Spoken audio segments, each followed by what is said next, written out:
Good luck. Good luck, good luck. I don't know the name of the guns, so that's gonna be the problem. Smoke. Finca. Smoke. It cuts out a little bit, though. Cali. You didn't know that one? I knew. Okay.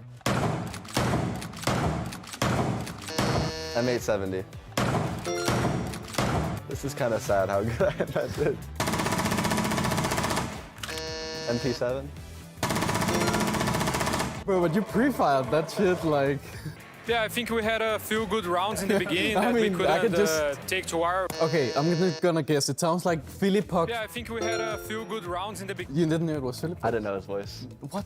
Well, initial thoughts on it. That was Doki. Oh my god. I think we just destroyed them apart from once in EWC. Oh my god, Doki sounds terrible. Applying first aid. Lean on me. Impact going out. Well, my. Lean on me. Impact going out. I don't play with these sounds on, by the way. I have it on I don't server. either. You don't? Yeah. How do you then know? Because they said magnet deployed. I'm like, well, my magnet? I don't know what a magnet is. Okay.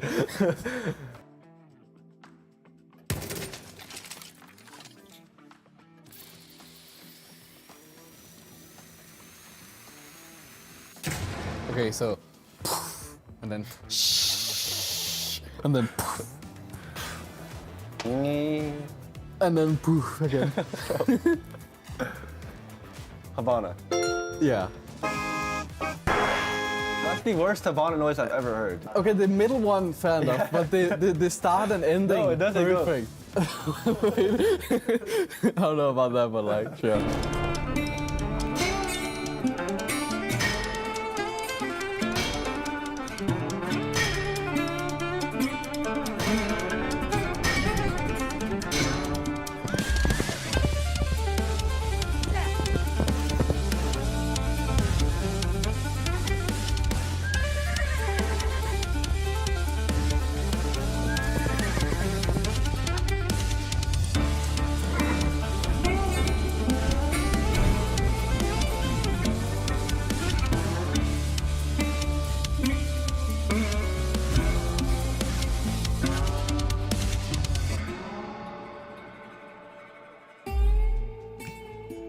Darkness filled this arena yesterday for our 8 remaining teams, and only 4 of them managed to find the light and make it out alive.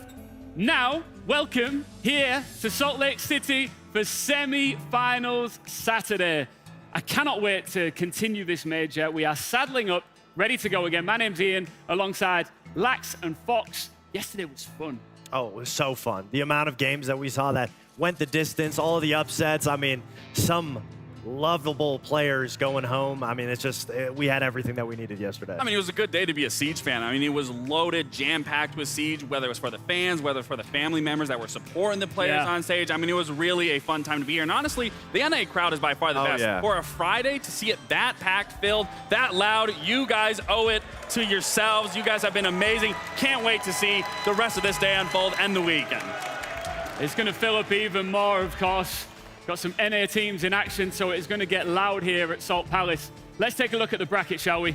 This is how everything has shaped out going into the final 2 days. Twisted Minds, victorious. Rebellion, victorious. The best team in the world doing what they do best, and DZ making the fold too. I mean, so many amazing storylines. At the end of the day, if you're a North American fan, we got good chances. 50% of definitely some hopium 50% there. for us to make it to the finals. I mean, at the end of the day, FaZe is the team to beat. Everyone's going to be looking at them. But we got a couple wild cards, a couple dark horses left with Twisted Minds. So any which way you cut it, it'll be exciting. I mean, I did say that game yesterday for Dark Zeo, it went the distance. They had to fight tooth and nail to be able to close out that series 2-0. But then you go through that slaughterhouse of a match, and you immediately wake up to the next day, and you have to go against FaZe. I can't say I'm too envious for them, but they definitely have the resilience and the mindset to get it done. Yeah, the brutal nature of a major like this, it is just non-stop. It is relentless, and these teams are fired up and ready to get into it. Let's just take more of an in-depth look back at yesterday, because you've touched on some of the big storylines here, but it's time to go panorama style. The monster, the moment, and the must-see from yesterday. Who was the monster? Lax, I think this is pretty obvious. I mean, that's an obvious one. It has to be Ambi. I mean, he was the Terminator on that bank. I mean, 21-1. I mean, I got to feel bad for his wrist at that point with the way that he was snapping, getting so many of those frags. He was such an instrumental piece in these rounds. And again, he plays that lurk role, that entry, and he does such a good job. And again, not only to be able to drop 21 kills is impressive in and itself, but to do it against a team in a caliber like G2, that really speaks into existence. I mean, it sure does. He was just floating. Everything that he was doing was working. We heard him say that on stage. So much so now his mom and his grandmother have come to watch him as well, to be able to see him in the crowd. I mean, he is just such an electric player inside and outside of the server. A lot of people have described him as just a very cute guy, lovable guy. You love watching him play and succeeding. We called it once in a lifetime performance, but if he can do it again here today, this crowd is going to love it, and he's going to put his team in good stead. Let's talk about the moment. There's quite a few to choose from. I mean, the moment has to be any one of the teams that got eliminated: G2, Falcons, Enterprise, Wildcard. Every single tournament team that have made it to the main stage, they had amazing storylines, reasons to be here. At the end of the day, it was a very heartbreaking day for all of these teams' lanterns to go out. A lot of them put up a great fight, stomping one of those players that everyone wanted to see. He did his absolute best. Unfortunately, him and the rest of the teams that lost fell short, but hopefully we'll see them again soon. And I think it's important to give our commiserations to these teams because they did have to battle their way, and unfortunately their campaign did end yesterday. But even for the boys down under, EP, I mean, there's so much to keep your head held up high. You made history here. You were able to do what teams weren't able to in so many years. I mean, all of these teams, regardless, should be proud of where they ended. It's just unfortunate they can't get it done. Fact of the matter is we still have so many games ahead of us. And they'll be back. We can't wait to see all those teams back in action. For now, their flames are out, but now it's on to the must-see. Now, I've got a pick here, and I think the fans might agree with me too. The must-see here is Twisted Minds versus Shopify Rebellion.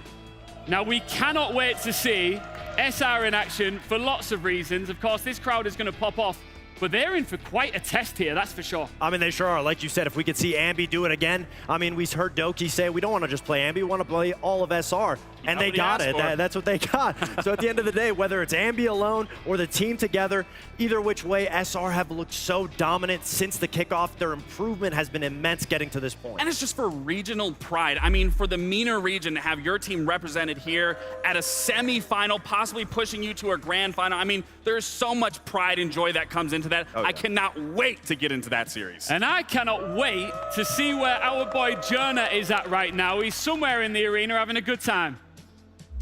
Come on, let's go. Sorry guys, was a little distracted here in the demo booth. We were busy trying out the new Operation System Override, which we're gonna reveal tomorrow at 5:30 p.m. Eastern. The new map, Calypso Casino, the Dokkaebi rework, which has already been teased quite a bit on social media. It's been pretty fun so far. So for all of our fans here at the Salt Palace Convention Center, they can come down and check it out. It's been really fun. Hopefully the reveal panel tomorrow will give us all the information we need. But until then, everyone here can go get a sneak peek of exactly what it's all about. Back to you guys. Thanks, Jonah. That sounds good, actually. I'm going to go check it out. No, I'm kidding. I actually need to do my job here. Should we get into this first semi-final? What do you think? Absolutely. What do you think, Salt Lake City? That's synergy right there, baby. So you two have known each other for a long time. I love that. All right, so it is, of course, Twisted Minds versus Shopify Rebellion. Let's begin by talking about the MENA history makers who have made it to the big dance before anybody else from their region has managed to do it. And they've done it in style. I mean, they've already made history. They could go one step further today. I mean, when you look at the team as a whole, something we highlighted was their information gathering, being able to get those opening kills. That's exactly what we saw yesterday. Hashom was one of the standout players.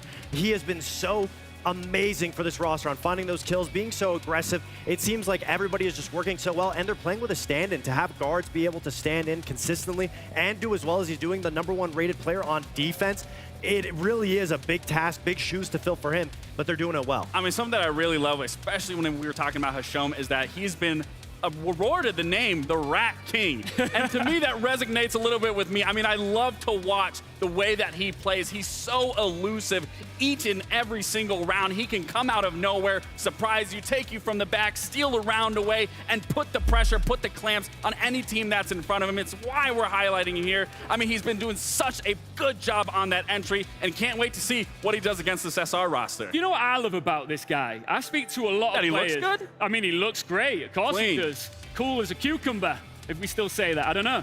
But I'll tell you what I love about him is that I speak to a lot of players on the main stage, right? Some of them have an aura. Some of them feel like they belong in big situations like this. This guy and the rest of his team feel so comfortable in these high-pressure situations. Do you think that we've been sleeping on this team a little bit, Fox? Absolutely. It's a common misconception among the event that this team doesn't necessarily deserve to be here. You're saying his energy on stage is something that's almost proven, but if we really take a deep dive, look, it is proven. I mean, Hashom time and time again has been winning tournaments in Saudi, in the EML, and it's only been a year since MENA teams have been able to compete in the EML, and they already are on the main stage. That being said, 7 Saudi League tournaments, every event that they've gone to so far. When we look at Montreal, the last invite, top 8 finishes for Hashom and his team. At the end of the day, it's proven experience. They deserve to be here. And now that they're in the EML, you'd think, oh, they would have came in with Falcons. No, Falcons didn't believe in them. They dropped them for an all-star team. Where's that team now? Not on the stage. On stage. Where's Hashom? On Where's stage. Twisted Minds? On stage. Exactly, they're on stage. So at the end of the day, it is proven. I'll tell you what, if you've been sleeping on Twisted Minds, it's time to wake up. And this crowd is going to wake up louder than ever before for Shopify Rebellion. Let's talk about Twisted Minds opponents who have arrived in style. This is a roster that we've been hoping and expecting would click over time, but it feels like this is it. This could be it. It should be. I mean, we were so heavily critical on their performance when it came to kickoff. It wasn't the team that we were hoping to see, but wow, they have shaken the dust off. Everything from start to finish, getting those entries. I mean, every conversation we're going to talk about Ambi, but getting those entries, amazing so far. Staying alive, focusing on the executes. You really see why each one of these players is incredible in their individual positions. Canadian being able to IGL everyone behind it, and now when they have everything clicking, that's where we see the big star players from the SR turn up, where they're able to have multi-kills after multi-kills. The slaying power that we wanted to see against G2, we saw it now because everything's working for them. I don't think it's debatable that this is the best example and the best addition of this roster that we have seen to date. And Laxing is standing by with one of the reasons why. Yeah, of course. I mean, we already talked about how well that they've been looking so far in this tournament, and we really have to talk about their explosive attacks. Now, I want to really take a look and dive into round 3 specifically because it was such a clean execute onto CEO. Now, they did the due diligence in the early bit of the round. They made sure that there was no one roaming on the first floor, in basement, and from here, this is where everything would start to unfold. Now, they're going to focus on Doki inside of Janitor, alleviate that pressure, and then from there, it's going to follow onto a checkers push. You were then going to have a player on the CEO windows, and then you're going to have Ambi, who's going to be coming up main stairs. And once this pick happens on Doki, what you're going to see is everyone is going to converge, and they're again going to collapse onto site. Now, what you're going to see here is Surf is below with the Deimos, finds the pick onto Doki, and then from here, again, you're going to now see Spoit here holding all of the windows here on checkers, avoiding a lot of pressure, getting this pick, which then will inevitably allow Troy to come up red and push through that site again. And you have Rexen out here on the window that is putting pressure into CEO, pushing pressure along that. Spoits get this kill. You have Ambi then coming up the main stairs, takes the pick on the player that was playing towards stock. You have Troy then pushing through the site, being able to get this information, inevitably get this kill, and then it's really just up to the Clash. It's up to Stompin at this point. There is nothing that Stompin can do. The rest of his team has been absolutely decimated across all of the map, and then they just shut it out clean and concise. And this is the explosive SR that we're going to be needing to see, especially going into this series versus Twisted Minds. And if they can do it, they are one step away getting to that grand final, but we won't know until we get back to the desk. Thank you very much, Lax. And before we move on to discuss anything else, there's something we have to address. Map picks and bans, and we're hearing some reactions from the crowd here, Fox. I mean, Lair is one of those maps for SR that they're very comfortable on it. They love to be able to go to Lair. It's one of their better maps, if not their best map. So it's a very comfortable pick for them. When you look at the side of Twisted Minds, they're 0-2 on it. They're not that great on Lair. Great ego pick. But in turn, Twisted Minds picking Clubhouse. They're 4-0 in Clubhouse. This was their bread and butter during the Swiss phase to make it to the main stage. It's another map that's a little iffy for SR. I mean, they're even 5-5. It's an NA Classic, but at the end of the day, SR haven't had the most amount of success on Clubhouse. I think when you look at the recent matchup, though, even for Twisted Minds on that Clubhouse, it was JLad that was really carrying, finding them at momentum, getting a lot of those frags going in their favor, and that was coming from the IGL. And if you're going to look at SR, you're going to have that VOD. You're going to be ready. You're going to be understanding that if there is a gap, they're going to instantly try to identify that to make sure that they can catch Twisted Mind off guards, thinking that, oh, they're going to be lackadaisical. Let's just go for a quick flank. That's not going to happen. If this is the SR that we're seeing from G2 being displayed here today, Twisted Minds are going to have to work a lot harder at getting some of these momentums going into their favor. And speaking of momentum, Fox, one thing that we haven't addressed here with Twisted Minds, it is the first time that they've been in a semi-final situation, let alone a North American arena up against a North American team. We talk about them being confident, composed, and ready for situations like this. But you've got to address the fact that the crowd is going to be against them here. I mean, of course. But at the end of the day, if we look back at some of the players on Twisted Minds, specifically Hashom, he was in Atlanta with GK. They were fan favorites back there, even though they were playing against NA teams. So at the end of the day, I mean, the NA crowd loves whatever team's going to put on the best show. Of course, everyone wants to see Spoy, wants to see SR make it to the grand finals. But the momentum is going to be a difficult thing against a huge crowd. Not only do they have to go up against that, but they have to go up against Ambi as well. So it's no easy task for Twisted Minds. Last second predictions. Lax, give it to me. No predictions. Let's just get this game underway. Shall we? Let's get this game underway.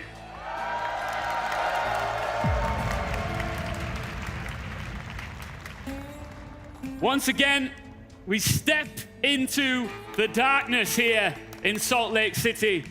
You might not be able to see, but it is loud in here, right? Now the question is, who will dig deep enough to emerge victorious from the darkness and book a spot in the grand final? Let's welcome team number 1.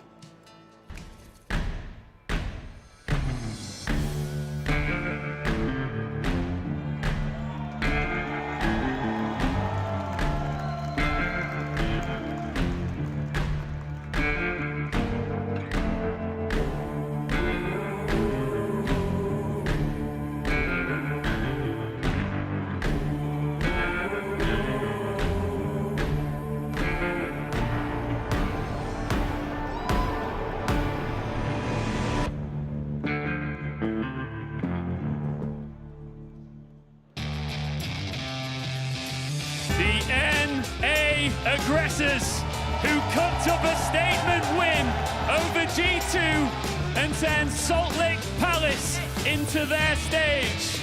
Please welcome Shopify Rebellion!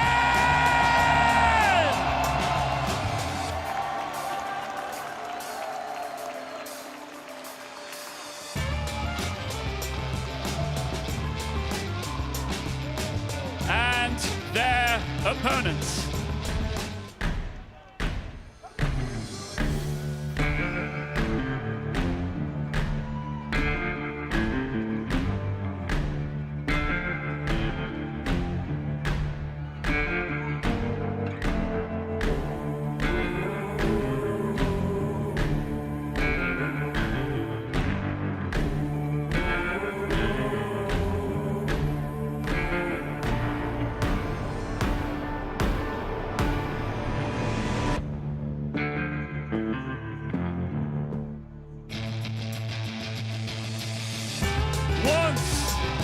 Aside as not good enough, this long overlooked MENA squad stays undefeated in Salt Lake. Please welcome Twisted Minds!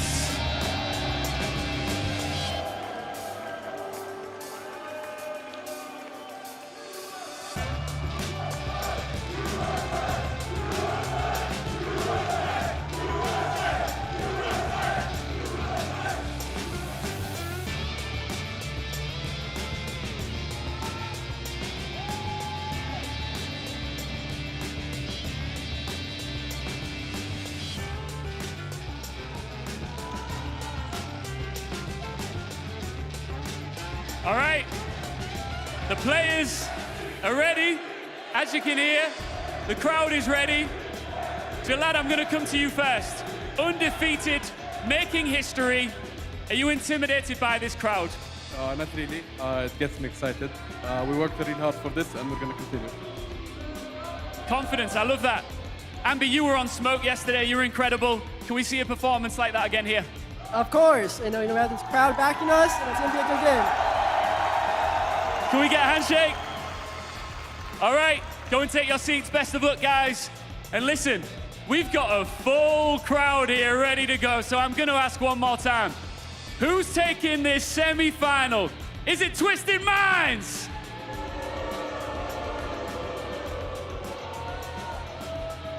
Maybe Shopify Rebellion? The crowd's ready.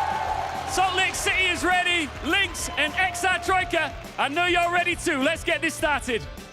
Could not be more ready to start off a day with a Shopify Rebellion match. At the end of Phase 1, Ali, Spoit had grown tired of the narrative. He had felt that his team maybe had been treated a bit unfairly. Well, at the beginning of Phase 3, I don't think anybody could have changed the narrative better than them, but specifically better than Ambi. Ambi did a fantastic job, didn't he, yesterday? It was a live performance from them. And I don't think it's going to happen again, Lynx. It's going to take some replicating. You don't think 21-1 is happening again today? I think for me, the more important point is, if it's not Ambi, then who's it going to be? Because Spoit also had an incredible group stage. And despite Ambi's performance yesterday, he's still not caught up. True, which is honestly kind of insane when you consider the fact that not only was the first map 21-1, albeit he ended 29-8, so it was a very heavy first map performance, but still a crazy showcase from Shopify Rebellion yesterday. But that just goes to show how dominant a tournament this has been from Spoit.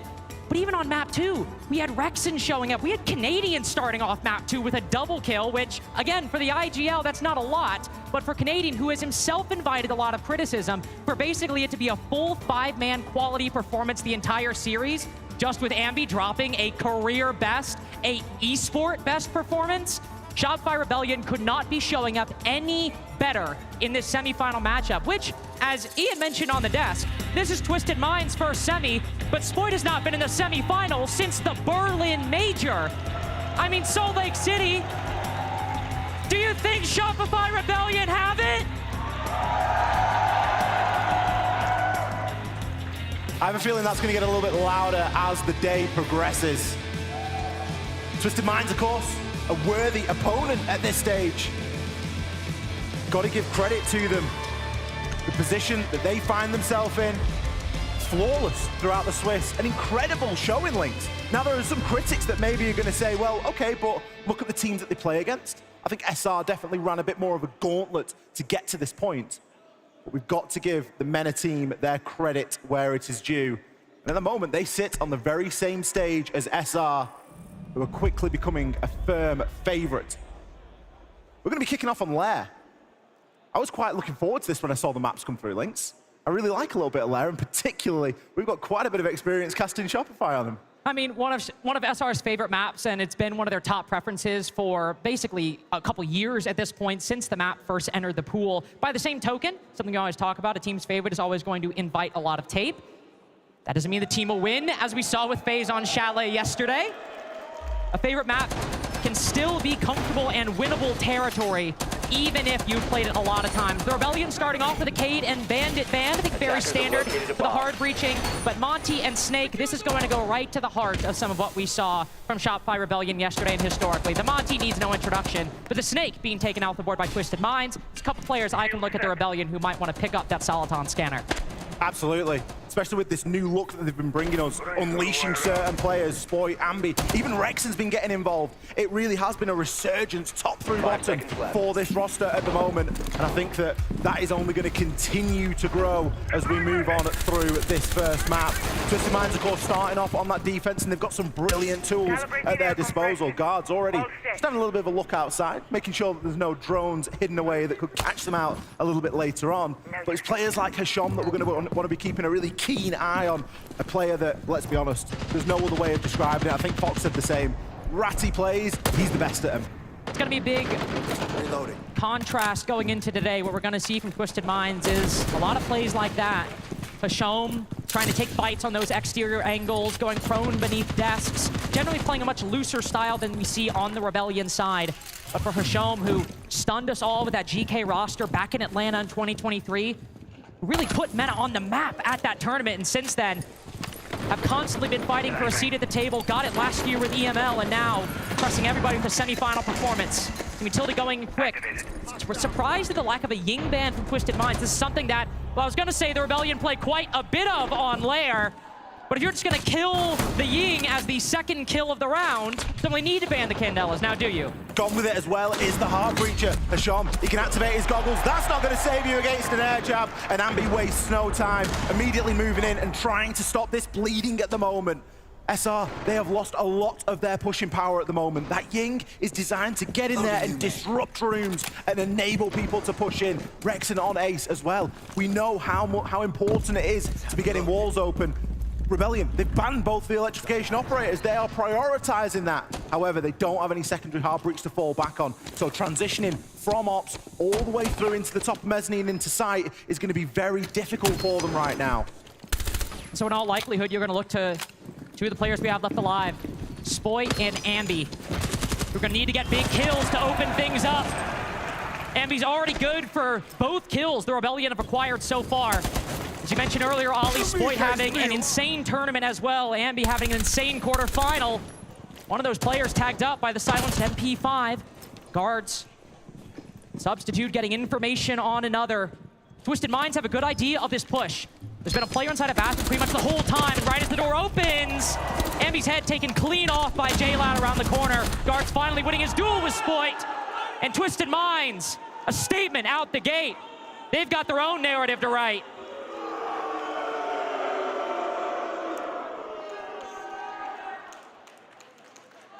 Twisted Minds coming out there with a lightning first round. Two big opening picks, which essentially just dismantled SR and everything that they were trying to achieve in the round. And oldie but goldie from SR. A little bit of raw action. They were very early adopters of Lair when it first came into the pool. And they really like to bring some of those newer operators as well. Roar, Sense, all of which will see a lot of play on this attacking half. Activating jammer. But unfortunately, if you lose your Heart Breacher, there ain't too many places you can go. You can block off the door, but as we saw, always going to be skinny angles being held by Twisted Minds. And Twisted Minds not having to play into that aggressive playstyle. Really just able to sit back once they got the opening picks. It was about retreat. It was about stabilization. Yeah, the aggression really only came at the beginning of the round. Just a couple runouts, back up. Once you get the kills, it's just good fundamentals from Twisted Minds right out of the gate. And as you said, when you lose the hard breach, when you also lose your Ying, not a whole lot the Rebellion can do to bounce back from that. Twisted Minds now moving to the basement. We'll see another play where Twisted Minds look to, I think, pressure the Rebellion on these extremities. Hashom bringing the Scopos. And of course, recall back to the site when the moment arises. But we'll also, believe, have P9 moving around the middle floor. Plenty of options for this defense to move up to the top and the middle floor throughout round two. The Rebellion, I imagine, will take this first minute, try and map out as much of this roam as possible. 3 kills for J-Lad inside of round 1 as well. Big contribution there. I think Hashom is often the player on everybody's lips, but J-Lad has proved he can already have big contribution. We know him to be quite a big clubhouse player as well, and with that being map 2 in the series, if he starts to have a bit of a dangerous day, SR are really going to have the work cut out for him here. This opening, very important right now. Hashom caught out on the Dokkaebi. Unable to transition at the moment, and the death mark. They're really throwing everything at making sure he's rooted out. Throwing shields at him, throwing death mark trackers. Every bit of utility the Rebellion can muster for this roam clear, all dedicated to clearing out one guy. And when you understand the impact Hashom has, you completely get why they might make such a decision. But it's the structure that's built around him as well. Twisted Minds know he's going to invite such attention, and so P9 and J-Lad on the roam as well. Lurin, Canadian, and Surf. And you lose a Scopos, but you get a Blitz and a Dokkaebi in turn. Spoit, similar to Ambi last round, doing a lot of the heavy lifting when it comes to these kills. But when the Rebellion are bleeding players as they enter the map, you can't help but think Twisted Minds are getting the best of them. not only in the kills, but also in the utility at the moment. P9 on that mute is just able to step into a jammer with Spoit going down as well. It gives the advantage away to Twisted Minds. 3 versus 2 at the moment. Fortunately for Spoit, he will be picked up now, and they've still got a minute to work with. But again, I look at the tools. We're asking for a lot out of these boogie drones, and no one's able to sit on site or close to and catch these players as they rotate out of dodge. Now that moment expired earlier. They used all of it on Hashom, and Twisted Minds were 1 step ahead of them. Rexon will use his last boogie drone, get a bit of verticality. But again, given the reduced man count, it's hard to believe how much worth will come from these vertical angles. Spoit even down to 1 death mark tracker too. So as the Rebellion push into sight, the last one used on the mute, but if one of these jammers is alive, they can cleanse it, and that's exactly what'll happen. Ambi off the back of the flashes, pushes straight in. Scopo's camera giving some good information, but info's not really good. You just know where death's coming from, not whether or not you can avoid it. Trixed in a 1v2, Spoit and Ambi. A 2-headed Hydra coming his way, and Trix now with some information and a headshot on Spoit. Ambi with the finisher. 24 hours is not enough to cool off one of the hottest players in North America. Still blazing from yesterday. Ambi, when Rebellion needing the most, is able to pull it out of the bag. That's a round, Lynx. Rebellion have no business walking away with. That is a layup round that Twisted Minds have just fumbled. And a lot of it, all of it, comes down to 1 player and 1 player on. Very similar to our fixture yesterday with Rebellion versus G2. The 1-man army that is Ambi. Well, no one's found a solution for slowing them down just yet. So much work done by Spoit and Ambi in this round, especially coming back from a play like this from Twisted Minds. I mean, so good. Hashom baiting the attack into the whole defense. Really good play, and it entirely coming down to individual performances from Spoit and, of course, Ambi. That massive double kill moving into the site. 5 seconds left. The kind of thing Rebellion needs to get them back into the game. And we need a little bit more to make things competitive. The individual skill, I think at this point for Shotfire Rebellion, that's never been in question. But it is how they use these individual players that we saw very well yesterday. But in 2 rounds so far, need to see a little bit more. Hashom might just see a little bit of a Rebellion player's head, but no shots. Or at least no damage exchanged either way. That's the thing for me in this Rebellion roster. You've got to think, it's a very structured organization. They have a very clear system here, and you could see that even demonstrated yesterday. Regardless of how dominant the victory was against G2, there were still occasions where they were making the right call just to get that extra 1, 2, 3% of guarantee that the right result is going to come out in the end. So when you start to now throw in individuals popping off on top of that as well, on top of those brilliant fundamentals, you get a very dangerous team. And if Ambi can continue to play in this way, and we can continue to see a little bit more structure from the side of Rebellion, the sky is genuinely the limit for them at the moment. Talk about structure. Spoit moving a little bit away from the rest of the team. Thinking maybe finds a gap, top rocket, but J-Lad just walks up, finds the Dokumi, removed very quickly. That's an important operator. We've seen the Rebellion run this strat plenty of times, Ollie attacking Bunks breathing. The Dokumi, the Ying, both pieces are important. Yeah, you need the Ying and you need that Dokumi. The calls and the information has already proved valuable in this series alone, let alone whatever anything else has happened. Who other but Ambi to grab one back, but with him, Rexon also falls. Rexon going down, a lot of weight falling to Canadian on this utility. The Yings to displace, the idea of going for a plant. The normal second part of that strategy, it is not happening. Calls made, go for the kills. Surf spotting 1 bottom rocket. But again, Twisted Minds know they have the advantage. They know they have the positioning advantage as well over Shopify Rebellion.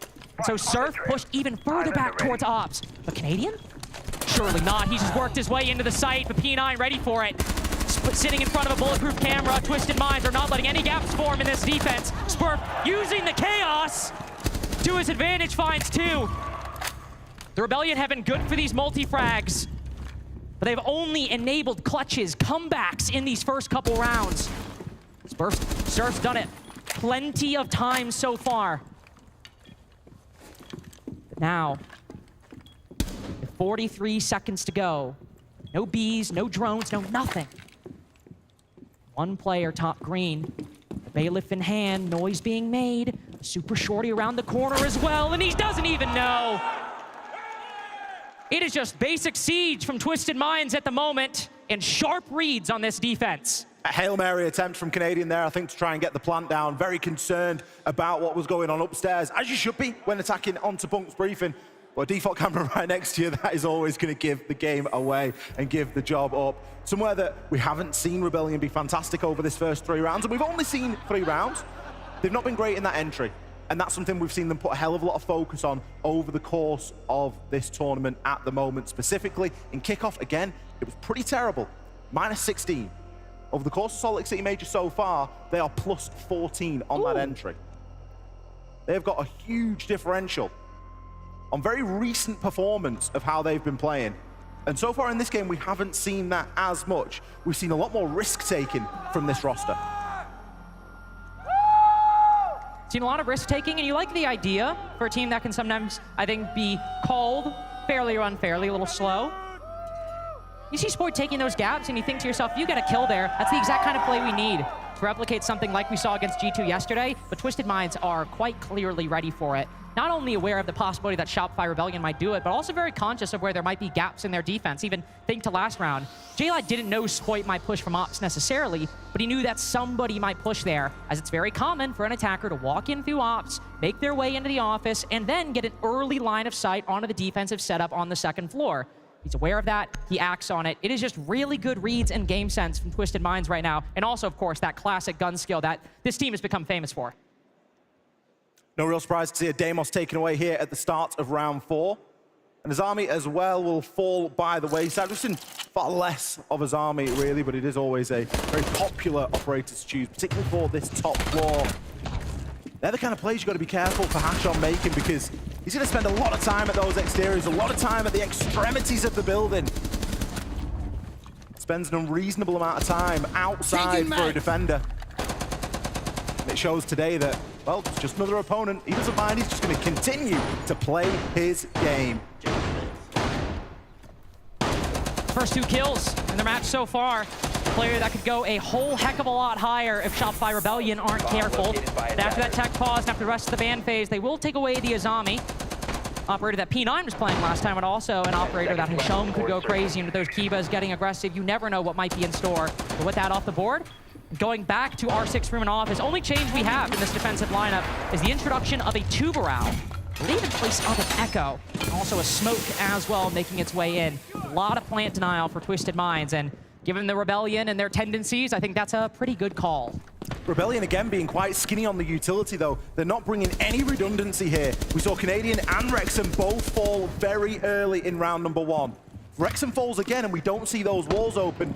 We haven't seen a reasonable enough response right now for what to do if that goes wrong. So Wrexham needs to keep himself really safe right now so that those Selmas can be used, the walls can be open, and we can start to see a little bit more of this plan. And really keeping that duo of powerful operators alive, right? And we've seen it basically every single round, whether it's a Ying and a Deimos Dokkaebi and a Blitz, a Ying and a Dokkaebi and a Grim, and in this case, a Ying and a Grim again. Shopify Rebellion have lost these powerful operators so consistently. Whatever they have in store for our 6 room, whether it is a plant-focused execute, whether it's just going for the kills, it has to come through intact. Even if they lose a body, just keep those alive. Starting off on the outside, Wrexham will put some of that hard breaching to use. Already at this point in round 1, the Rebellion were in a 5v3 with Twisted Minds running out of Skybridge, taking aggressive fights, getting a 5v3. This time, they're playing a bit more reserved, playing a bit more passive. Guards clearly didn't get the memo. Smoke roaming down below, spotted by Ambi, already at 7 kills in 3 rounds. C4 attempted over the top there from J-Lad, and a mirror trick. We don't always get to see those, but a good read as to where the Selma was placed. Zoto canister to slow that down, and then a mirror window to be placed on. It is going to just entirely destroy that Selma, and it's going to mean that we're only really able to make a crouch hole at the moment at the best, and that is if we don't see any further tricking business here by Trix himself.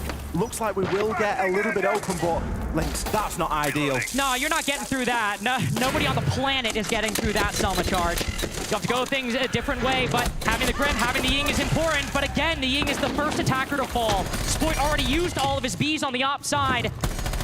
And what better player for the round to maybe weigh on than Ambi, especially as Rexin. Next up against this Twisted Minds defense. Ambi's tried to play the vertical throughout this mid-round, and unfortunately with his team falling up above, might have to move up green stairs, recover that diffuser, and join up with Surf. Now these two players, one half of them fall, the other two, Spoit with a bailiff, can only down Tricks, finished with the assault rifle, but Twisted Minds now with 3 rounds on Shopify Rebellion's favorite map.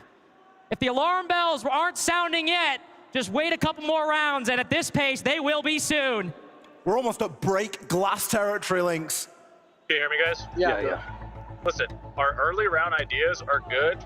We're not being careful, and we're not being coordinated, okay?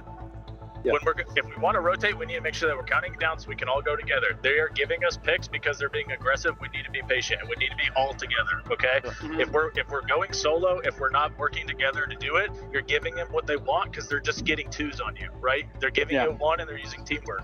Use that against them, right? For basement here, we might have gaps if they're fighting us. Let's try to ID that. Guys, the biggest thing here is I think we have good early round ideas. Our mid and late round execution right now is poor. We're not working together, okay? Let's settle down. Let's get on the same page. I want to hear 3, 2, 1s. We need to make sure that we're coordinating utility for each other and helping each other, okay? Let's go. Come on. Let's fucking win this shit now. Come on. Just a lot of talk during the TAC timeout about tightening things up, playing together on those 3, 2, 1s, but also specifically closing gaps in Shopify Rebellion's mid-round. Ambi creeping up there, of course, gets the opening pick, but it seems to be this minute 30 to 45 second area, Ollie, where the Rebellion have had the most trouble. Reloading. The Super's... no one needs to hear it from me. The Super's got a great read of the game and how it's playing out at the moment. But he's right. Great early round ideas, but the execution is getting a little bit poor in that mid to late round. 3, 2, 1s, not doing things together. We're consistently seeing SR give 1v1s or 1 versus 2s even away, just drip, drip, drip. And we don't want to see that from this team. We know that they are better than that. Twisted Minds, their game plan at the moment is fantastic because they're not giving any space away. They're not allowing any sort of execute because of how tight they're playing together. We know them to be quite an individual team. We know them to have tendencies to go off there on the roam and aggressively play and really take a lot of risks. We've seen some risk taken here, but I've not seen anything that I've looked at and gone, ooh, that's a little bit beyond the norm.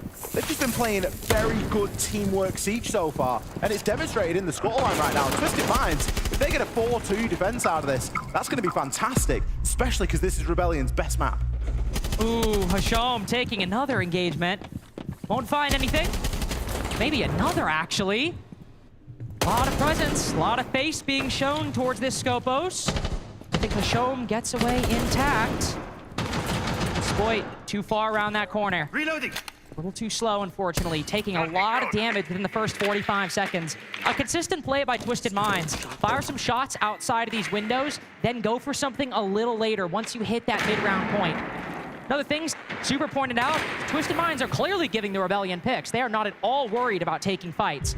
And it comes likely from that confidence that the desk talked about. So many wins under their belt, making it very far, the farthest some of these players that many and Meta have made. But Rebellion may be starting to take that into account. J-Lad, the first to go down, 8-3 so far. And at times also big player in this tournament, specifically in that series yesterday. And so, Shopify Rebellion gained the advantage and moved to the halfway point in the round. This is where we need to see things tighten up for the attacking team. The positioning in the moment from Hasham is textbook for his playstyle. He's all the way on that top floor. He's got a hatch open and he can see through some of the vert. I've got no doubt in my mind that the Rebellion have no clue he is there, and he is going to be the big playmaker here. At the moment, he's leaving his team a little bit light on the site. It's going to be a 5 versus 3 if Rebellion choose to just push straight through. However, his impact through that late round, it's going to be big. It's gonna be big if he survives. Same might be said for Surf with a shotgun around the corner. 2 more attackers fall. Guards get them both. I don't know how that happened. Dealing with fights in front and behind him, but the Rebellion quickly taking the lead away, albeit only briefly. Hasham moving back to the site, I do think. No! I think the Dokkaebi call might have just interrupted it. It's only Trix alone for the moment. Scopo's so far away, quickly trying to rotate down, but Trix surviving when he absolutely needs to. Hasham finally making it back. Ambi, low HP, the 1v1 spots him with the flash! Those late round fights are so tricky. But if a defender has his back to you, I think anybody wins that on any day. And be in the right place at the right time, consistently one of the last players alive for Rebellion throughout this first map. Hasham, he had the right read. A rogue no could be called, something he'd not accounted for to slow him down from getting back down to sight. Not able to find a pick through the floor and having to take that heads-up gunfight with little to no information.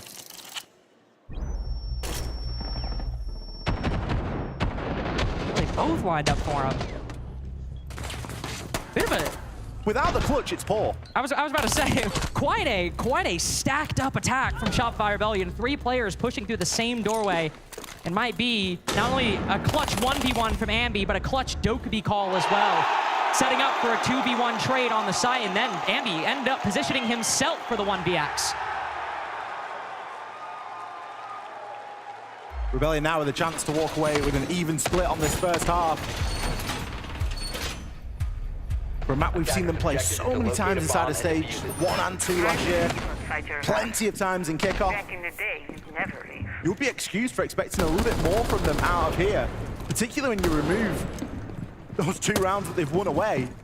Both come off the back of Ambi. Makes for a good moment. Makes for something to talk about. But the Rebellion only coming away with 2 attacks because of Ambi 1v1s.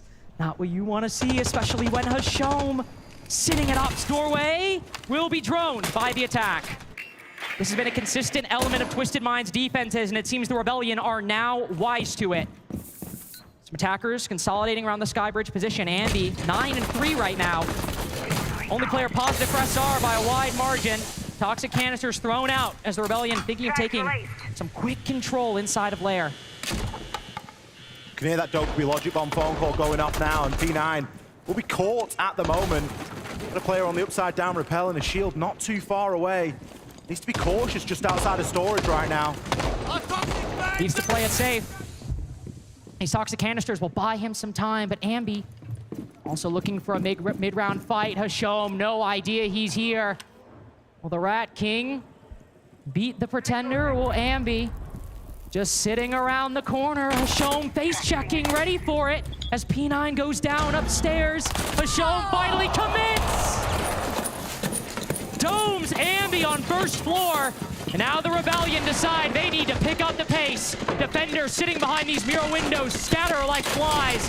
Canadian blinding one, but can't land the shot. Surf next up with a shotgun, moving in for the finisher. But that shield, when you're already low HP, legs exposed.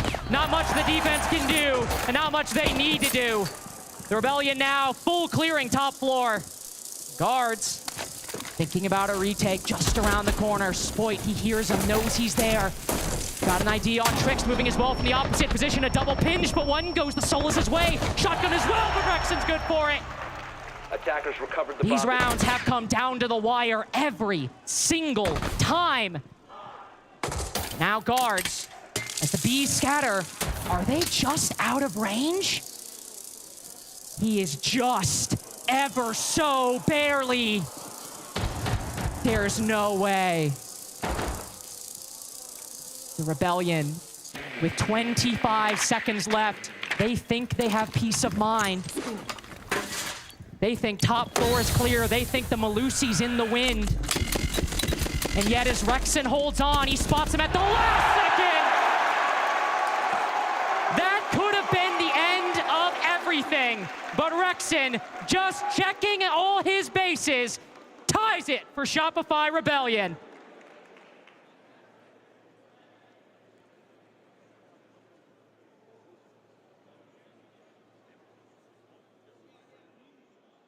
That first half, we haven't had that the entire tournament. The reason for that is the stress levels, okay? Let's just calm down a little bit, okay? Guys, we're a great team. We fought for those last 2 rounds. All we need to do is trust each other and work together, okay? My bad. For, it's all good. It's all good, guys. For basement, which one do you want to first? The Clash or the Mirror one? Let's do the Mirror one first. Okay. So what are we running for Master? We're gonna do one denial first. Do you want me on the Clash or what? Yeah, you should go Clash. Okay. Do you want William on my? Play what he normally does. Up to you, Willie. I mean, I can do that Zombie, bro. Yeah. Okay, Let me, real quick. He's gonna be playing desk more, yeah? So What do you say, remember, Seth? Oh. Okay, I just want to remind you guys of what to expect, okay? On their ops takes, they'd love to do 4-1s. And what I mean by 4-1s is like a shield and a breach through ops. They'll like to play a snake or info, could be anybody really, on the bathroom windows, and then they'll just walk one up the main stairs. They'll use a like Z pressure on the back. Let's do the push where you go into pressure and then you rotate. انا وتريكس يخشون مع بعض صح؟ ايه جهة النورث. حلو. And then for basement, I said like we're gonna fight. I think we're all clear. Yeah. And for bunks, they're gonna do something horizontal. Let's make sure. If they do this horizontal thing, I have something in mind. We can do like a rush inside. If they don't think they do the default, they hold above. We can go for the north push. Okay.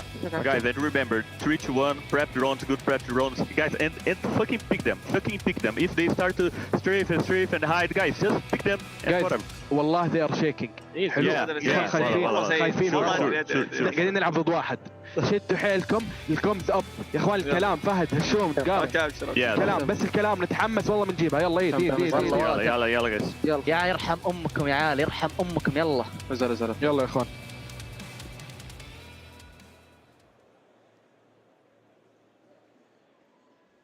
A lot of talk, of course, of these halfway tack timeouts, but given Shopify Rebellion tying things at the very end, it was looking not scary, Ali. I was getting completely nervous.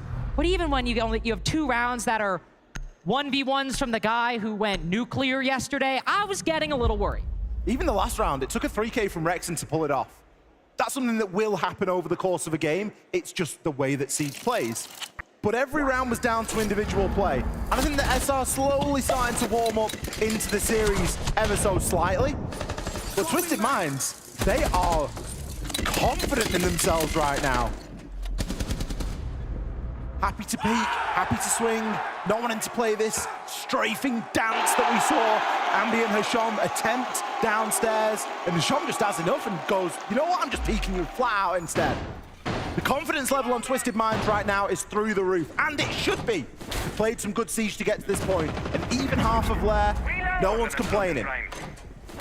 With how many wins they have racked up in, the Saudi League before EML, coming in 3rd inside of EML, qualifying 2-0 over, or 3-0 over G2, making it further than G2. We say there's good reason for Twisted Minds to be confident, but for Show in particular, this guy's been confident since he literally came out of nowhere in Atlanta and also gave some of the best teams at that whole tournament a run for their money and beat some massive teams. That was 2.5 years ago, and that confidence has not dropped off since then. Hasham has always played, and his teams have always played, like there's not a single bit of pressure on them. Like, they're always just grateful to be here, and it's the other teams that have to be shaking, that have to be nervous, that have to constantly worry about the pressure. Today, that's Shopify Rebellion, or at least that's what Twisted Minds think. And as we move into this back half of Lair, Shopify Rebellion move to their defenses to go to the top floor, but look to shake off some of those expectations. Heavy shield lineup being brought from Twisted Minds in round number 7. And the shield even on the side of the Rebellion. That's less of a thing to shout about. They do like to play a lot of Clash. We do see that quite often. Trix going to start to try and make a little bit of progress upstairs. Some pre-placed drones already that we can see at Guards' feet, just removing some of that defender utility, getting the default cameras dealt with, and he can essentially turn his attention elsewhere now. Just waiting for some of the flames to dissipate. We also see the breach be open. Again, double electrification ban. Teams not wanting to mess around, just want to be able to get those walls open nice and quickly and focus on the rest. But look at this from Sir. He's planting the shield down. He's making the challenge. He's made the stand. Ambi hits him with the assist. But Hasham, no flies on him. Immediately swings round. 180 on the spot. Takes him down. Shield for a shield's not a bad trade whatsoever. But with Guards pushing up quite deep of the bathroom hallway, might end up losing a second if Twisted Minds aren't careful. Sens, I think, always telegraphs a push over towards the office side. We should try to throw those ROU projectors out. A lot of smoke canisters being used early. Hasham finding another. Ambi instead over towards the Sky Bridge position, found out by the gridlock. Twisted Minds with an advantage with still a minute to go. J-Lad got a bit of a line here. He knows where people are, but it's all on P9 to really make anything happen from below. J-Lad just dips back, takes Spoit down. That's just going to open things up here. A 4v2, this should be such an easy conversion. Canadian especially, not only down to 1 toxic canister, but down to just himself. J-Lad, both with the final 2 kills. Maybe the expectation still sitting heavy on Shopify Rebellion's shoulders because Twisted Minds have another lead. Twisted Minds with a slightly alternate approach there as well. Not a lot coming in through the op side. Oh, not at all. Everything happening through bathroom, through museum.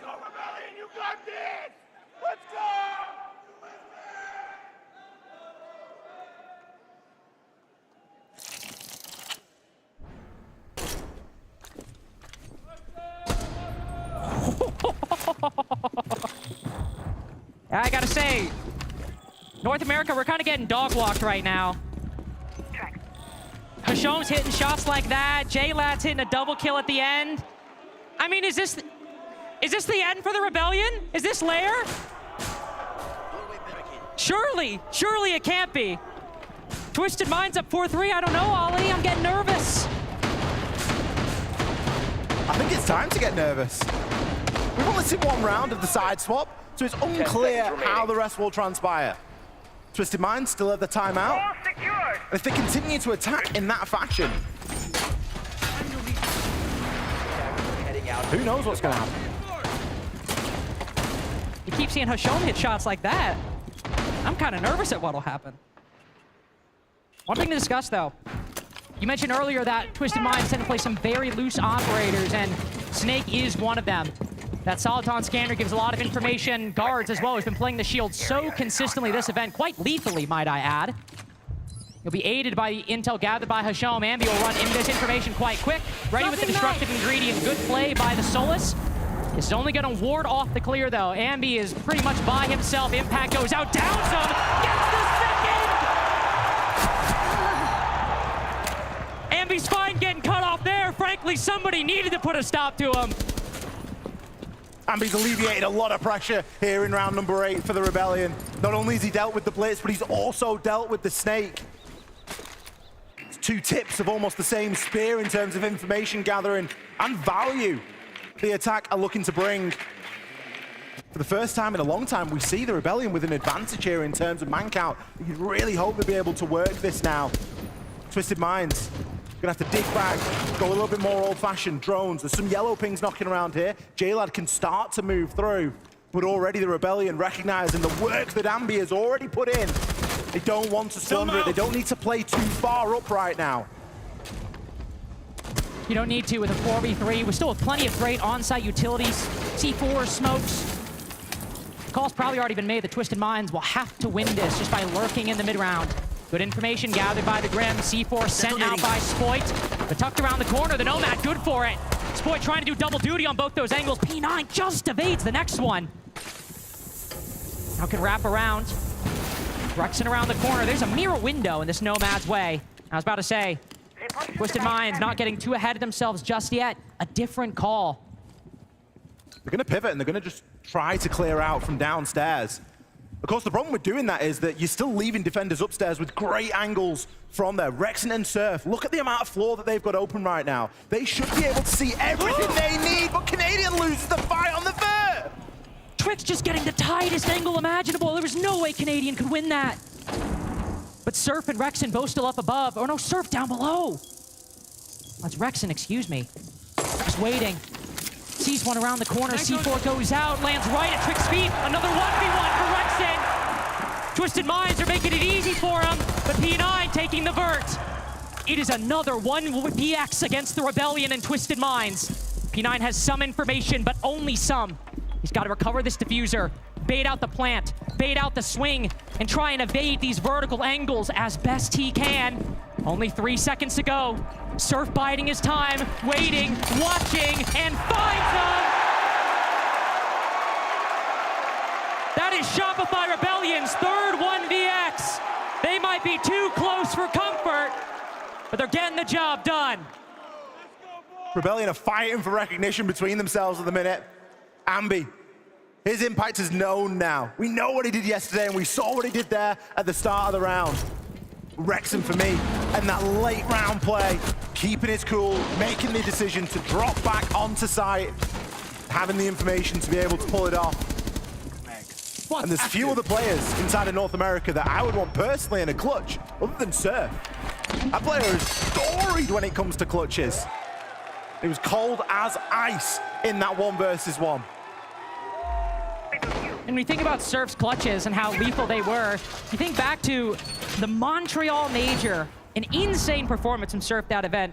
Monstrous 1vX's, insane amount of kills for a player that's normally on the back line. And you know the crazy thing about the Montreal Major, Ollie? 10 seconds Isn't that the last time we saw this core on a main stage? It's been what? Munich, SIs, and at a Major, that was the last time we saw Surf Canadian, well, excluding this one, of course. It has been a long time that this roster, despite keeping a lot of the pieces together, they have struggled to really live up to not only the reputation, but the name Shopify Rebellion. They did it yesterday. They're doing it today, keeping it close against Twisted Minds. That's another 1vX in a game that could not be closer. Drone ready. Still got some of the same flavors from yesterday, but it's stark contrast, really, isn't it? We've still got a lot of clutches. We've still got a lot of big individual performance. But the scoreline's 4-4. It's a different landscape entirely. And that's because Twisted Minds are putting up a hell of a fight right now. It's unclear which way this game will fall at round 9. Start to get the feeling we might be headed to a little bit of an overtime if we continue to flip and flop between. My location is a lot of pressure on this entry now. It's been an engagement that Twisted Minds have lost the last 5 rounds in a row. With Snake being alive, you would expect Hasham to have a little bit more info as to where these defenders are hiding. J-Lad with some information. Spots the right side of just one guy's head. Well, he's stunned by the Okais and quickly backs off. Thinks better of that engagement, especially so close to the site this early on. A lot of work for Twisted Minds to do. They can get the vertical play. They can hunt down anybody who might be thinking about moving beyond the immediate realm of the site. Rexon, for example, playing a bit aggressive over on the yellow stairs. Twisted Minds taking a very measured approach. The opening engagements happening before half the round in both previous attacks. In this one, I think it's still going to be quite a long time until we see it. With Early not putting themselves in harm's way at the moment, you can see they're just on a bit of a half hold right now. Rexon just at the top of those blue stairs, not really willing to go much further, but look at this path in from Surf. He might find himself some brilliant timing right now. He's moving around the corner, but no, Guards is ready for it. Twisted Minds has made a good read. Rexon sits trick. That shotgun hit so hard it sent him to map 2. P9 next up on deck. 3 shots, 3 kills. Reloading ammo. Rexon's decided that the Rebellion need a hero, and he comes clad in purple. How about lucky number 4?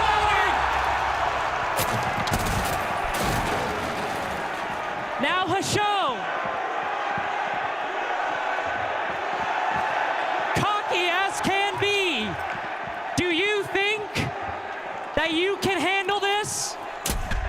Do you think with 4 kills that Rexon isn't gonna get ya?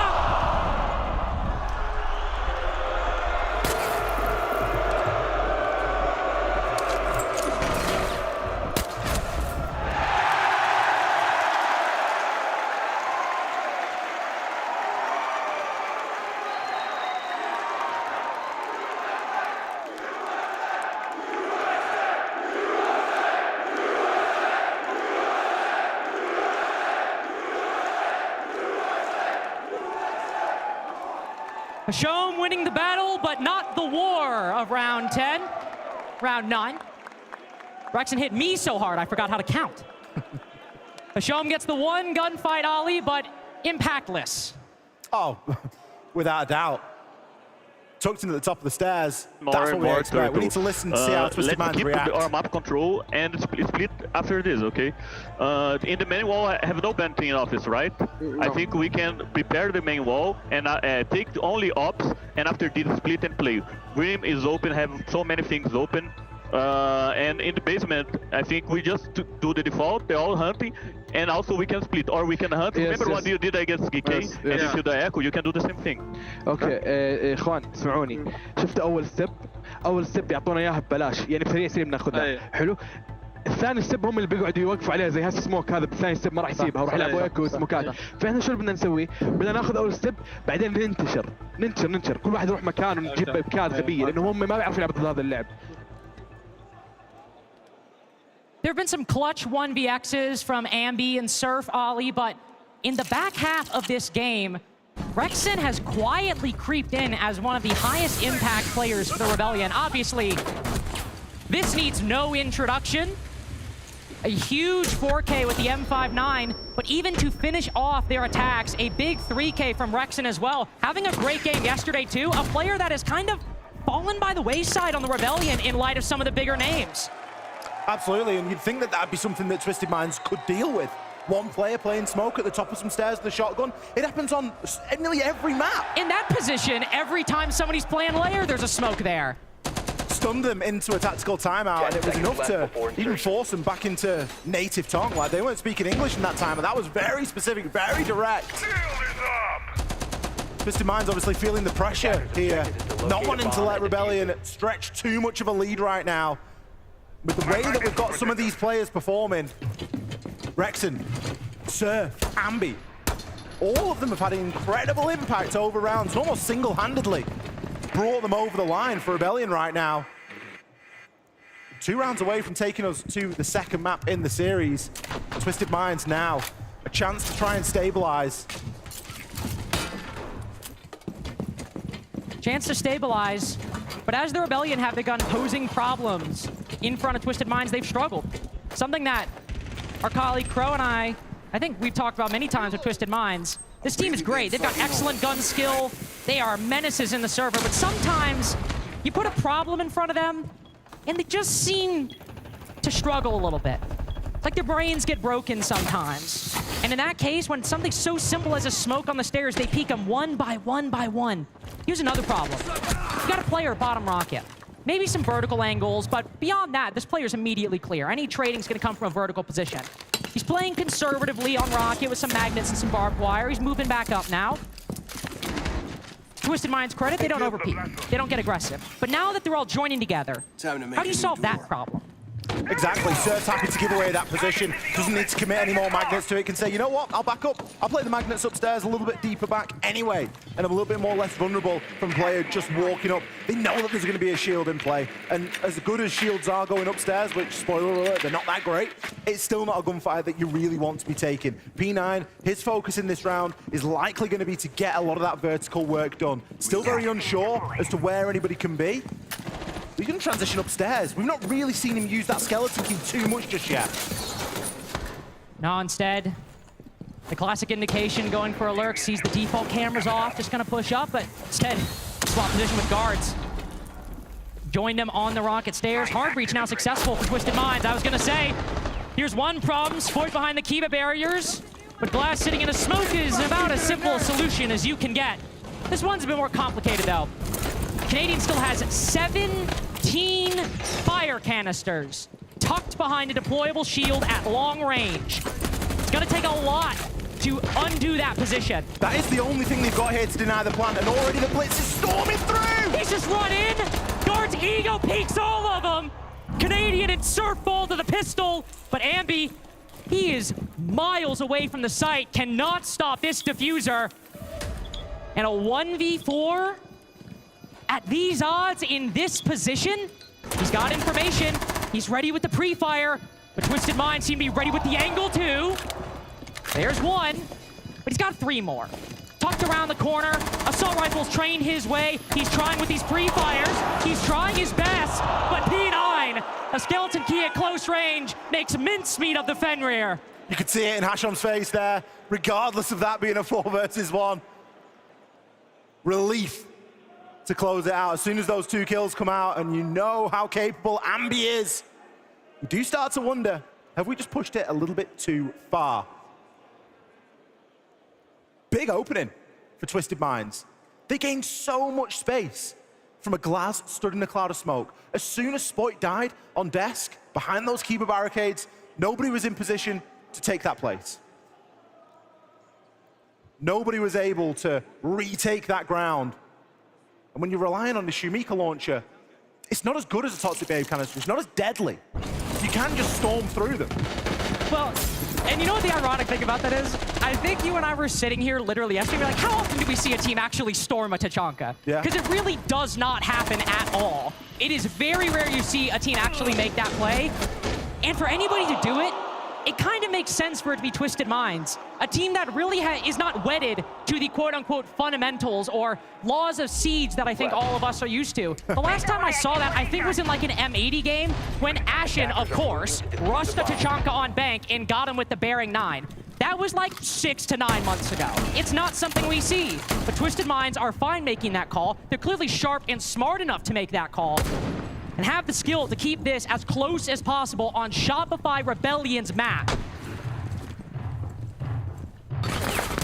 Especially when you start to think about what map 2 in this series could look like. Not a map that we see SR play all too often. They're going to need a result here if they want to avoid going to all 3. Guards, we're starting to get that wall open. It's first step of attacking into bumps and briefing. Typically isn't too contested, but he came up against a little bit of obstacle there. With that now done, attention can be turned elsewhere. A vertical clear, top down. Top floor is being held at the moment by all available defenders. Nobody is sitting on the site. They have these tight angles, they have choke points they themselves have generated. 3 ADSs. All stacked up for Spoit in an attempt to try and keep them alive. But it isn't going to stop the march from Twisted Minds right now. Just slowly making progress up Skybridge. Slow because of the insane amount of utility pushed just to hold this one position. C4 hits the floor. And unfortunately, for Shopify Rebellion, the Blitz taking a negligible amount of damage. Got information on not only the Azami below the staircase, but even on the support being supplied by the Jaeger. Rexon with the first. But in terms of the position that Twisted Minds are focusing on, it could not be better. And yet Spoit just turning to the right, finds one. But Guards, what is this? He's at the site, dealing with the vertical angles. Guards on for 3. It is just the retake for Shopify Rebellion now. Surf. He's got the angles, he's got the time, but he's looking the wrong way. Guards might be planning it, Sir Trix might be planning in smoke. But if Surf is looking at the wrong angle, those glasses aren't gonna do squat. And now they just hold their post plants. With a Shome around the corner, it has got to be a 2-man retake. Stacking up on the opposite side, C4 will clear the way. Shotgun next up, as Canadian lands up, but a Shome! Pieces him up both with 5 shots. And Twisted Minds, they have put all of us, all of you on map point.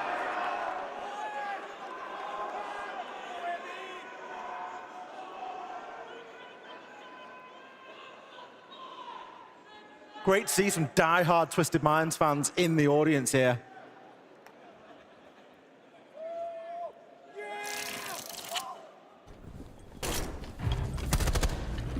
Map point. Not what we were expecting out of Lair. And not really in this fashion, necessarily. We've not seen Twisted Minds playing in their typical playstyle. Yes, they've been aggressive, but we've also seen a lot of structure. Navigating that plant down there, this is a team that barely plants. They have less than 1 plant per map on record at Salt Lake City. We've seen it attempted twice, and we've seen it go down once. They're changing the playstyle. They are changing the landscape, the way that they approach the game. And so far, it's working against the Rebellion. 5 seconds left. It could not be working better right now. And the thought that is weighing more and more in my mind as we've seen the Rebellion now play 12 rounds on Lair. It's that of their 5 rounds, 3 of them came down to 1v1s. One of them came down to a huge Rexon 4K in which Twisted Minds just peaked him 1 by 1. When you think about who has been the better team, who has been the better 5-man squad, it's increasingly looking like there might just be one answer to that question on Lair. I think the crowd certainly thinks Shopify Rebellion have 1 more round in them. Just 1 more defense is all the Rebellion need to push this to overtime. Just a 3rd round out of 6. How hard could that be? As Shome sends out the Dokubi call, you won't find any resistance on this top floor. Able to start moving down, and already with some boogie drone holes made in the floor, they can start to root out some of that defender utility below. full top floor clear at the moment. And it's not one that the Rebellion are really wanting to challenge onto. They're happy to get themselves back down to the site. We've got Ambi floating around a little bit, but it's only really Rexon playing in his signature blue stairs position. And I've got a funny feeling, Lynx. I don't think that Twisted Minds are going to push him one by one this time. I think they might either ignore it or deal with it in a different way. You don't think Twisted Mind are going to give him 4 1v1s on round 2 of this site? Perfectly spaced so that he can reload the shotgun every single time. I somehow don't think that might. P9 might prove us wrong. But there's a little bit of a difference, isn't there? This go around, we have a Clash supporting Rexon on this position. Blitz around the corner as well. I think Twisted Minds can tend to let that survive for the time being, but 2 minutes have been used so far, and 1 minute might separate Shopify Rebellion from map 2 or overtime. For the time being, it is something that you can largely ignore and just continue to make progress elsewhere. Guards has got some brilliant angles at the moment, down in toward Toxin, and that's going to be a good position to try and cut off and restrict some of this play. A hatch drop here could be lethal. Could completely demolish the Rebellion, or if some utility placed at the bottom of that hatch might have just been enough to stop this Twisted Minds attack. We haven't seen it. No hero has arrived. No knight in shining armor for Shopify Rebellion with 30 seconds to go. If they just want to win this on time, they have got 1 less player. They have 2 less players. But they have Ambi. The man who made it happen against G2 yesterday gets hit in the face by a flashbang. It might get slapped around by Twisted Minds if he's not careful, but it's only 10 seconds. Just 10 seconds to go. Twisted Minds start dropping bodies. Ambi and Canadian winning 1v1. It's only 10 seconds. You don't need 3 minutes. Just 10 seconds to push the Rebellion to OT.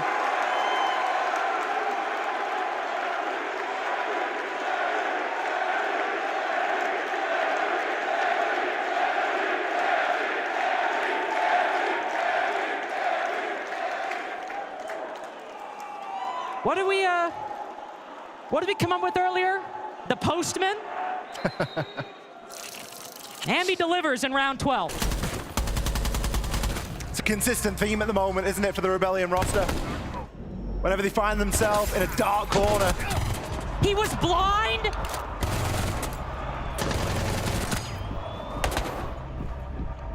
This guy's cheating. Get him out the server. He has been the light for Rebellion. Not only here on Lair, but yesterday as well. The only reason right now the Rebellion have another chance here on Lair. It's another round we can put in the Ambi column. 10 seconds left. That 4 now? 5 seconds remaining. I cannot believe this guy, dude. I cannot believe this guy. Coming into this roster in, what, back before Sao Paulo, just a little over 2 years with this squad. He has been on 1 team in Tier 1. He has made his home on Shopify Rebellion, and while he might not be 21-1, he is just 3 kills below that bank kill count yesterday. Rexon has been doing great as well, but Ambi, 2 1vx's and now a 4K to save Shopify Rebellion's map. Twisted Minds now moving to the defense. And the Rebellion are going to breathe a sigh of relief. They're on attack for overtime as well. Attack has been by far and away their better side of things. Booking the trend a little bit slightly for Lair as a map overall. Their record tending to edge a little bit further toward that defensive side. Immediate pressure here. J-Lad finds Canadian. Canadian's playing Blackbeard. How does he go in the head? He was full white. How does he do that? Just around the mirror window. Flashbang going out. Oh, it's so unfortunate. And a moment like this for the Blackbeard to fall, even struggling on the hard breach. Twisted Minds are not at all phased by Ambi's antics. Rebellion now in a 3-4 man disadvantage. 2 amazing kills from J-Lad as well. He's hit some absolute zingers there. Flicking now over into the Yokai drone. Guards can start to move some of that utility around just as we hit a brief pause. Got a great read on Surf's position right now. Just going to continue to send in those Yokais. Won't stop the deployable shield from going down, though. That's going to remove a little bit of safety at the end of the corridor for him. Is it another round where we have to look toward Ambi? Is it another time we have to ask too much of one player? Deploying Selma. Still got some teammates at his shoulders, but even that's going to slow things down. Selma getting destroyed by that Nitro cell. Taking hit after hit in the utility column. Shopify Rebellion seem to be trying to take things a different way. Rexon's gone on the roof and is calming like his life depends on it. Coming up with a different idea.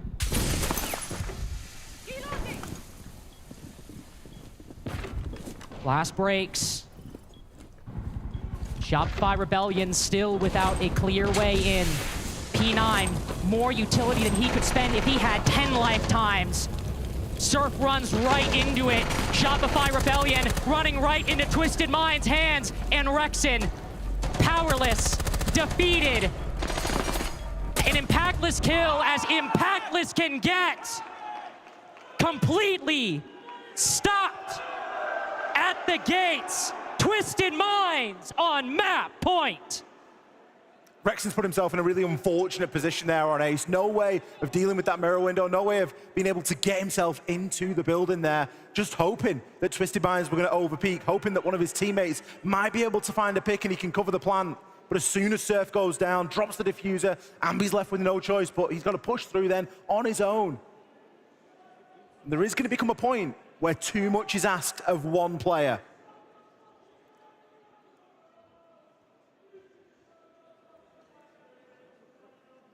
The individuals have stepped up when the moment has called for it for Shopify Rebellion. They have answered.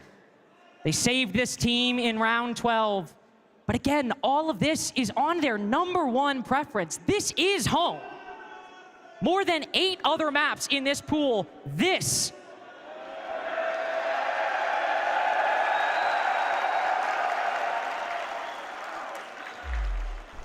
Encore had a great game yesterday. I just want to say that. Shout out. Unfortunately, right now, NA is not doing very well, Ollie. Down 6-7. Oh, no. Down 6-7 against Twisted Minds. It is looking bleak. Attacker's objective is to defuse a bomb. Looking particularly bleak given how some of these defensive rounds have gone for the Rebellion. How well we've seen Twisted Minds perform on their own attacks. Downstairs we go.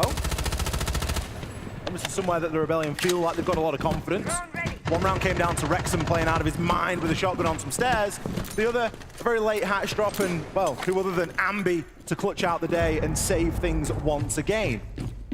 So barring individual performance, we've not seen anything that gives us the indication here from the Rebellion that this is a sound sight. It's more that they know that they're able to clutch up on it a little bit more than others.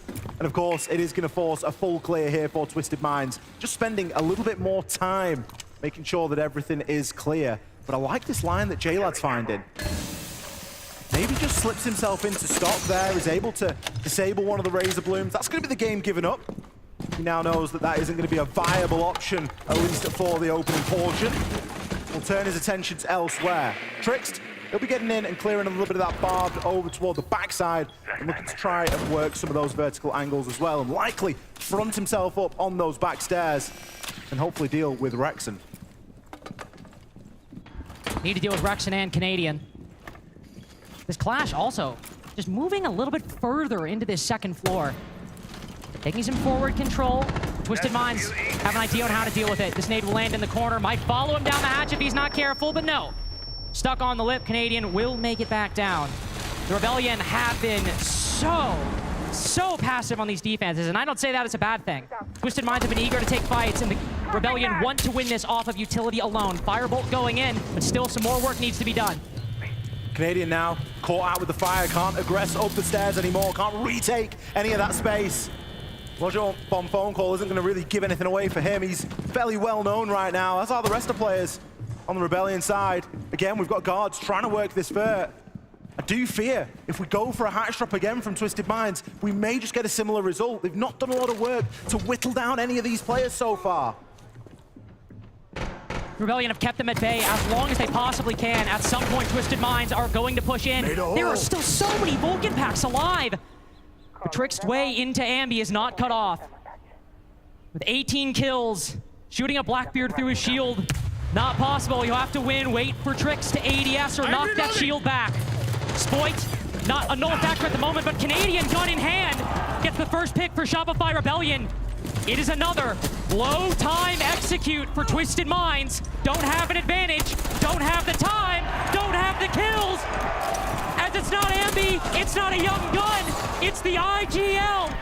Moving it to a 2v2, and Rexon might shut it down, but Canadian leads the way to round 15. We are going to need 15 rounds here on Lair to decide who is going one map up in the series. You kind of feel that when Ambi goes down inside a Toxin there, you think, ooh, there's the X Factor gone. And then Canadian starts to roll back the years in sight. Gets a couple of great kills. Twisted Minds not able to operate under that short amount of time. They had spent an incredible amount of time on that clear. Rexon and Canadian both assisting with that, with their aggressive plays up those blue stairs and inside of the top floor. 15 seconds at the point Ambi goes down, and, well, how much siege can you cram into 15 seconds? The answer, a hell of a lot. Really coming down to the wire.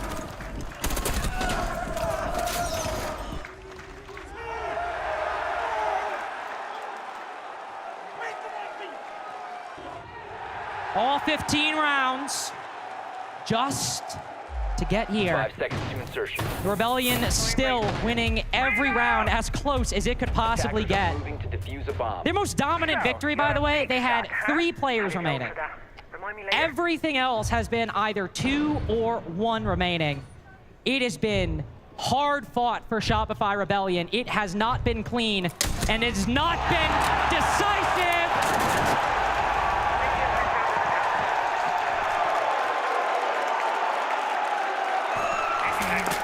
But 1 bullet, that's about as clean as you can get in Rainbow Six Siege. Hashom on the bench for the last round of Lair. Reloading! You got to give it to Hashom for giving it a go, I think, really, but Rexon, too good in the moment. We've spoken at length about his impact here on Lair, and we're going to feel it in round 15 as well. Good night.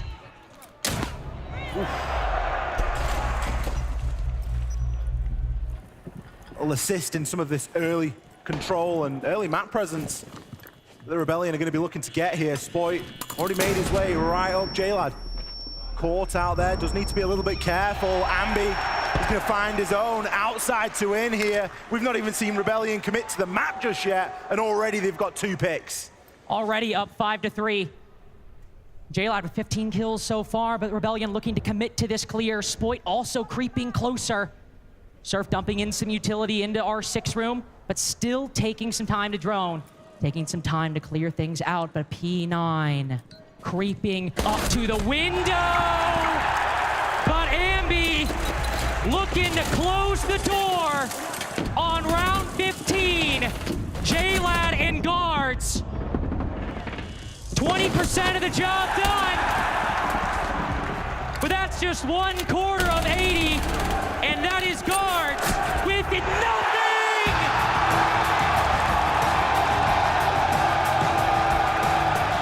Shopify Rebellion almost lose their home, but in all 15, just stay alive!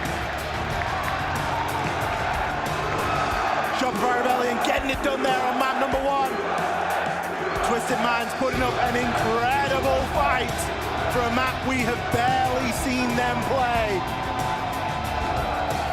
but ultimately the North American team in SR, good enough on Lair.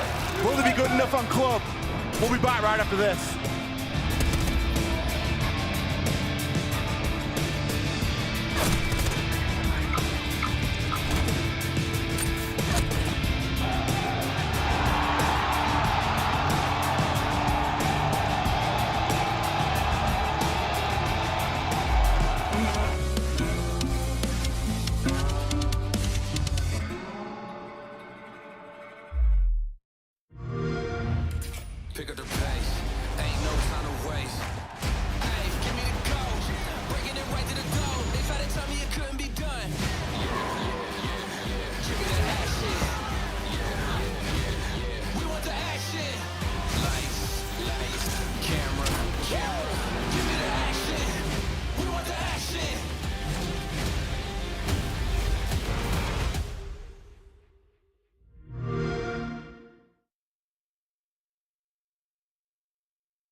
when this crowd is chanting your name? I mean, yeah, like, you know, we're wearing noise-canceling headphones, but you can definitely hear them when they're loud. Surf turned to you at the end of this game and he said, "You're him." Do you feel like him right now? I mean, yeah, another 20 bomb on main stage. We're feeling great. Guards, you've been standing up and taking in the energy of this crowd. What's it like playing in enemy territory? I love the crowd energy. They hype me up, so no matter what they say, it's giving me energy. So keep it up. Incredible. Thanks, guards. Now that is how you start semi-finals Saturday. It's the Rainbow Six Salt Lake City Major, and we have kicked things off in phenomenal fashion. Are we having a good time, Salt Lake City? Crazy, crazy beginning to affairs here, and we're having a great time too watching it, right? I mean, we sure are. What a game to go back and forth. And SR coming out on top at the end of it. I mean, we saw so many immense performances. I just want to say, Twisted Minds, the way that they were going for their attacks was amazing. The double shield, it was really aggressive, really taking space. That was what was giving them that edge on their entries. Absolutely, and then for Ambi, I mean, you said it in the beginning of this. Can he get another game, another lifetime career game of 20 kills? He absolutely did. But as you were talking about, me and you were talking about, it wasn't just on Ambi as well. No. Rexon was also the backbone of the team, being able to clutch up in many given moments. You were talking about Top Yellow. He gets that 4K on there. But again, this is, I mean, we can't talk enough to do this match justice. You would have had to watch this game every single round. Yeah, Ambi, I don't know how you do that blind. Getting that kill on Blitz, then being able to transition, get the kill, get the down, and then to switch into it and get the diffuser being planted. Ambi is literally a walking highlight reel. He's him. He's thriving. He's loving every second. I mean, it's one of those things for Ambi, when you just show up, even in the first rounds, first situation on main stage, we saw him yesterday have a big game. That type of energy, backed by the crowd, backed by everyone's support, I mean, it's only going to propel him that much further. And a lot of those times, I mean, that round where he got that 4K, that was a make or break round. Absolutely. You lose that, map's over. So amazing for Ambi to be able to have highlight plays like that, but the whole team came to play. I love that you mentioned Rexon. I mean, yeah, that big 4K, the last round being able to shut down Hashom very early on, it was very important. And so now, SR, when they're playing together like a team, they really look unstoppable. But going to Clubhouse, that's Twisted Mind's best map. I mean, I think that's what worries me, because especially when we heard in the comms from Super very early on, he talked about those mid to late round hindrances. That's always been play. That's always been the Achilles heels for SR. And now you're going to their best map. Now, it's not to say that they didn't have to fight tooth and nail, that they can, you know, breathe a sigh of relief getting over this hurdle. But I mean, by no means can they let their foot off the gas here. No, I love that you brought up comms, because the funniest comm was Wallahi, they're shaking, and then immediately SR coming back and winning OT. That was bad. You know what, as well, I think we've always been crying out for a villain once again here. Absolutely. in Siege, and we've got one right now. Let's talk about Guards for a moment here. He has been winding this crowd up big time, standing up in big moments, and just, you know, playing like a master, but also being a master in front of the crowd too. I mean, he's been such a backbone for Twisted Minds. Yesterday, he had over 30 kills. He's a big proponent as to why Twisted Minds were able to win against EP yesterday, being able to keep it so close now. I mean, he's very good on the defense, but that being said, he was very impactful behind those shields, being able to be the flex player on those entries. So when you have the double shield setup, being able to take position and you put him in there, he's doing his best job to be able to close out those rounds. And I think there's one way you can either deal with a crowd. You can either take the hate and let it hinder your performance, or you can keep feeding into it and only amplifying. And I think that's exactly what we're seeing. We even saw it in the interview talking about he loves the crowd no matter what. They can dish out whatever he wants. He absolutely enjoys it. And I think that's such a good mentality to have, is to use the hate to generate the fuel to get you into the next series. I love that. Use the hate to generate. Let's talk about Canadian for a minute as well. He stepped up in some big moments too and led by example. I think he also got some shit talk, I believe, from guards saying, what, can Canadian and Ambi up for 24 kills, just contributing his 4 kills to Ambi's 18 at the time. But then he also had some very clutch moments in these rounds where, had he not got a couple of those kills late into the round, they probably don't win it. And then this is a different talking point when we're up here. So it's good to see that Canadian's returning the clock, looking like he's 18 again, and still being a huge proponent for SR's success. I mean, you only need him to show up when it matters. I mean, I believe it was round 10 or 11, and it was a 3v3 in sight and he got the first kill to be able to set it up on Flash. It's situations like that where you need to be able to get the kill. Canadian knows how to do it, but when it matters most is him being able to position everybody. If you have Ambi getting those early opening kills, being able to slow everyone down, focus on the executes. That's something that we're going to see heavily displayed on Club because it's a very generic map. You need a good IGL to keep everyone on their toes, keep everything fresh of where the direction's going to be, because if you don't have it, we know Clubhouse, same old, same old. It's always going to be very default, so the adaptive heavy team is going to have the edge on Club. I agree. Let's just take a look at a little tweet down here as well from that Siege guy. Ambi and Rexon combined for 35 kills. Holy smoke, Shopify takes map 1 and we're off to Clubhouse. I think that the generic and the general consensus across the board here is that was the perfect start to a semi-final. It's just whether or not this NA team can follow up and deliver something as special on Clubhouse now. Yeah, but it's always something that resides within the Shopify Rebellion. It's constantly and consistently their resilience to get over it every single time. And again, they get to breathe a sigh of relief. They have that extra little lifeline here in the best of 3 by getting that first map underway. So again, the pressure is more going to be on Twisted Minds here. Now, granted, we did see them in their series versus EP. They lost that cafe. They said, you know what? That's their map. We don't care. We're coming to ours on Clubhouse. And what did they do? They dominated EP. So I have no doubt, regardless if the crowd's against them, regardless if it seems like the odds are against them, they're on their home turf, and we already saw what they can do. I would say as well, though, Fox, that we don't feel at all like Twisted Minds are shook by that result. Because, you know, they took it right to the wire. It felt like at times they might clutch up and win it.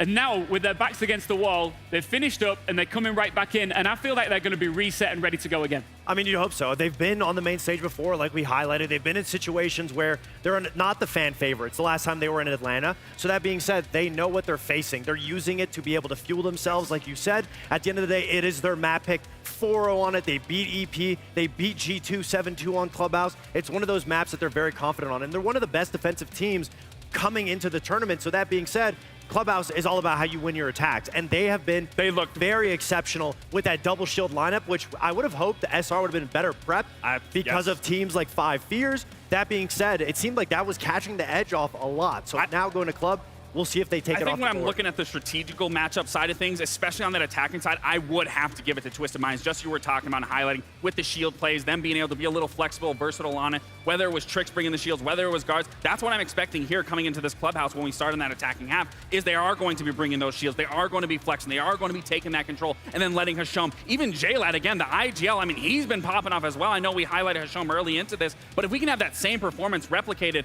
throughout that last map, and then even what was happening with EP with J-Lad getting into the building, going for flanks, leading his team. I mean, there can be a very scary team on this Clubhouse if you allow them to take that space. That's the biggest thing that I'm going to be looking forward to, is how close SR can keep it together. If they win, great. I mean, we're 2-0. Yeah, but I mean, no problem. If they keep it close, I just don't want to see the momentum completely shift by Twisted Minds steamrolling them, because we already know SR is not shaking anymore. So one more time, yes or no? We're going to 3 maps. We're going to 3 maps. We're going to 3 maps? I think we're going to 3 maps. Salt Lake City, are we ready for Clubhouse?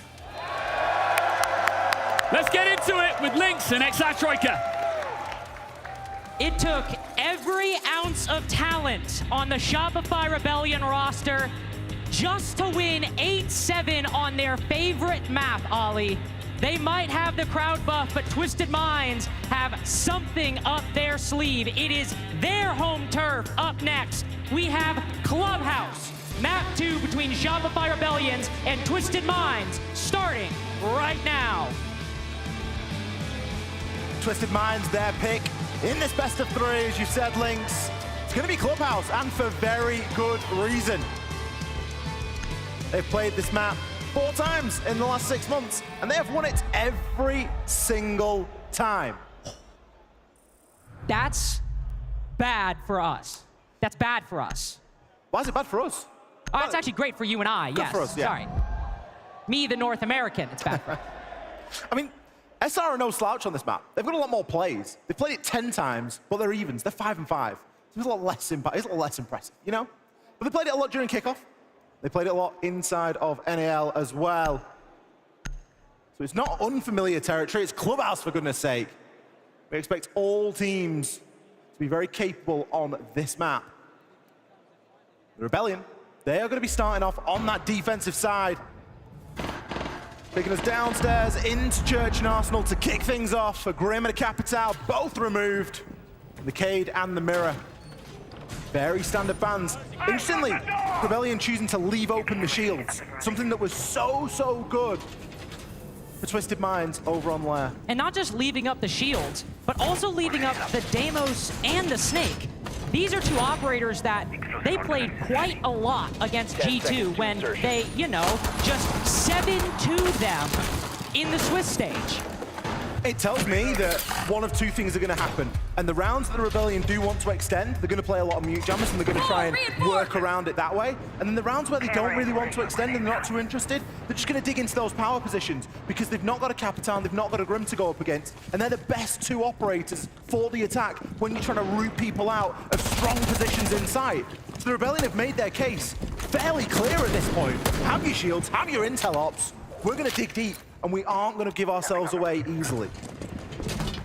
And while there might not be any mute jammers for this site, it seems like this first defensive basement Church Arsenal is exactly that plan. We've got Vulcan's packs, we've got clashes, we've got toxic canisters. We've even seen quite a bit of Jaeger play throughout this series so far. A couple times meant to just bolster specific positions that the defense wants to hold, create an extra problem for Twisted Minds.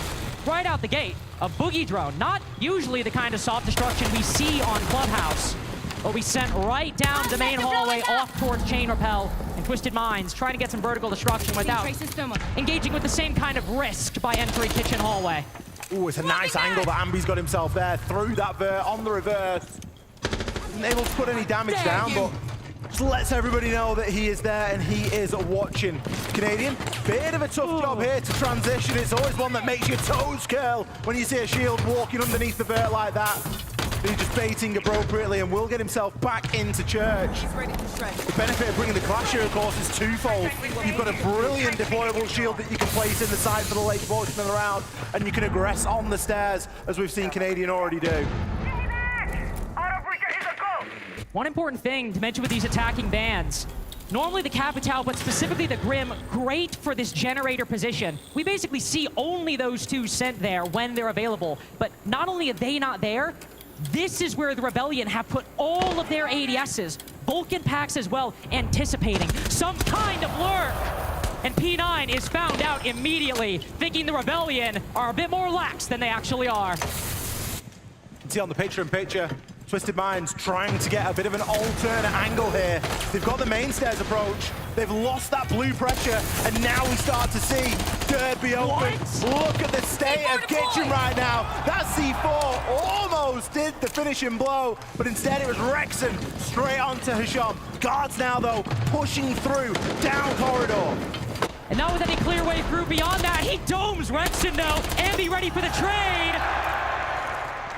You can make it a little harder for Ambi. He's proven himself more capable in difficult engagements. And now Trex might just be electrocuted to death. Instead, Canadian, gun in hand, picks up the first round for Shopify Rebellion. The Rebellion are backing themselves in these late round executes at the moment. They're giving away so much map control in the knowledge that they can hold on when it matters most. They're playing fantastically around that utility. The Goyos, the ADSs, all of it working together. Canadian, a mobile riot squad at the minute on that Clash, whether he wants to hold main stairs or whether he wants to just dig back. As we saw at the end of that round, he's just placing the shield down in Church in a really awkward position. No way of dealing with that at that point in the round. Rebellion's brief is clear at the moment. It is stack up and just force these attackers, to push. And I also love the play in blue, just stacking up all those ADSs while banning the Grim and the Capital. Just a really nice pocket strat.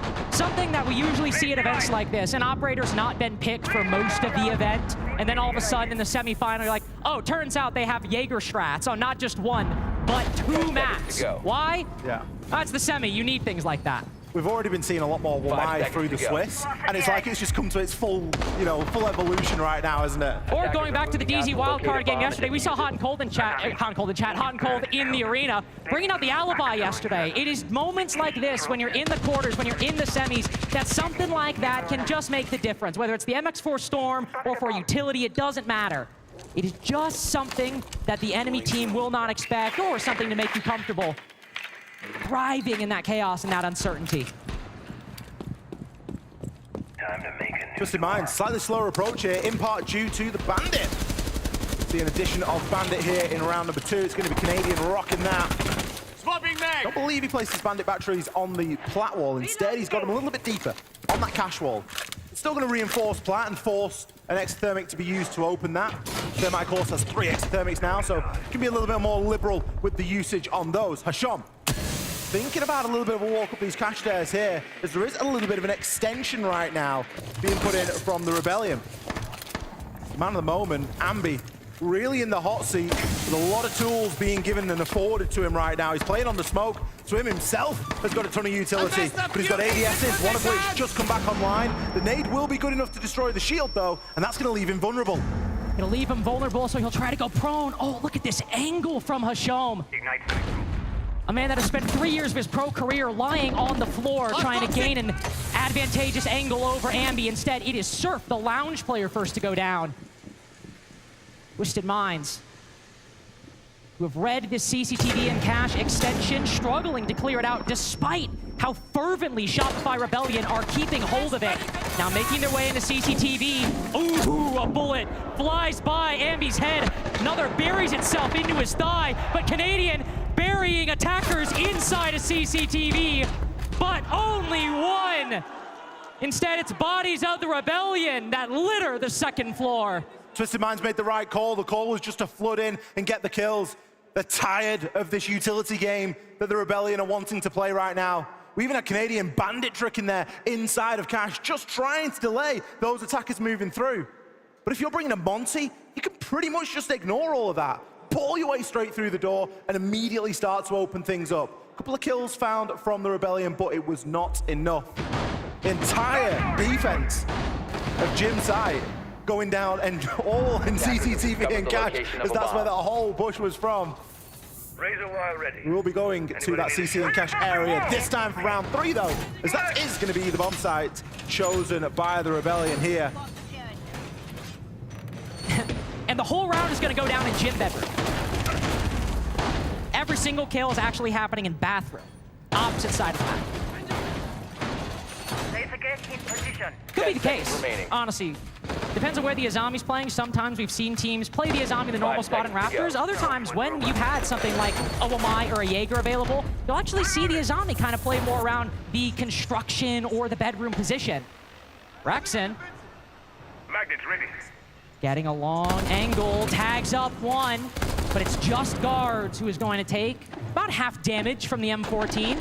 See Twisted Minds, hoping that maybe Rexon will overplay his hand, but not today. Rexon's got a very big job on this catwalk. As you mentioned, Lynx, it's not the Azami, it's going to be the Aruni that is playing in this position. Now he has the DMR, so that's going to be a fantastic tool. You only need to land a couple of bullets, couple that with the ACOG, brilliant. His biggest vulnerability at the minute is that he's got no cover to work behind. He'll have a couple of magnets there, likely, and he doesn't have to worry about a Capitol or a Grim, but he's still going to be a little bit exposed. Spoit as well now, on the counter on the opposite side of that. He'll be playing inside a gym, but he's got much more to play with. He's got 3 Kibas to play with right now. No mute jammers, no Mozzie pests. When they see that Kiba, they know somebody's going to be in gym. He's not without support. Canadian Ambi, providing some support from logistics and bedroom. Spoit is not alone. With the tournament he's been having, maybe not the most recent success with Ambi topping the charts. Spoit has been unbelievable in phase 1 and 2. Unbelievable this tournament, and now he's in a difficult spot. Azami can be really good to play your life, but the more attackers start dropping down onto Jacuzzi balcony, the more Kibas Spoit has to expend. He's got to be careful that hatch, that rotate hole isn't too far away. Half the round's been gone at this point. Dopey call goes out, but more times by Twisted Minds being wasted. They try to get aggressive, try to hit the site. Surf ready for it. The Rebellion not leaving anything unchecked right now. 1 minute and 45 seconds. Twisted Minds have spent focusing on this roam, and the only guy who's entered the building was on the opposite side of the map. We are now at 2 minutes spent trying to clear out this roam, and the best we get is a 5v1 and a 4v0. Twisted Minds really getting dragged into the mini games that the Rebellion are wanting to bring here. Spoit attracting a lot of attention over in Gym. Keeper barricades, support from Canadian and Nambi. It doesn't matter. You can't root him out there, you've got to go elsewhere. I was gobsmacked to not see somebody get onto Gym window. Any window, really. It was just so passive from Twisted Minds. They're being given problems at the moment that they are not able to adapt quick enough to solve. And again, it floods into, you look back toward the bans. What's banned? Capitao and a Grim. What would you love to get rid of Spoit playing inside a Gym? Can you imagine just literally one firebolt going into Gym? Oh, and then he just goes down the hatch. Yep. That round probably doesn't happen if you literally just have one. The fact that those two aren't in play, though, isn't the end all. There are still plenty of ways that you can deal with Spoit in that position, and Twisted Minds are just being a little bit too one-dimensional at the moment when they're trying to find those out. We're going to see a full side rotation here from the Rebellion. Back downstairs we go. They're not giving another go up in Gym and Bedroom just yet. That will likely come at round 5. They want to have another go downstairs, especially while they've still got some decent tools at their disposal. The Goyo, of course, still in play here, along with that Echo. His army now being taken out of the picture. Not that big a deal, I don't think, for this downstairs hold. We didn't see it feature in round 1. But equally, we've not got the clash either this time. And that was quite a big success for the Rebellion in the way that they wanted to try and play. And I think to understand like why the Rebellion are moving the way they are, we've seen quite a few lurks be hit by Twisted Minds, really over the course of Salt Lake City. But over the course of Clubhouse specifically, we've seen players try to go up Gen, try to hop into the flat wall breach. And so while the Azami's down and you drop the Clash, what do we see come in turn? We've got the F-Mods. We've got the Fenrir's who can stock up Generator, can hold these different positions. You can't really do the same projectile denial. The strat Twisted Minds literally just by sheer numbers could overcome that with this lineup. So Rebellion instead moving to counter more directly Twisted Minds style. Guards moving up the red stairs, going for a massive full clear, of which there is nobody from the Rebellion present. It's a massive bait at the moment. Surf has been on a little marathon of that top floor and placed a load of mute jammers all over the place. So what happens in the prep phase? Well, you set some pre-placed drones on that top floor and you see some mute jammers, and then you go, oh, they must be holding upstairs. Spoiler alert, everyone's in the basement. Nobody's upstairs. There's nobody upstairs. And very quickly, Twisted Minds have learned that. But it has already burnt the first minute. And for a team that we know has struggled a little bit under the clock, not only in this map, but the last as well, that's a win at the moment for the Rebellion. So they're going to be pretty happy, sat back in that side, knowing, well, we gave it a good shot. We phantomed our own presence, and now they've wasted a good portion of time, a little bit of utility. But this is where the round really starts to get going, especially with Hisham on that ram. We saw the value out of the ram inside of round 1. Kitchen floor did not exist. It was a very dangerous position to play in. Same can be said here for kitchen corridor. So all of that has been opened up as well. F not being triggered, another slow round from Twisted Minds. A lot of utility to compensate for that though. Soliton scanners, Candelas, just trying to get a little bit more utility. Good find by Twisted Minds, in fact. But still looking for a kill. Michonne, moving down Moto Hatch, spots the Yokai for his troubles. You'll take that. The player playing aggro on the doorway. There is an F-Nod in here as well. More information being gathered by Shopify Rebellion. Yokai number 2 making its way, anticipating a plant over in Arsenal. Guards putting it down, just creeping on in. Gets in the right spot, but through Ash Wall, nobody expected it to go down in an position. It's a quick trade. Neither side with a clear lead in terms of kills, but Twisted Minds now retreating to their positions. With hatch open, the floor decimated. Twisted Minds have more vertical angles than they know what to do with. Rebellion now with half the post plant gone as well. Still struggling to come up with an idea for this retake. P9 spots one, that's an easy kill. Canadian now going for the defuse. Ambi trying to defend his IGL, his leader, the best he can. But again, when the floor is all but gone, what else is Ambi to do? Back and forth on Clubhouse. Twisted Minds tie the game. Massive impact there from Twisted Minds. We know that they're going to play the ram. We know they're going to open that kitchen floor, open up entirely. So where's the best place to plant? Bang, straight through Ash Rush spot and just get it down there. It can be very easily held from upstairs. Kitchen hatch is open. Defenders are going to be very reluctant to make that journey all the way back to the side of Arsenal. P9 did his job and more. The barbed wire, it was placed fine. It was just a little bit too close to the generator. Had it been a bit further up, maybe he gets it, but then maybe you don't hear it.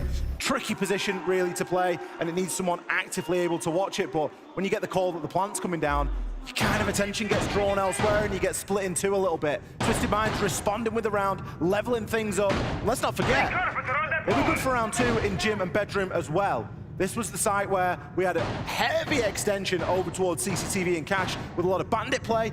That isn't a factor this time. It's going to be a much lighter hold in that area. And hey, they were great for clearing out CCTV and cash when the site was not CCTV and cash. True. Something about that overlap seemed to boggle Twisted Minds, well, mind. Better way of phrasing that, probably. But now as we look towards gym bedroom, they make an attempt to win this site a second go around. We'll have to go against the Clash, which we saw on the basement site, but not on gym bedroom.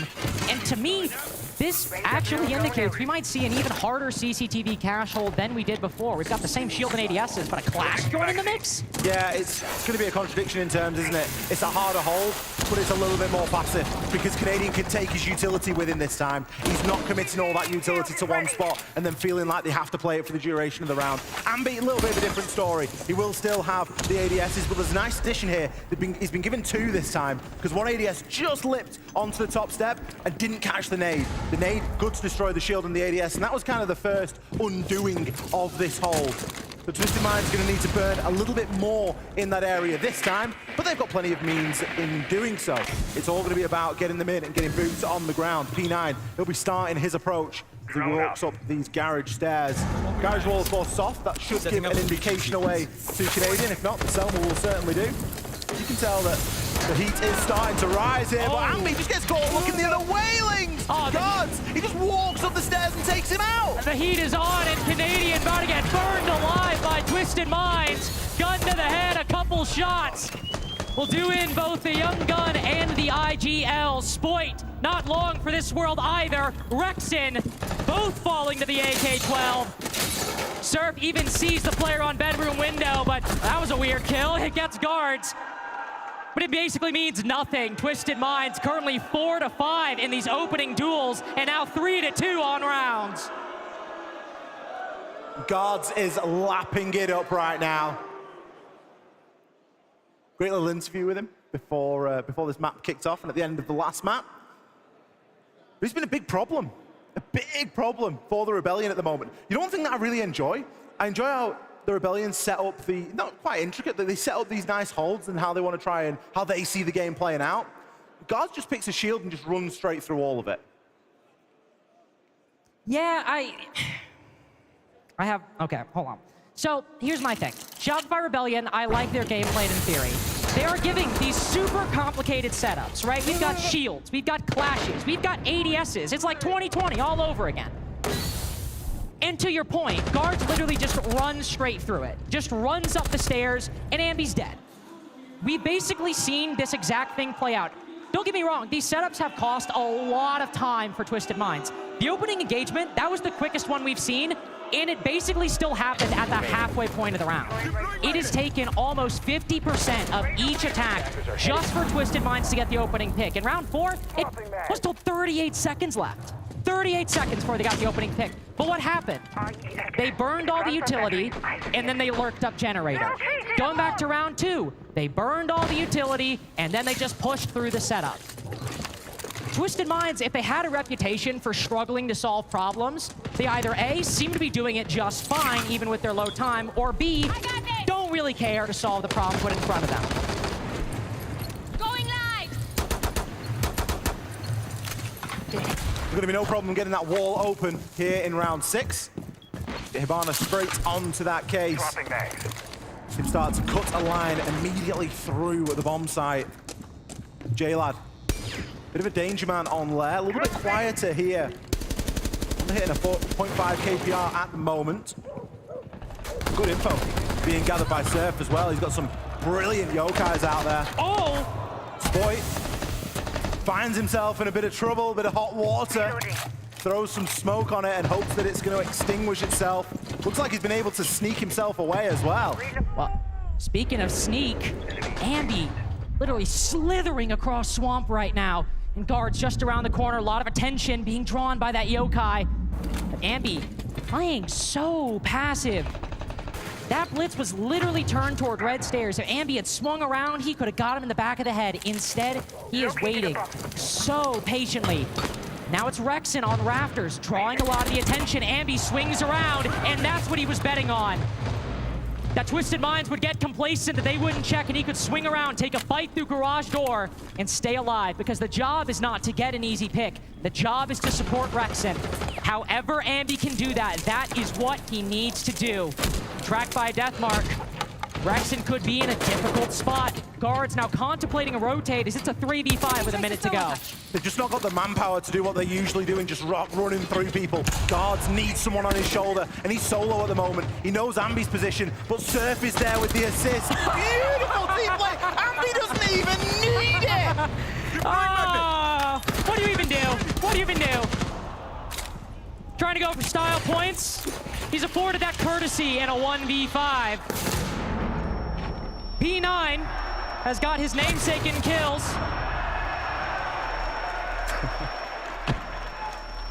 It's about sending a message. It's about denying P9 even the most minimal of consolation prizes. Just as Twisted Minds string together 2 in a row, Shopify Rebellion tie things up 2 maps in a row. Where have we been here before? Yeah, what up? Okay, I'm going to tell you what I saw from them on their defenses. I want you to realize those attacks they just ran were exactly what we said, okay? So I would expect these attacks to be very similar. All right, for basement, they have a castle roam. If they don't have castle, he's going to be Scopos, okay?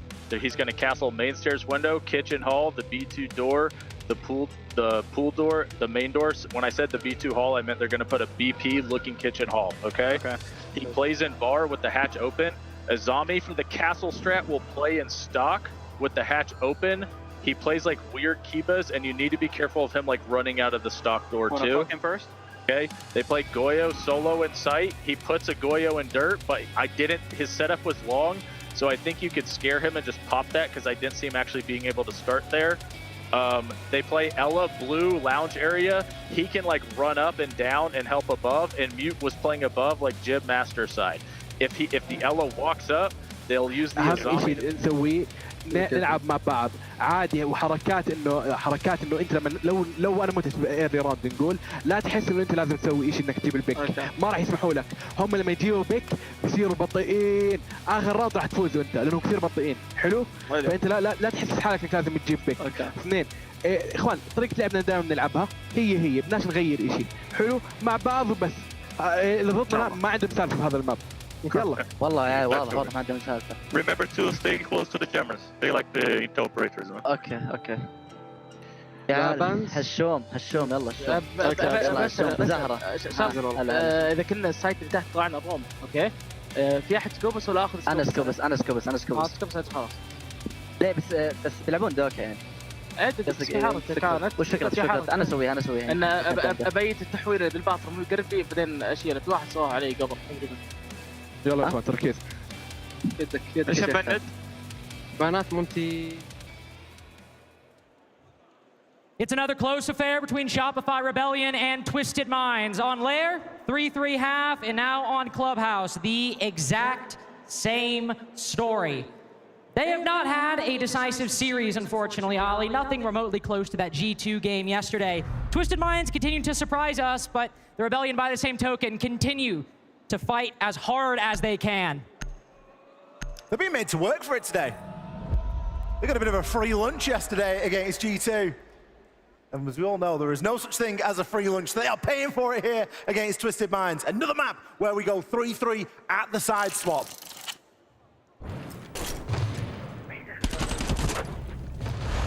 Had it not been for Ambi, it would have been a 4-2. Again. Well, I mean, that's just insane. Hipfire headshot onto the blitz. Objectively funny from Rexen. Did you see how many magnets were Ambi's like just surrounding Ambi's body there, just trying to catch any nade? You see the nade bounce in and just Rexen with the quickest flick, just like, all right, and no thank you. I think P9 still got credited with the kill, unfortunately, so. Well, he'll got the down, won't he, so. Been a lot funnier if he did. Twisted Minds now starting off Church and Arsenal. Normal primary site for the clubhouse defenses. Didn't see basically any roam whatsoever from the Rebellion on this site. Both times they played it, they were basically playing as much on-site utility as you could imagine. Here, J-Lad is on Solus and Guards is on Ella on the second floor in the first minute of the round. Maybe they'll fall back. I don't think they're falling back. It's the polar opposite, isn't it? And I think it's the clash of play styles that we have with these two opponents right now. On the one side, you've got Twisted Minds that are happy to throw caution to the wind and to play in this aggressive manner. I don't even think we saw a single defender inside a strip the whole defense long for the Rebellion. And already we've got P9 hanging around in there on the Scopos. Hasham harassing here at the top of garage storage. Rebellion are going to have the work cut out for them here, and they've switched some tools around. They were threatening to bring the Deimos a little bit earlier on. Deimos or a Snake would have been fantastic here to try and pin some of these players down, because at the minute, they've not really got anything aside from Lion. Well, they need to gather some information first. They'll gather just a little bit, but it's on a player inside a site, moving around dirt. More immediate issue is finding this Azami, who will make herself scarce. Used a lot of Kivas, though. I think that's around 3 that she might have used on that window. And you don't need a lot to bolster Arsenal, but you need to make sure you have enough. And so one thing I am a little concerned about going down, while that's wasted the first minute, Michelle might be light on resources, depending on what the Rebellion have. They do have 3 more nades, for example, and a DMR. These Kivas might get shot, and the site might be softened up a little bit. So has been a minute, though, and there I was about to say, J-Lad making himself known. Will tag up Ambi for the second time this round, but he makes his way back. This positioning from J-Lad's perfect, though. He knows that Ambi's dropped. Guards is coming in for the party as well. There's 2 players around the corner that Guards has to try and deal with now. They need to isolate him. To throw off a flashbang, try to ward him off. The barbed wire betraying Guards a little bit on that flank. Spotted by the E1Ds, they've got the confirmation, but again, not in a great spot to finish him off. The Rebellion, I was about to say, don't have a lot, but Canadian and Spoit are literally at the door to sight. They have walked up dirt. Spoit with a long angle looking through these smoke grenades, but not a single Twisted Mind player is peeking. Ambi's been threatening to lurk down blue for 2 minutes now, but there's 3 players around the corner. Surely somebody's watching. Yes, they are. Turn their back to the air jab, will end up knocking Rexon back up blue, but Trix and Hasham ready for it. Surf in a 1v5 as Shopify Rebellion's attempt to quickly pierce the site is repelled by Twisted Minds. Shopify Rebellion never had a handle on that round. Not at all. Twisted Minds running roughshod all over him. A roam game that was never dealt with. Lurkers that were allowed to rotate back and come down oil and having a huge impact in the later portion of the round. And then we've got Canadian and Spoit just, they didn't get the memo, they didn't get the brief. Already making the way through into sight from dirt. It's called kitchen dirt for a reason. You need kitchen. Or you need blue.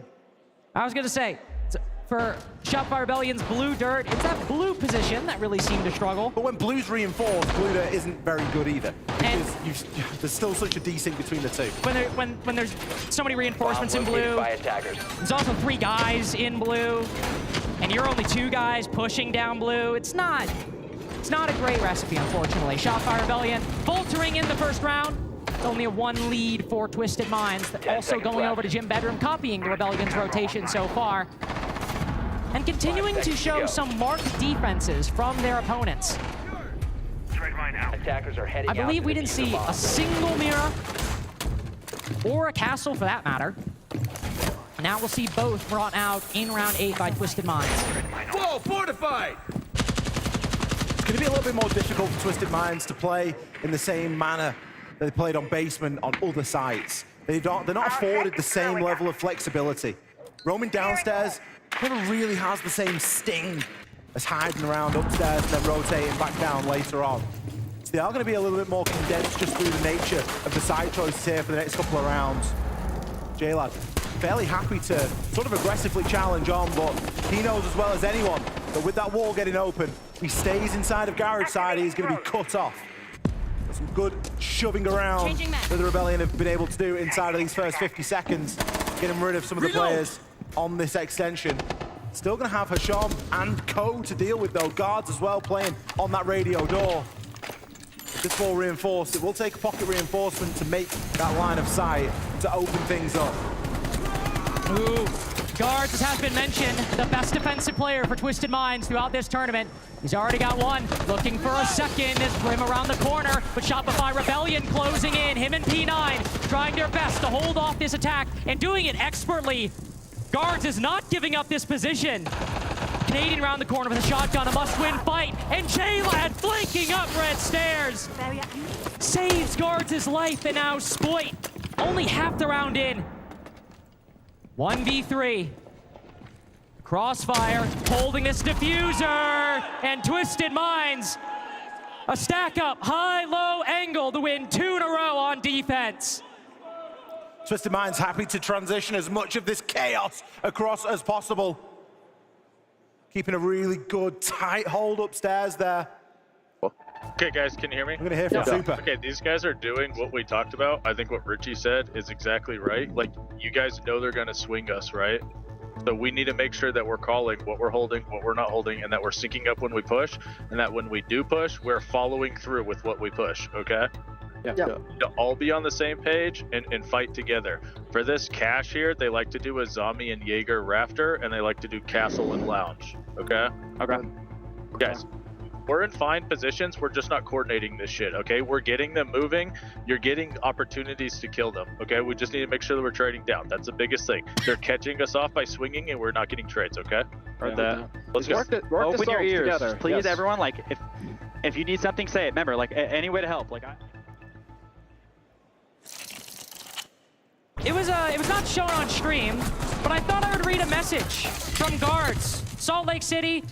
Guards in chat said, hey guys, I have a great idea. Let's push it 5 seconds remaining instead of 10 seconds remaining. Clearly, unhappy with the pace of Rebellion's attacks. Do you think Shopify Rebellion can pick things up? Activate jammer. Do you think they have a few more rounds in them to come back on Clubhouse? The crowd seems to believe. Now Rebellion just need to make good on that faith, on that promise.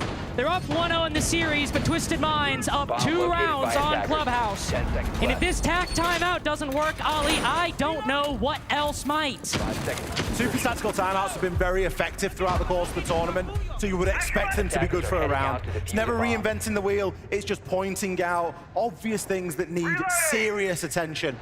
And for that particular timeout, a lot of focus on 3-2-1s and what are we pushing. Make sure that we're working together. They know that Twisted Minds are going to swing. They know that they're happy to regress. You're never going to be digging them out of a power position.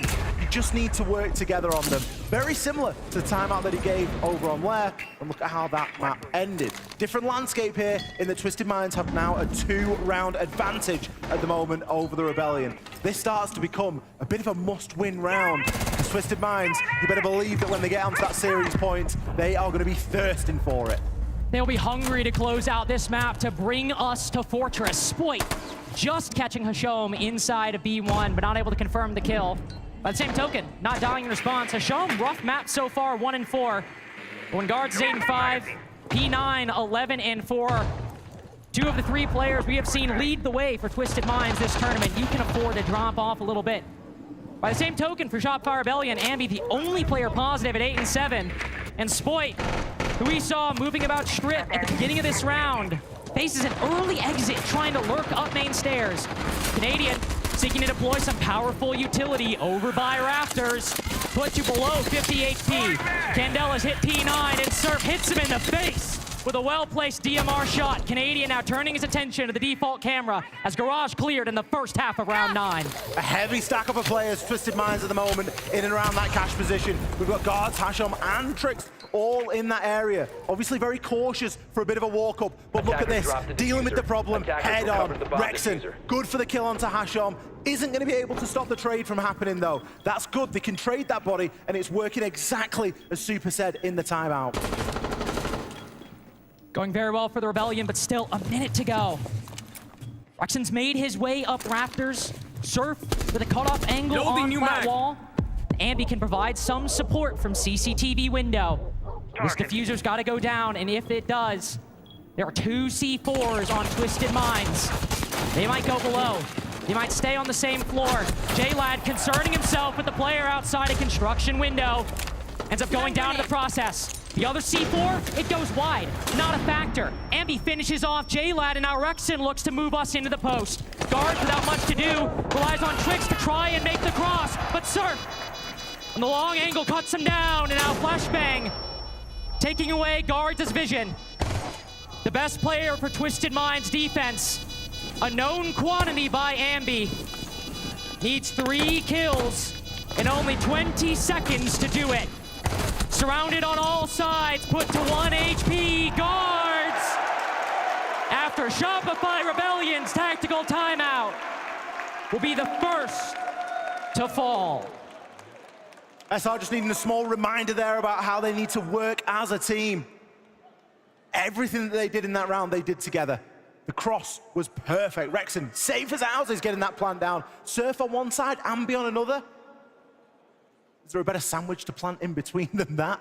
Especially with the way we've seen both of them play so far. It is going to shorten the lead that Twisted Minds have at the moment in this series.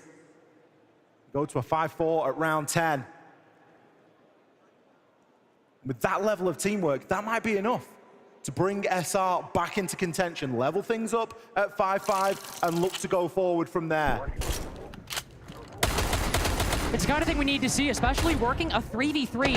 Not a 5v4, not a 5v3, but complete man equilibrium between the two teams.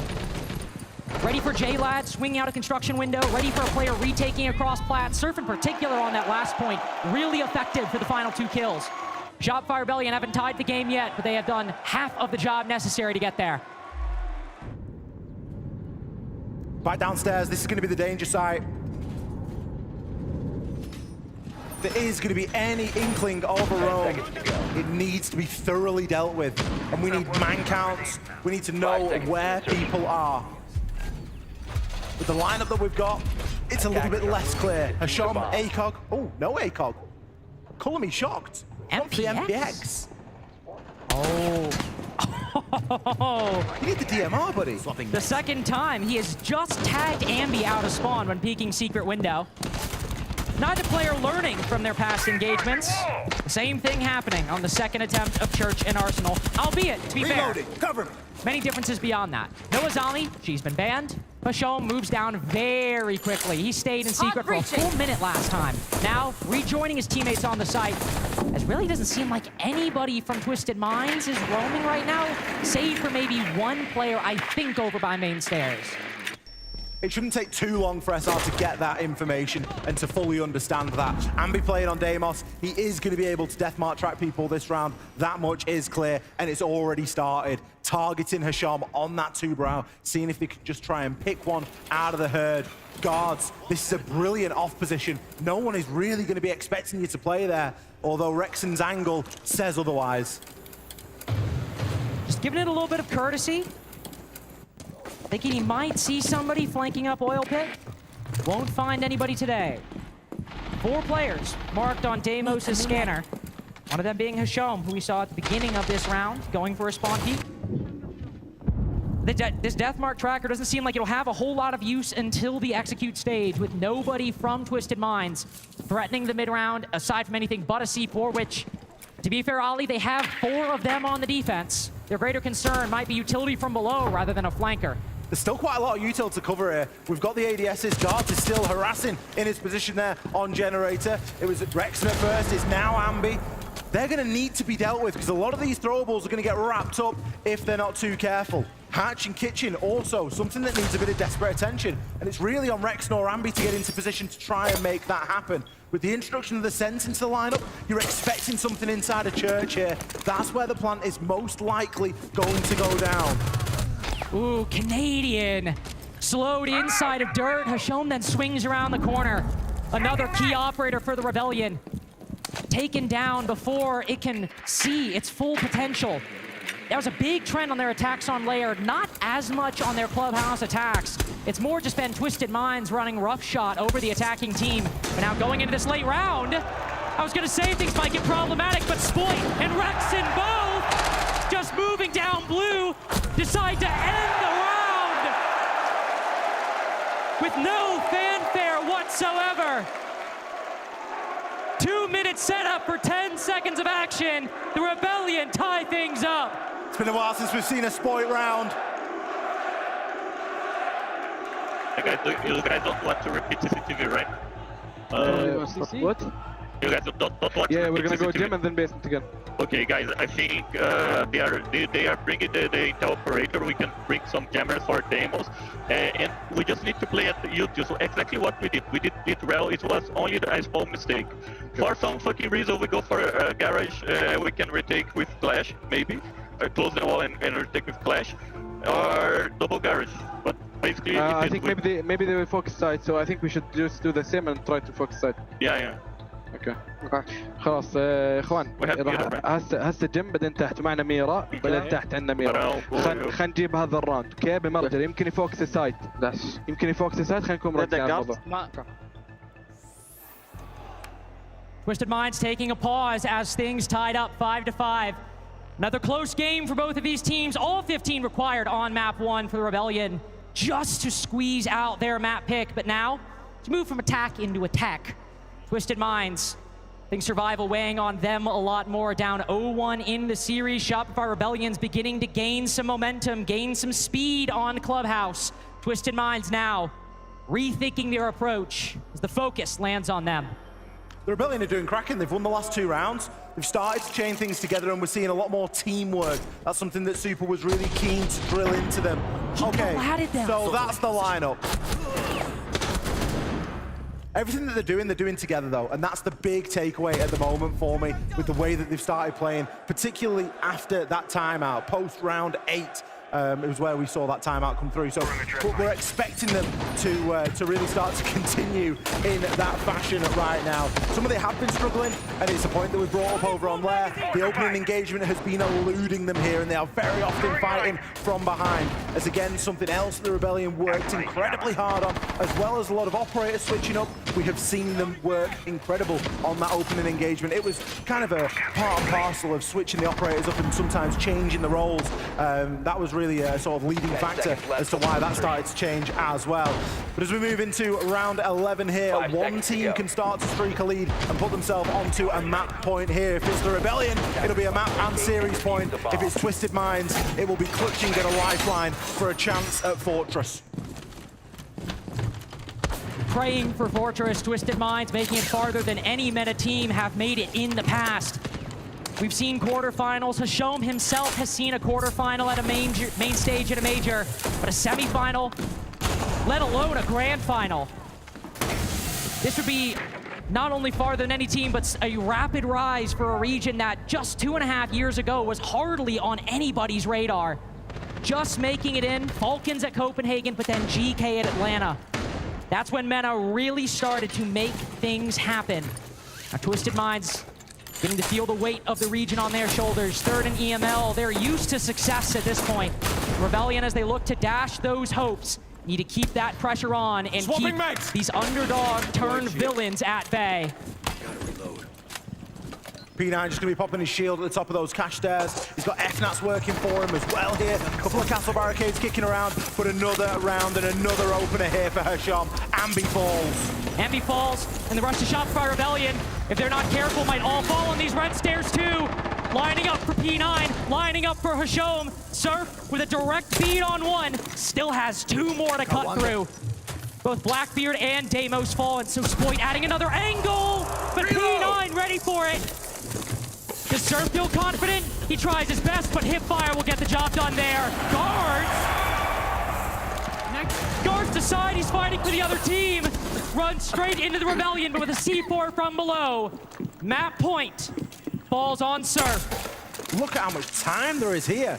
Surf 1 versus 2, and look at the util he's going up against. There's going to be mirror windows, castle barricades, you name it, they will have it to hide behind. So much utility, so much time, but information on Surf, bulletproof camera, and a mirror window staring at him front in back. He'll attempt to cross. Taking refuge behind the bed, and that gives J-Lad his opening. Swings around the corner. 6-5 for Twisted Minds. 1 round away. Big statement play here from Twisted Minds. Could be one of those series where we see both teams win their own map choice. Not that unusual in a best of 3, but still close maps regardless. Not over just yet though, but it is back down to basement. We will go. Site that has kind of eluded Shopify, save a huge individual performance from Spoit back only a couple of rounds ago. Togetherness in which they were pushing here. I mean, the activation on those goggles, we don't always see Warden getting the full value out of it. Probably the best I've seen in a long time. Crazy value from P9. Such an insane player this tournament. I mean, Hashom, J-Lad, P9 guards, they have been a monstrous quad that we've seen in Salt Lake City so far, but P9 took a little bit to get going in the group stage, in the Swiss stage, but has really shown up for his team in big key moments. Right now in these defenses, right now in Clubhouse, 13 and 7. We're still looking for that guy on the Rebellion. Everyone's doing fine. Everyone's putting in the work. But it's not the Ambi show. It's not the Rexon show like we saw on Lair. Drone is online. I don't entirely mind that. They can still win games and not have an individual pop-off. That's just called a good team. It just so happens that that's become the norm. That's what we've become very used to so far with this Rebellion roster, particularly on this main stage. Hasham, back up to his old tricks. Gonna be hiding out inside a stock. Drone starting to come in at his feet now. Does anybody dare challenge? Given the fact that Twisted Minds have won all 5 of these defensive opening tools so far, whatever poor soul decides to fight Hasham on this angle has got to be careful, has got to be clean, has got to be decisive. And again, it is Canadian going down early on these shields. Canadian has died as the opening death 3 times this attack so far. Every single time on an important operator. Twisted Minds stringing together 2. P9 gives himself up to Rexon, but Guards is ready for it. Baiting his teammate. Luring the Rebellion in, setting a trap that not even the attack could perceive. But Surf, creeping down bottom main, has spotted one in sight, has made his way through, but without diffuser, without his team, he is just another body. Another kill for Twisted Minds. And so Ambi last alive. It's a very big ask from Ambi again, this. We know what this player is capable of. We've seen what he can do this weekend already. He's got a minute on the clock, 2 death marks. He's not in any massive hurry right now to get this job done. Can even go and recover a drone. He's able to shoot the mute jammer, recover that. Can start to really work this. It's not all down and out just yet. Site utility, not going to be as big a factor as you would think. Some of that's already starting to be burnt through.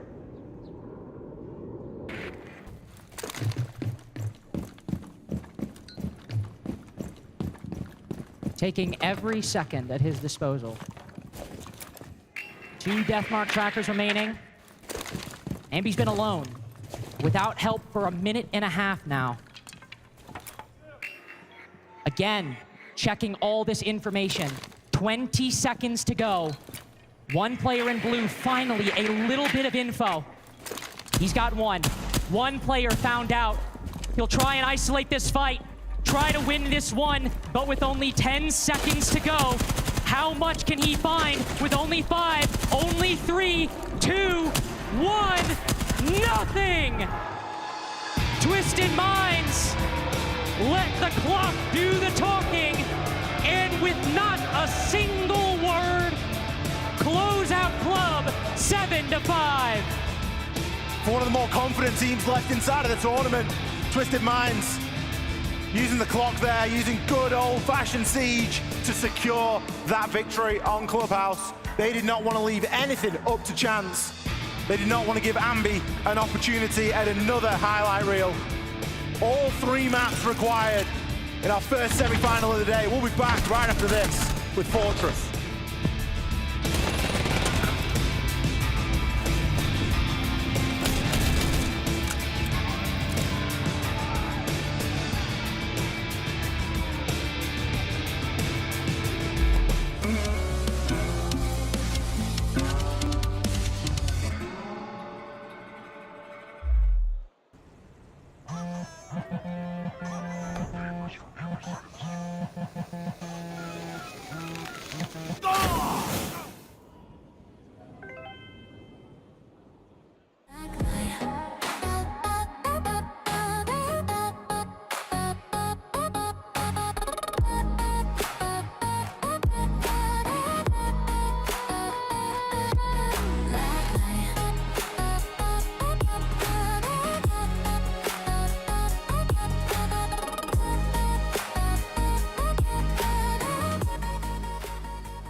get into the action here. This is Jonah's Showdown, and this is the show where we take 3 of the best players in the world of Rainbow Six, and we put them into a 1 versus 1 versus 1 trivia gauntlet. Are you guys excited to get started?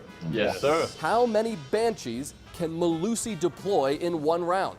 Stop it. 4. Correct. That's a point for you. Great start. Honestly, I forgot that I was supposed to buzz in the first question. Now I know the game. I think now I'm locked in. What is the range of Thatcher's new EGS disruptor gadget? Jigsaw. 30 meters. Not quite. Little long. Anyone else?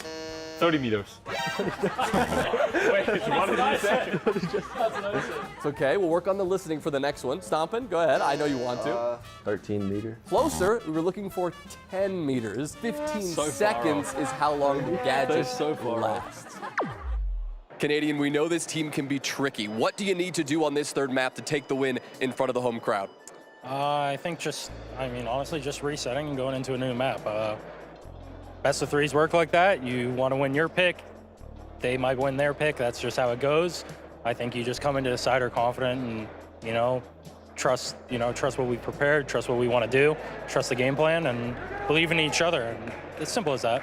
I don't think there's like any rocket science to it. I'm sure they'll say the same thing. So yeah, just reset and go to the next map.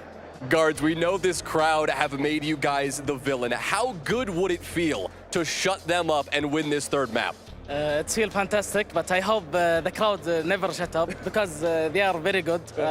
And whoever say USA crowd is bad, he should I don't know how to say it, but he should rethink it, Yeah. Incredible. Thank you. Fortress will be our finale. We are going all the way, as my good friend Ace will say, in this first semi-final here. Lax, Fox to pick apart what we've just seen there. Lax, Clubhouse, as we said, it's Twisted Mind's house. You walked into their domain. They did come out on top. You asked, were we going to see a best of 3 go the distance? Absolutely. And I do want to highlight in round 5 specifically. This is what I talked about with EP very early on. Guards and P9 working in tandem with each other, whether they're using the information, whether they're using the shields, but Guards here so instrumentally well on the blitz here, using it to take control of cash, and then pushing it even further to constantly get the kills going in their favor, and then forcing the players into unwinnable positions, forcing them into crossfires from P9 holding outside of Master, and it was just a masterclass round from these two. But not just that round in particular, the entire series of Clubhouse really came down to P9 and Guards equally putting up a great showing. 14-8 on that side and 10-9 on the other. We need this exact same performance from these two going into Fortress. Couldn't have said it better myself. We saw that strength on map 1 with the shield play. We thought it was going to be able to handle at this point in map 2, but off of that clip, that was a terrifying blitz rush. If you're on the other end of that, you have very limited time. That was the consistency, and that's the difference from map 1 to map 2, is the shield play was still there, but on defense, we saw a little bit different of an approach from Twisted Minds, slowing it down,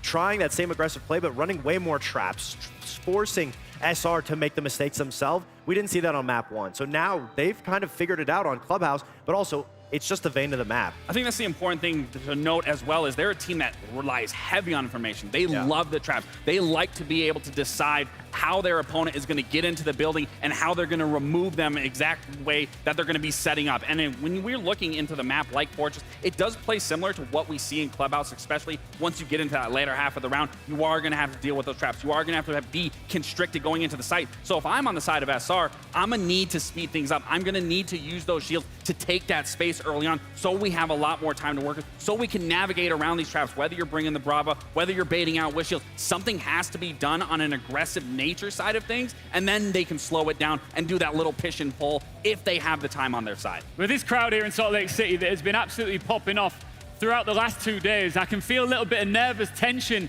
in the air because they want Shopify Rebellion to get this over the line, and Jonah is standing by with one of them right now.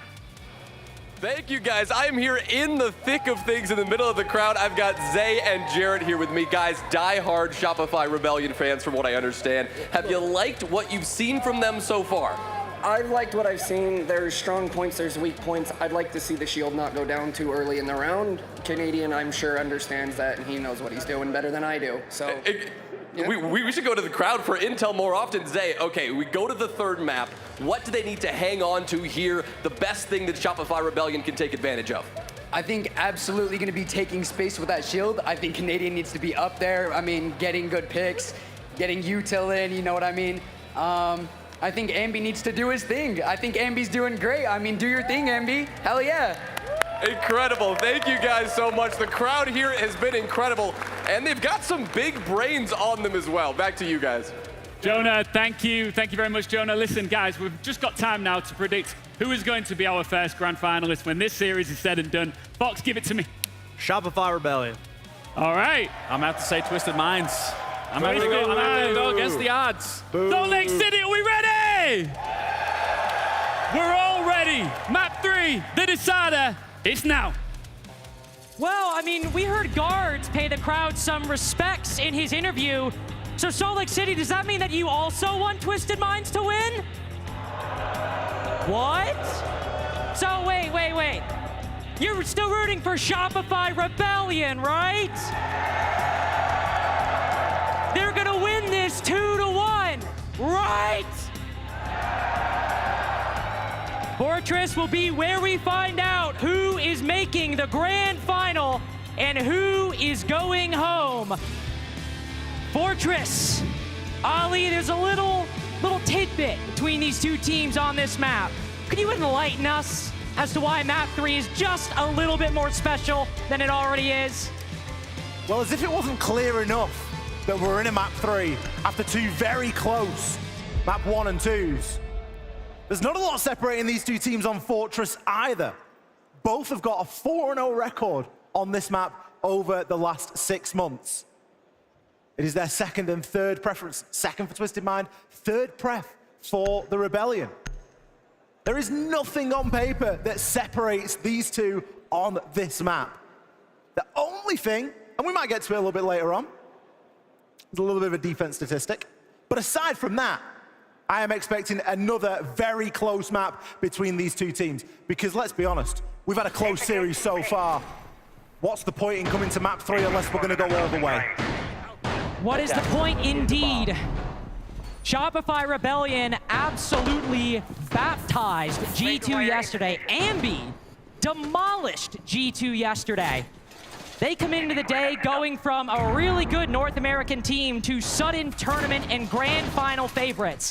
They have struggled for every single round, win or lose, on both Lair and Clubhouse.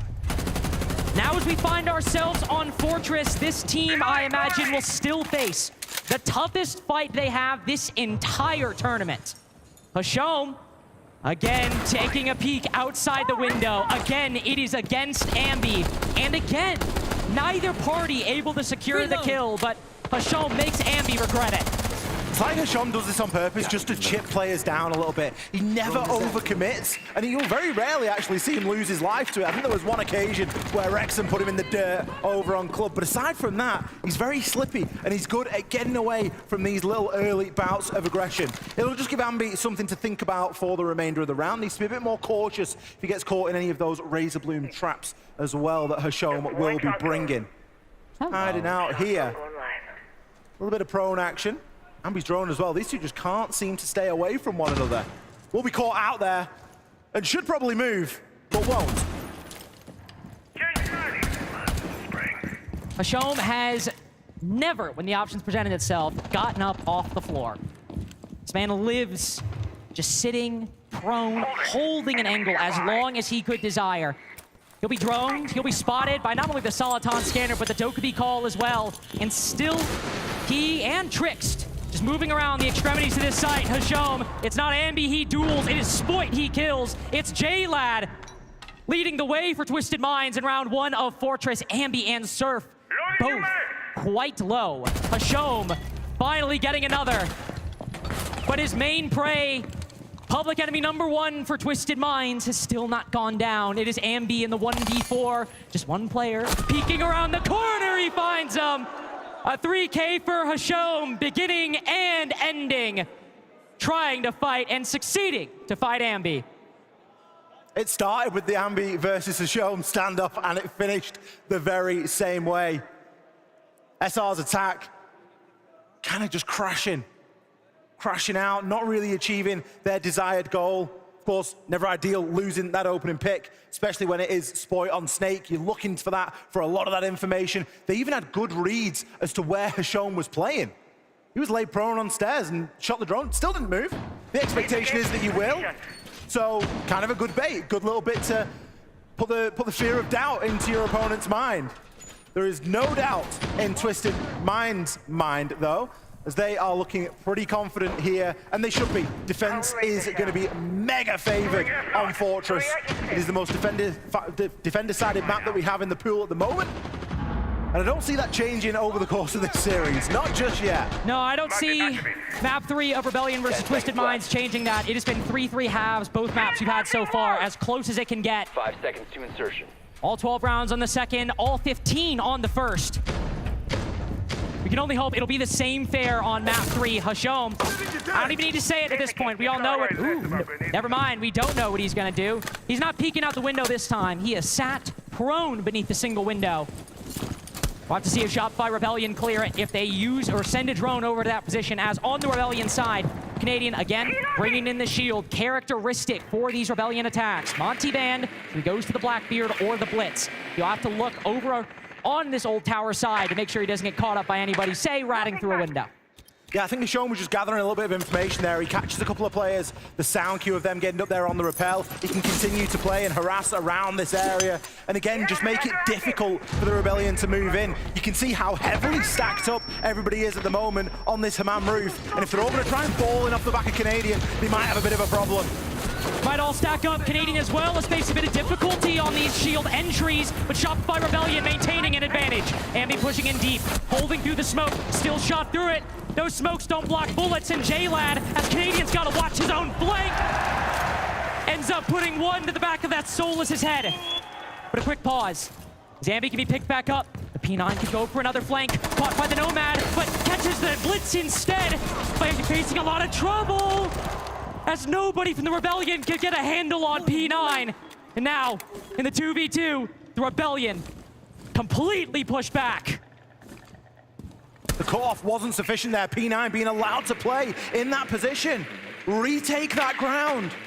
It's devastated the advantage that the Rebellion worked so hard for. They almost had the plant down at one point, and the decision was to come off and guarantee it by having a good idea as to where these remaining defenders were.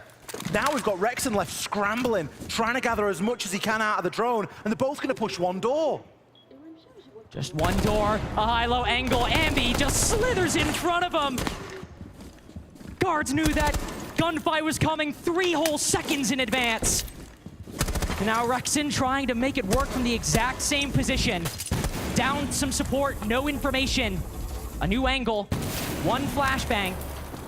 And he's made his way into sight with diffuser in hand. Start to put it down, maybe bait out some kills, but no, not today. Guards playing patient, Twisted Minds. Not the ratty team we thought they were. Close out the 2v1 with some textbook siege. Twisted Minds happy to play from deep there. They've got DMRs, they may as well. It's going to be perfect for that sort of an engagement. Only a couple of bullets needed to be landed. The Rebellion really attempting to go for that all or nothing play. Sending Canadian through. They got a decent opener. Rexon was able to take Hashom down, wiped him off the face of the board straight away. So that's all of a sudden the lurk player, the flanker, the player that you're expecting to be a bit of a problem. The problem player was P9. Yeah, sure, Canadian gets the kill onto J-Lad, but that cross right there from P9 was devastating. Not only grabbing one, but a second as well. Spoy tasked with watching that window, watching that doorway, and making sure nobody crosses. It's really cost the end result of the round. 2 rounds to 0 now for Twisted Minds. They start to streak a bit of a lead. It's not unusual in this series. We've seen both teams go up by at least 2 at some point, but this is the time for response. We'll need to see a response from the Rebellion, or we'll probably see a timeout from Super. I'm surprised we didn't see it. All things considered, I mean, it was a bit of a close affair in round 2, but round 1, there was only 1 body lost for Twisted Minds. They get 3 in a row. They're making the most compelling argument this entire series that they, the best meta team we've seen on the international stage in the history of this game, making a semifinal. they'll be making an argument that they can push this one more map, one more series, and be the first MENA team in the grand final of an S-tier event. Twisted Minds now looking to get that third round. Will move down to the first floor. Everybody scattered around the bomb site, but nobody up top. Hashom, ever the confident player, will go down early to Rexen. Not having desired impact over the last couple of rounds. He was brilliant in round 1, but aside from that, he's been quiet. Hasn't had a kill since the opening portion of this game, and will be quiet here in round 3. Rexen, again on that entry. Again, that player that has been quietly putting the work in so far for SR. No immediate response, no immediate ground taken here, as SR are just looking to try and further this advantage. See if they can catch another one of these players just out of position. Guards, he's been moving through sitting room downstairs, but he's got a great chance with those doors being open. Great chance with the breach open, window as well. Stokely call goes out, instead Tricks again. Canadian going down early on these powerful operators. Now it's 2 kills that fly the way of Twisted Minds. Still at the halfway point, still equal. J-Lad puts Spoit flat on his back. And it is again Twisted Minds just completely dominating the Rebellion. It might only be one body. The Rebellion started off with an opening pick this round and the last. And now when we get to the end, it is Twisted Minds up 2. A beautiful recovery in round 3.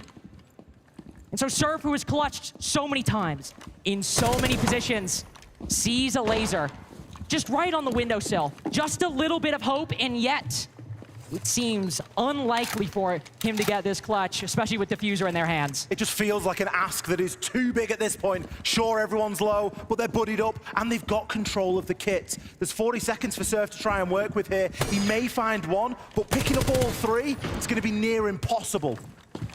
It does not seem likely, especially with a shotgun right around the corner. J-Lad and Trix might be low HP, but Surf would have to hit one of the craziest shots this whole tournament. J-Lad swings a little early. Derjmot gives away Surf's position, but they already knew that. They just saw their teammate get decimated by this R4C. Time, it's getting low. Surf's gotta move forward, gotta push into sight, gotta either bait out these picks or somehow, some way put the diffuser down. But Twisted Minds, who've done it so many times, they just burn out the clock in Tricks. Are you fast enough? Can you get there in time? Sees him and snuffs it out. Got a little bit closer than it really needed to be there. Tricks just found himself a little bit too far away, still with just about enough time, but if that had been a slightly off position, or if Surf had another moment to reposition after getting that kill, you may have seen that plant go down and a bit of a post plant generate. As it stands, nothing is stopping Twisted Minds so far on this map of Fortress. Still surprised we've not had the timeout yet. It feels like it's looming. This is the most important side of Fortress. We've seen early timeouts before. That is pretty much what I wanted to tell you, right? We know these guys are highly reactive. They're just flying to wherever we are. We should be looking to apply pressure by removing the traps from the equation so they can't rely on these traps, pulling them because we know they're going to react, and just seeing if we can split. But we have to make sure we cannot do that if we're not clearing fucking anything, okay? Yeah. So we need to make sure that we're bringing shit to clear traps, clear barbs, so we actually have split pressure. If we just are sitting there hoping they run away, it doesn't matter because they know they have the traps to rely on, okay? Guys, I think we've been doing great trading these down early. We're losing the mid-range round again. We need to reset, get on the same page, talk about how we're going to help each other, how we're going to push off each other, okay? Yep. Let's go. Come on. Let's go. Don't ice it now, bro. Round by round. Yeah, this ain't the first time yet. That timeout foretold by Ali, and I think all of us sitting at home, seeing Shopify Rebellion, slowly letting this game, not even slowly, quite rapidly actually, Ali, letting this game spin out of their control. 3 uncontested rounds for Twisted Minds on these Fortress defenses, and if we get a 4th, God forbid a 5th, we might be down 1 NA team in just half an hour. Coming into this day, Rebellion had a 55% attacking win rate on this map. Over half, which is great for a map that's tough to attack on. Like, you would expect this to sit at like a 48 sort of percent. So the fact that they haven't won a round yet means they can't achieve that 55%, of course, because 3-3 will be 50-50. They can still perform and they can still do fantastically well. But as Super's sort of recognized there, They're going to have to shift up their attitudes if they want to try and make that happen. The traps are becoming a huge problem for them, bringing big, powerful operators like Canadian has been doing on the Ying consistently, or the Blitz, and not seeing the desired value out of it. And a player that's being quite quiet at the moment has been Spoit. 0 and 3 across the first 3 rounds here. Bit uncharacteristic from the Spoit that we were used to saying inside of the Swiss. He hasn't had the greatest series so far, but this could be a redemption map if he wants it to be. Not the lowest rated player on Shopify Rebellion, but just 4 EPS above Canadian right now. Spoit has been having the roughest series this whole tournament. And coming off the back of a rough kickoff, the Rebellion need every player to show up right now. After the tactical timeout, Super trying to get the team together, trying to come up with the solution. It'll be a slow beginning, getting a lot of utility, hacking these Aruni gates. They've got no shortage of targets for that clutch drone, mind you. Aruni gates, Razor Blooms, F-Knots, so much utility, a bulletproof as well, that the Rebellion can look towards at the beginning to try and create gaps, create little opportunities for the Rebellion to slip into this mid-round and get Ambi activated, get Spoit activated, especially as the Snake has survived this mid-half ban phase and got some good tools.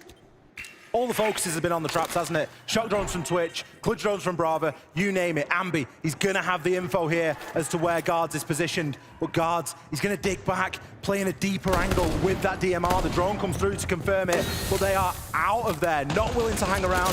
They don't need to see what happens when they stick around.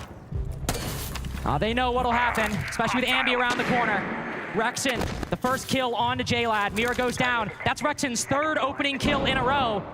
And Rebellion don't have a single round off the back of it. But a 5v4 is never something to shirk at, but it's also something you don't want to waste. Hashom, it's another early death for Canadian, but Rebellion maintained their advantage. P9, he went big in this position earlier. He'll go down in the same spot.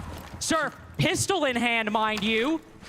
Just walks in, wins an important engagement. But Guards, Twisted Mind's secret weapon on this defense, though P9 has made a good run for that title throughout this series.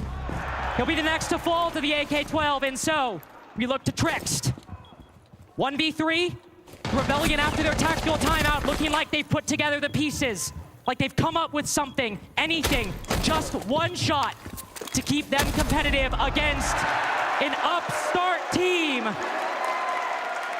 They put their first round on the board. I bet the Rebellion wish they could have a tactical timeout from Super ahead of every single round played, because it is very, very effective. It's taken a while to come online here on our 3rd and final map of the series, but it has been good for another round. The difference, a focus on traps, and again, a reminder and a focus on that teamwork. Work those 3-2-1s and really play to those strengths. They got an opening pick. It didn't last too long. It was traded back. But Surf's impact here from Hammam Roof, just being able to affect onto the players inside of Horse, massive. Big 3K from Surf in round 4. Pistol and F2 getting the job done. 3-0 for Rexon as well, the opening kill so far. Finally a conversion for it as well. Rebellion getting some good trends going their way when they need it most. It's only 1 round, but every single half so far has been a 3-3. Rebellion have been able to tie things up both maps. It'd be the biggest streak they'd have to run to do it this time. 5 seconds but they've done it before. 1 round, 2 rounds. 3's just barely greater than both of those. So now they will look over to the old tower side to win this new site being brought by Twisted Minds.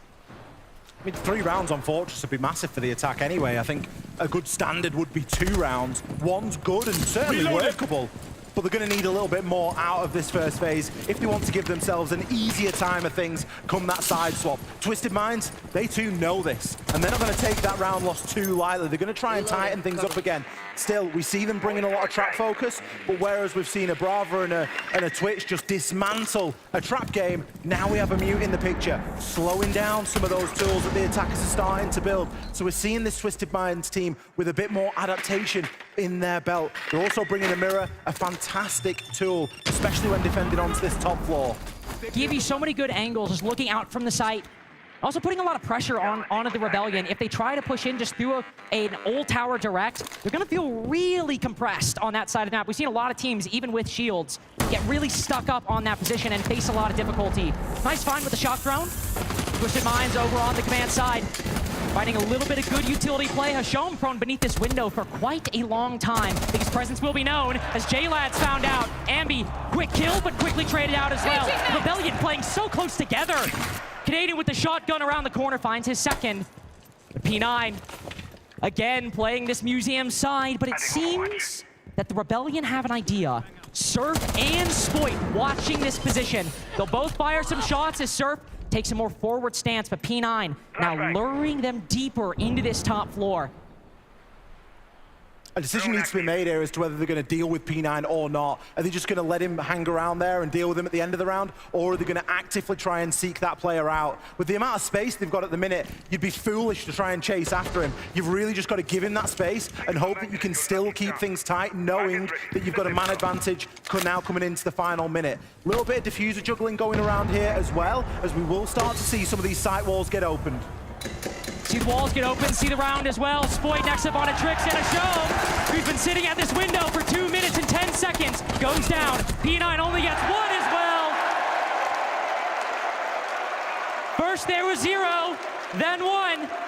Now Shopify Rebellion with 2 just need another round to tie things up. Their performance on Fortress could already be enough. They may not have to go the whole way and get that equal 3-3 split that we see a lot of these more even maps bringing us.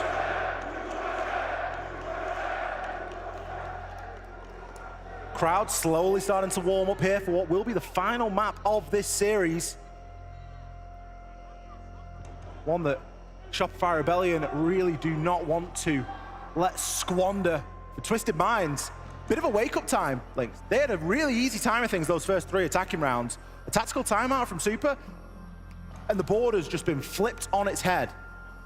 And one thing you heard discussed by Super in that tactical timeout was how reactive Twisted Minds are playing, that whenever we do something, we go there. And something I noticed in round 4 was you saw Canadian use 2 Candelas early, then they rotated to the other side, clearly trying to bait Twisted Minds away, then hit where they're just now rotating from and where they're weakest. Taping it to his ear. That is dedication. That's going to be wild to take off later. That is going to be crazy to take off later. As we find ourselves 3-2. Salt Lake City, Shopify Rebellion just need your faith for a little bit longer. They'll need it for more than 1 round if they want to win. But for this half, to get themselves the same tie game they had on Lair, on Clubhouse, here on Fortress, they will need you to believe for another 3 minutes and 30 seconds, including the prep phase. They need to make good on it. The Rebellion now, after that tech. Well, hold on. Maybe we'll have another one. We will have another one. I hate when I get a bug in my mouse. Don't you hate the mouse bug? I've been thinking, Lynx. You've been thinking? I've been thinking. What are you thinking? I'm wondering if the Rebellion have done enough already here on this map. There's a crazy stat we can drop. We've got a little bit of time. Okay, go on. I'm listening. 17 out of 19. Okay, that's a fraction. The defensive wins for SR on this map. So you're saying in the past, what, 4 plays? Yeah. SR have won 17 out of 19 rounds. On defense. On defense. Okay, that's kind of insane. That's what? 88%? Something like that? Oh, so close. 89.5. I'm kind of the GOAT. That was terrible at math. Awful at math, actually. That was actually a massive anomaly in my life, all things considered. As evidenced, given that you were a whole 1.5% off. And given that I heard people laughing after I said that, so. Unfortunate, really.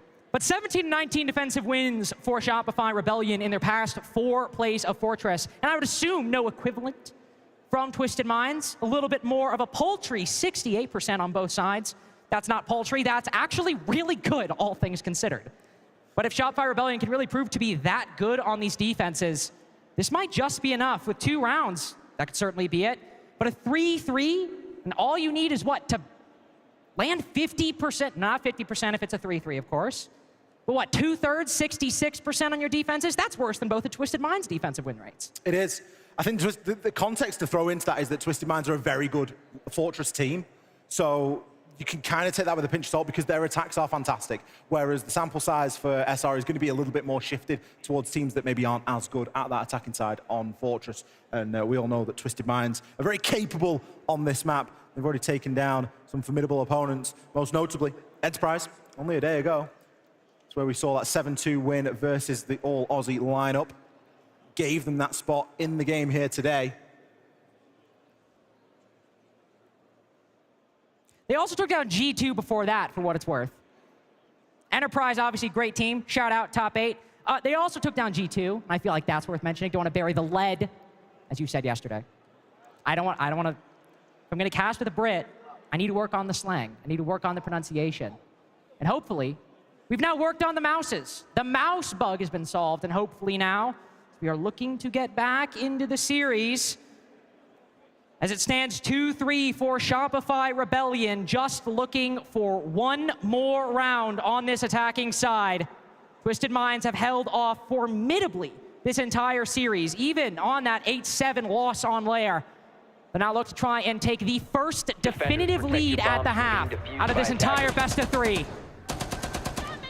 We've been treated to 3-3 being the side swaps at the halfway point.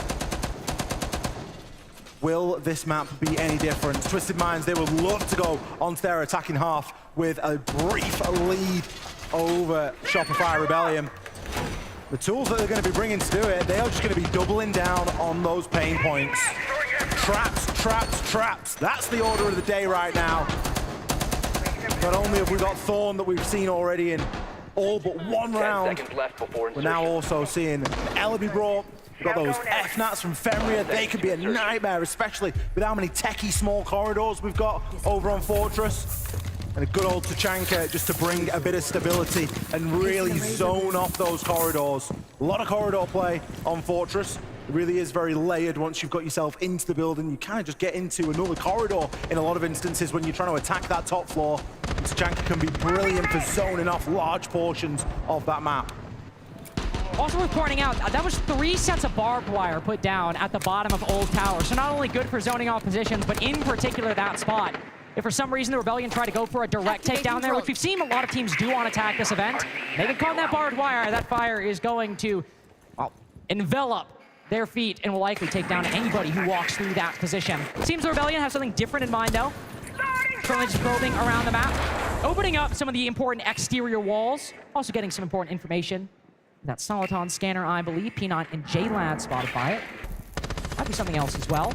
Canadian prepping some utility. Again, this might just be a fake. Might just be 2 Candelas used without any commitment behind it. But as we get to 3, this is entirely different. Canadian catches P9 off guard. Ambi next up onto J-Lad. Looking for another. Finds one. And look at him run back down the hallway out of the range of that Soliton scanner and joining the rest of the team on site. Twisted Minds now trying to dig a little bit deeper. They've got some utility to do it, but losing 2 bodies cleanly on that roam clear with very little spent is a big, big problem. Yeah, we've seen the Candelas used, but we've not always even seen Canadian get a chance to use those Candelas, and we've still had close rounds. So the fact that he's still got one in pocket, going to spend that out there now. Hashon will get a very important refrag back, though, but he's still in hot water. Still in hot water as Rexen quickly trades him around the corner. Minute 10 seconds to go. Shopify Rebellion have diffuser outside of the single window currently. Need to go pick that back up unless they want to finish this on kills. Guards. What a big rotate, but Canadian. Oh, just face checks the angle. He's ready for it. Shotgun tags up guards a little bit. Now the Malusi quickly sprinting back to site. LMG tracing a player as they walk down the Old Tower stairs. Flashbang sent out in turn to keep him at bay. Guards now taking another 1v1, desperately trying to find a successful gunfight. He's tried so many at this point. He's looked at every player. Negligible damage dealt to every single one. And after 3 in a row, the Rebellion tie it again.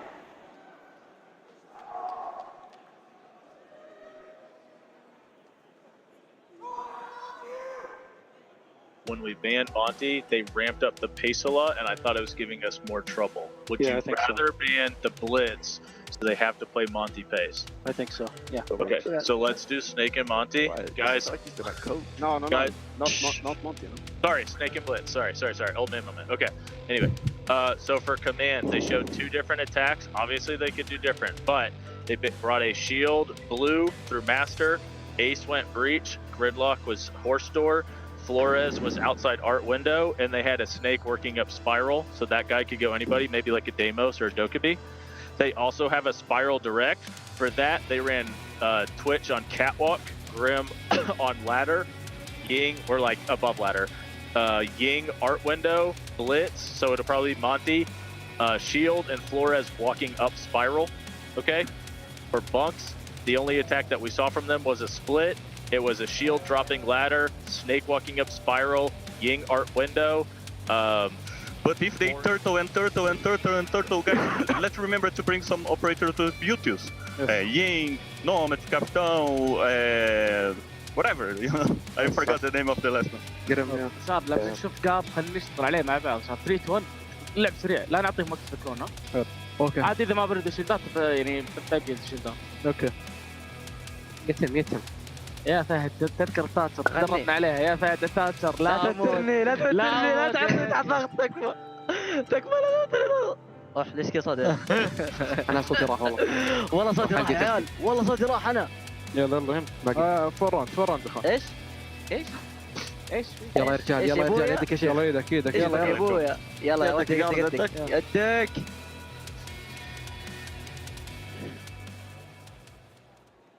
Another tied half, 3 maps in a row.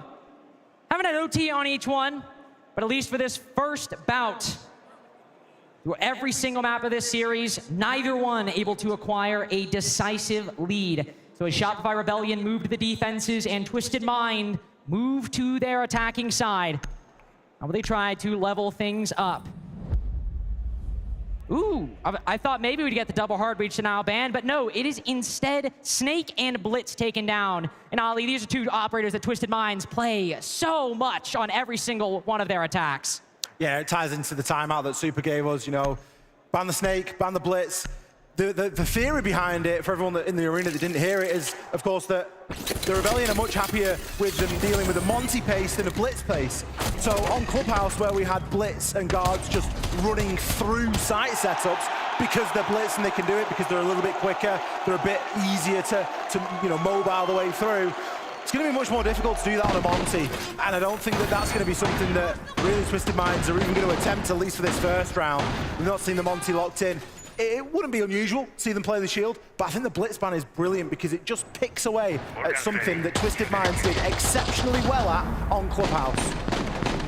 10 seconds left. It is a good read by Shopify Rebellion. On the flip side, Kate and Mir being taken down, 2 operators that sure go to the heart of Shopify Rebellion's defensive strategy, but also 2 operators we banned so often on so many of these maps. It is not really going to throw the Rebellion off guard, I think. Because when you look at what they have, it is still quite a comfortable lineup, not only for the Rebellion, but again, in general. A couple trap operators, a couple time denial with the smoke and the Goyo being brought by Shopify Rebellion. And then, of course, you have an M14 Aruni. It's contractually obligated. They literally have to bring a DMR. I mean, if you don't bring a DMR at the moment on defense, you pretty much throw it because they are genuinely that good. It's an incredible uptick in the use of DMRs, particularly since they kept hold of the ACOG. It can be a brilliant tool to really affect some of those longer angles that you will find. Fortress, again, not being a map that's a stranger to a long angle. Once things start to get open on that top floor, you can really cut through it. Some good early util clear here from J-Lad. He's going to be on the Twitch, just seeing what he can find. His target likely going to be some of that Goyo and that Ella utility. Trying to clear the way for guards, whereas we would have seen that be a Blitz previously. This time it's a Monty, and Rebellion, they feel more comfortable dealing with that. Let's see if that actually is the case. You can see it in theory with the slower pace, but as you pointed out, I imagine guards can still get a bit quick with that shield, even if slower than the Blitz. So many barricades on this side of the map. Gonna give Rebellion good information for where Twisted Minds are pushing. Spotting a shock drone as well. likely indicate to Ambi that maybe this could just be utility clear on one side. They could be rotating and could be pushing from Old Tower. P9, conversely, him and Trix both right outside the site, instead pushing from Tower itself and looking to bring in this other element of the attack, these two concurrent pieces, and squish the defense between them. JLad ready for that flank. Knew Ambi was gonna go for it. His own barbed wire telegraphing that play. Surf, so focused on the other angle, so worried about the Deimos. Goes down in the process, and while the Rebellion fight back with 2, it is equal on both sides. An equivalent exchange that just solidifies Twisted Mind's advantage. Spoit spotting one above, stacked up above the boxes. Just slightly cuts off some hair, shaves his head, and now down into a 1v2. Shom's got to cover JLad on this diffuser. Waiting so patiently, JLad will pop up for a second, but they have 25 seconds to play with. They can try and bait out Spoit. They can try to see what he's gonna do. As the Ela commits, as he swings around the corner, he's softened up JLad quite a bit. But Track Stinger's on one side, so low HP, so little time. Where is he gonna go? Where is he gonna commit? As one player around the corner, they're just barely dodging these angles. He'll take the long angle fight, trying to bait it out. With a hip fire headshot. On 1 HP, Spoit just needs one more!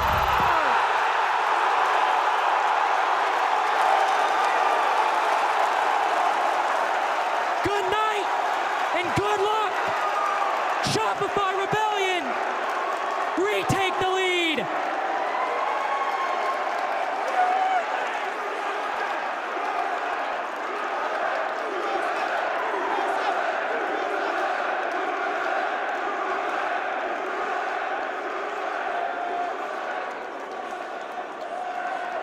What a time for Spoit to show up. Round 7. Post-plan. And a 1 versus 3 for his troubles. Navigated to perfection. Hasham. Did he disconnect? Just flat looking the wrong way on Gridlock of all operators. He was stuck out. You could see half of the body as Spoit swings the corner. We'd said earlier, Spoit had a quiet series. Even if that's his only contribution, it's enough, or it could be, depending on how these next rounds go. I mentioned already, the Rebellion, a fantastic, eye-watering defensive win rate on this map. But it hasn't always come from clutches like that. It's been teamwork, synergy, good comms. If that's what they can do on a bad day, I want to see what they can do on a good round. On round 1, the only thing that separated Shopify Rebellion and Twisted Minds was 1 round. Just 1 round, 3 minutes, 5 kills. Barely anything to take notice of in the grand scheme of things, but in games like that, if you can get a player that buys you around by sheer force of will, that can make the difference with how close this game has been. If Shopify Rebellion become the team, channel that defensive energy that you pointed out, an 89.5 defensive win rate in their past 4 plays of Fortress, that round might still be the difference maker in what has been one of the closest series we've seen in all of Salt Lake City. Guards moving down tower with fire in his way. There's nothing he can do. He understands he can't retake that position. Shopify Rebellion will fall off in turn. Reinforce off as the Deimos and Monty join forces to begin this roam clear. Really good extension there from SR, not committing too heavily to it. Little pocket reinforcement, and they can immediately block that off. Spoit looking to finish where he left off here as he's keeping his close eye on the hop-in. Lion Scan, always a good indicator that something's going to start happening. It's going to be JLad to take a little bit of damage there as it's Canadian to put him down in the dirt. But it's Spoit to finish him off. An impact grenade. IGL setting up his team, but Spoit will lose his life for it. Tricked from outside punishes the Ela for his insolence. So Twisted Minds aren't quite in the disadvantage they once were. But only a minute to go. 2 minutes been spent getting this control, but they have made it progressively closer to the site. More Razor Blooms go off, some damage dealt to this attacking team, but still a little bit of work to do. Guards trying to bear down on the Monty now, but the utility's just keeping him at bay. Vulcan packs, that's going to be enough to burn at least 15 seconds. And even then, he's going to push in and see what Rexon staring straight at him. Again, it's not like he's playing the Blitz. It's not like Clubhouse where he can just ignore that and push through. He's calling for his team. Toxic Babe canisters now come in. It just furthers the problem, Lynx. Just issue compounding on top of issue for Twisted Minds. Shopify Rebellion just playing the game they love to, based off utility, based off teamwork. Ambi making his way through, but the round might be done before he even gets back home. Rexon taking out the pistol, but Ambi, knife to the chest, and Ashome has lost his head. The Rebellion now 2 rounds in the lead. Canadian rolling back the years there, first and last kill in round number 8. Guys, let's just be chill. Guys, what we did in the first round is right. Let's keep controlling the map, split 3-2-1 and go. The bomb site now will be kitchen. You guys want to do the vertical one? Horizontal, I think we should do horizontal. Yeah, exactly. Okay, with Doc, Hashum go above like this, you know? Yeah. اوكي خلاص اخوان هسه راح ياخذوا كيتشن راح نسوي شو اسمه فهد انت راح تلعب جهه اللاندري انا حلعب شاور هشوم انت راح تطلع فوق تركسد وقار تركسد وقار ذا ميوزك صح هذا البش او لا دقيقه فهد افتح اي خلاص نفس ما انا قلت هشوم لحاله فوق ها انا وتركسد نبش ميوزك وانا شيل اي لو عندكم الا ولا شيء بلعب تويتش عادي وانا شيل صح؟ ايه اسمع تركسد اوكي على طول ما ولا شيء عادي خذوا راحتكم عادي يعني. Twisted Minds taking a breather as Shopify Rebellion now have not just 3 but 5 rounds in a row across 2 different sides. They have won both primary defensive sites. And as predicted in the TAC timeout, but I think a reasonable prediction for anybody to make, it will likely be Kitchen as the 3rd site for Shopify Rebellion. It's always the tertiary one. We see defensive teams go to Ali, so Twisted Minds thinking a lot about what they want to do for this one. It's time to lock in. They really need to understand how they want to approach these next couple of rounds. 5 rounds in a row. Side hasn't really played too much of a factor. Past the timeout from Super, by the way. The Rebellion have not lost a round since round number 3. And it was at the end of round number 3 that we heard the tactical timeout. It was incredibly effective. Yes, you've got a side swap thrown in there onto a side that they are very favored at. But they're still going out there and doing the business. They're still getting Monty Shields put in the face. They've still got Deathmark trackers. They've still got bees thrown at them. They are still going out there and putting in the work. You can see the Rebellion locked in, but smiles starting to appear on their face when it has been tense in the Shopify Rebellion paddocks up until this point. Maybe just allowing themselves a little bit of joy in what has always been quite a stoic, quite a dedicated, but very cold team. We've seen Canadian get loud when the moment arises. I imagine if Shopify Rebellion make the grand final tomorrow, we will see him electric as he's always been. It's been, I think, 4 years since Canadian's been in a grand final. All the way back in Charlotte when Dark Zero at the time, led by Canadian, won the Charlotte Major. And it has been a long time since Canadian has been there since then. In that time, Beast Coast / M80 have risen, then fallen again. Brazil took over. Brazil starts falling by the wayside as FaZe the only ones that remain. So much siege has occurred in 4 years. And it just... Shopify Rebellion can net 2 more rounds. It'll be like no time has passed at all. Logic on phone calls, trying to open things up here then for Twisted Minds. They are still trying this Monty. They are still trying to gain control. And they are still facing the same old tricks. Smoke canisters, keeping them at bay. Not able to progress, not able to gain that map presence that we know that they can work exceptionally well with when they get it. But they're going to have to do something about the positioning of these 2 players right now. You've got Sploit and Canadian both just batting them back at the fringe. Guards, he's got loads of information, but he's no real way of doing anything about it. He's going to need a little bit of support here to come in through that Hammam room. Where is that support going to come from? That's the issue I think I'm seeing right now. Because sure, you've got the Dokkaebi calls, but what's some exothermics going to do? What's an F2 going to do on its own? You've got a lot of secondary utility, tons of smokes, in fact, but not a lot of that powerful primary utility we normally see for the attacking team. Spoy with a trade, not with the player he's killed. That's honestly kind of good, all things considered. The Monty goes down. That is huge for Shopify Rebellion.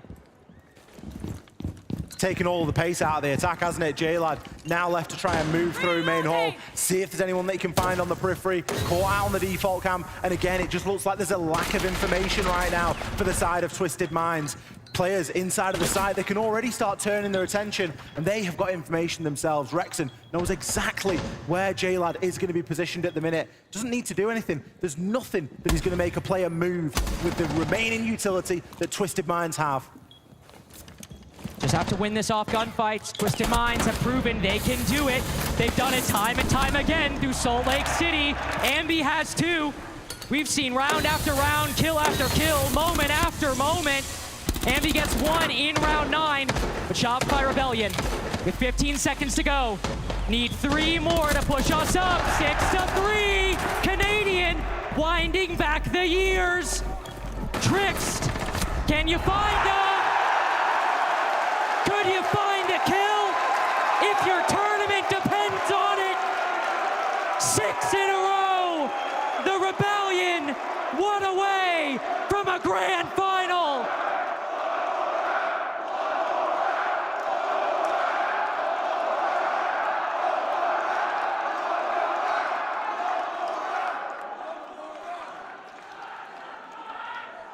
Shopify Rebellion.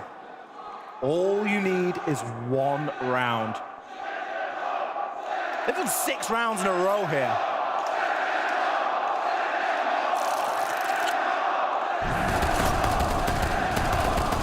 They're believing.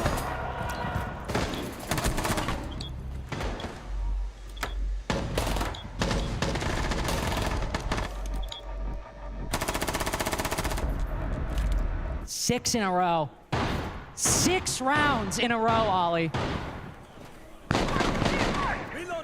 It's getting to the point for Twisted Minds where you start thinking, how many more times they're going to bang their head against this same wall before we see something change? Again, it's the Monty. And again, how are they going to deal with the most basic of utility, taking control of the map? 10 seconds to go.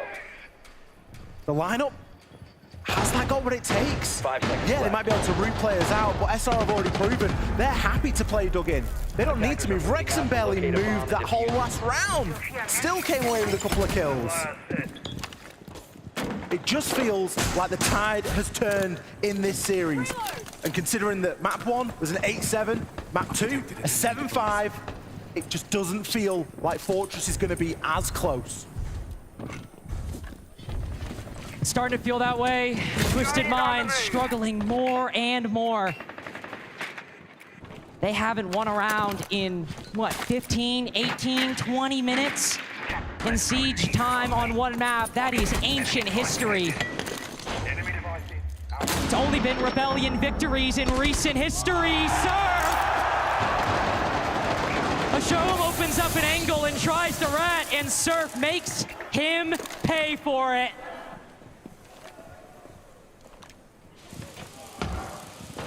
No response on the opening pick. Hasham, Blocking their side. bit of a quieter player here on Fortress when it's mattered the most. Guards trying to make something happen. He's got the read, but he's just going to have another toxic babe at his feet and finished by Canadian.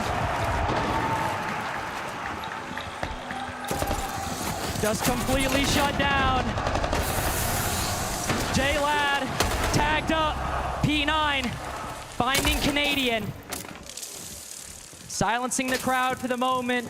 The Twisted Minds look to be going for a direct take, Ollie, but struggling in the mid-round. They will bring it to a pause. They've removed the pace out of the round now, recognizing that it's still winnable. They're still not in a terrible position at the moment, but SR are in arguably the best position. They're IGL, their leader. They sat back watching. Canadian can just move the chess pieces as he sees fit here, and they've got the man advantage. That should in itself be enough to work with. That should be enough. Directing his team, directing Ambi, a man who has needed no introduction, a man who does so much for Shopify Rebellion. But it is the team, it is the Rebellion that have kept Twisted Minds at bay for 2 minutes and 20 seconds. And it is the Rebellion who prove that this is no rerun. Salt Lake City, North America make a grand final, and the Rebellion will be live. As an organization, this weekend has been a deep plunge into the darkness. For SR, this is uncharted territory. The first time as an org, they will make a main stage, and with that win, they'll book a spot in the grand finals tomorrow. It's been a long journey for this roster, and while they do have major winners, it has been a long time since we've seen them lift a trophy. It has been so long since we have seen the Rebellion, since we've seen Canadian in a moment like this with a grand final tomorrow. And either way you cut it, could fight his old team for the trophy or could fight the two-time world champions in a duel to the death in Salt Lake City. A massive performance for Shopify Rebellion, a big moment for North America, and a big moment for one man in particular. And I do believe we have that man on stage with Ian. It is Canadian that I want to hear from right now.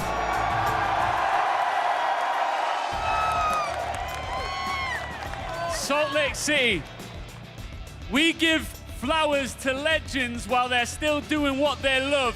Make some noise for Canadian!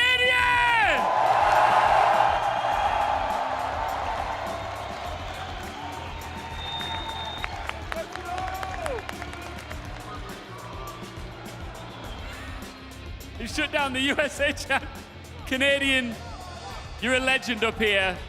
But this roster, everything seems to be clicking at the right time. What's happening here? I'm gonna be honest, I don't think any of us really know what it was. I think we actually got just somewhere during this kickoff stage, I think we got so much like negative feedback and just like, we finally became an underdog. And I think a switch flipped in us of not playing with so much pressure and playing to prove people wrong rather than, you know, we deserve to win. We deserve to be like as good as people expect. And we played like we have to prove that point, and we play with the belief in each other that we believe we're that good. No one else believes it, but we believe it. And we play like that now, and I think ever since then it hasn't gone better. On a personal level, it seems like you are rolling back the years. It's like you've stepped into a time machine. How are you doing this at this level, at this point in your career? I mean, I'm off and on. I'm still getting smoked, but I mean, the guys are like just absolutely thriving. Though I think we're playing great as a team. I think our coaching staff is like incredible too. The amount of prep work we've done and like how much less stressful it's made it for me. You know, compared to past years that I've had to deal with like doing so much extra work. I think it lets me just focus on how I'm going to call on like what I want to focus on, and not being too stressed out. But I don't know. I like competing, man. I think it's until I really feel I can't do it or there's something else I want to do that I want to prioritize, I'm going to do it. I love doing this. I love being a part of a team. I mean, there's nothing more rewarding than, you know, than just working hard for this. And I mean, yeah, like getting back to this stage, getting back to a grand finals, it's not something I take for granted, and just competing in general, it's not something I take for granted and never will, so. I think you're making me quite nostalgic as well, because the last time we stood together in a situation like this was 2022, the Charlotte Major. You're back in North America, another grand final. Can you do it again? I mean, the sky's the limit. Obviously, nothing's gonna be easy, nothing's granted, but we know we're capable of beating any team as long as we show up and, you know, do our due diligence and play as a team and believe in each other and play with confidence. We're capable of anything, and we all know that. So I'm not going to get ahead of ourselves, but you know, we're not going to be no pushovers tomorrow. That's for sure. All right, Salt Lake City. One more time for Canadian and Shopify Rebellion, your grand finalists for this major. Thank you, man.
official. We've got a North American team in the Salt Lake City Major Grand Final. Shopify Rebellion, locked and loaded, in position, waiting to find out who they will face off against in Championship Sunday. My name's Ian Chambers alongside Fox and Lax. The crowd nearly blew the roof off this place, Fox. What a reaction, and warranted as well, wasn't it? I mean, well-deserved. To win 7 rounds in a row, that's something that you don't see every day. I mean, I was getting a little nervous as a North American fan to see Twisted Minds go up 3-0, but Fortress defense, the fact that they tied it up 3-3 once the side swap, at that point, it was lights out. I mean, we have to look at this round specifically. Round 7, this is the momentum shift that all of Rebellion needed to be able to, like you say, to bring those 7 rounds into their favor to close out this series, to put them in a grand final. Sploit, what an incredible clutch. A 3v1, able to bring it down to that nail biter where we weren't sure what was going to happen, and he absolutely delivered. I mean, he sure did. That was the final nail in the coffin. I truly do believe at that point, first round on side swap, you're shutting down Twisted Minds like that. At that point, it's very difficult emotionally to come back from it. But when you look at the scoreboard, I mean, at the end of the day, the whole team showed up. But again, Ambi has been consistent. Listen, outside of just focusing on the players, 1 second, I do want to reel it back in. I want to focus on Super. Seth has done such a phenomenal job in his coaching. Every time we heard those timeouts, he was so concise and particular about what he wanted to convey to his teammates. And every single time after those timeouts, you would immediately see the shift in the momentum and the change in the team and how they were performed. So definitely big hats off to Super. Hats off to Super. Canadian gave a lot of hype there to the coaching staff as well. And look, it's always nice to see it officially locked in. 1 grand finalist in position, Rebellion. NA, baby! Oh, you like that? Yeah, of course. I mean, that's about time I finally can say NA's in a grand final. Can we just give some commiserations as well to the history makers in Twisted Minds? They leave here with their heads held high. I mean, they performed exceptionally well. Absolutely. At the end of the day, farthest they've ever been as a region as a whole. That being said, I'm sure we'll see them down the line, coming to more events, and a lot of people were sleeping on them, and they came to play, they delivered. At the end of the day, there's a little bit of an experience difference when you're going up against Shopify with Canadian on the IGL, so at the end of the day, they performed exceptionally well. I mean, nobody wants to lose once you get this close, but the fact of the matter is they have worked their asses off, and they were absolutely so deserving to be here, and they gave us quite the show to watch, and they should be leaving here with their heads held high, and I have no doubt that we are going to see them in the future. Hey, that's only 1 semi-final done. Let's get on to the next one.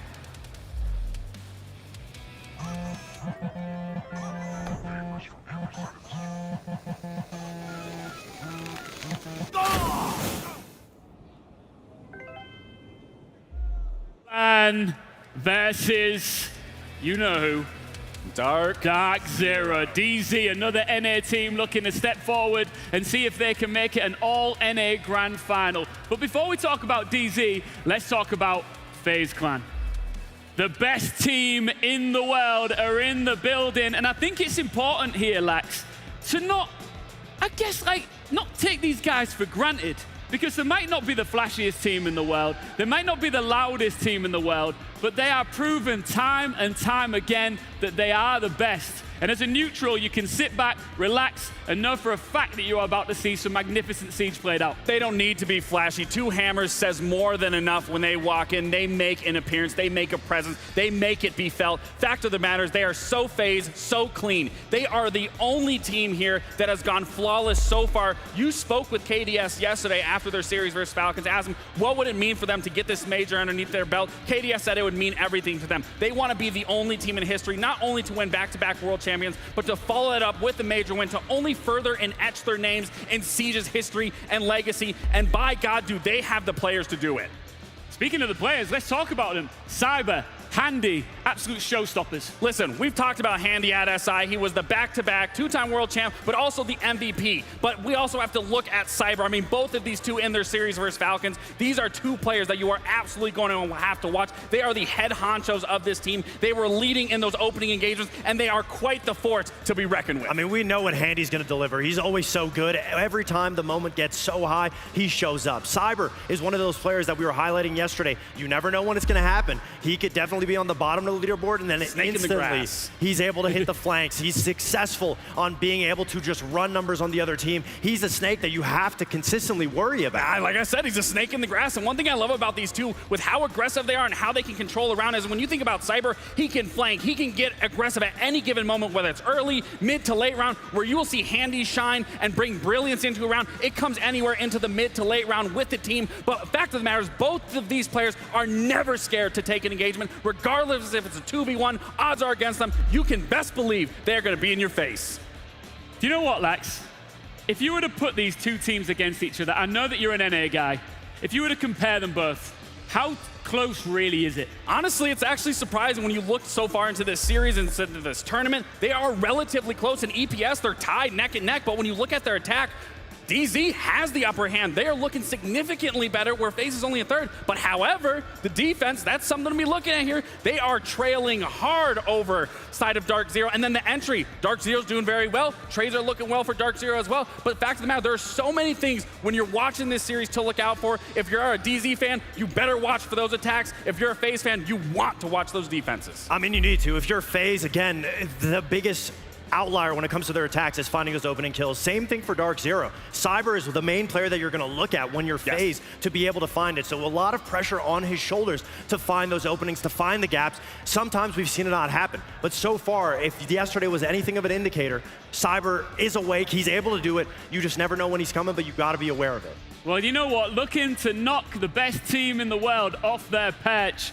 we've got another NA team that has just arrived into the building. How cool is it for the fans here in Salt Lake City that fresh off the back of watching Shopify Rebellion make it into the grand final, they get to lose their minds and their voices collectively to support another team. DZ in the building. It's not just amazing for the crowd, it's amazing even for these players here, because they will be able to work off that exact same energy, have that fed into them, have that feel them throughout this series, because they are going to need it going against the likes of FaZe. But I will say, this new Dark Zero, with the addition of Kino, has really been painting the picture that this team has never had this sort of structure, and by God, has it been paying its margins, paying its dues, and that's why they are here at a semifinal going against this FaZe. How impressed are you with this team?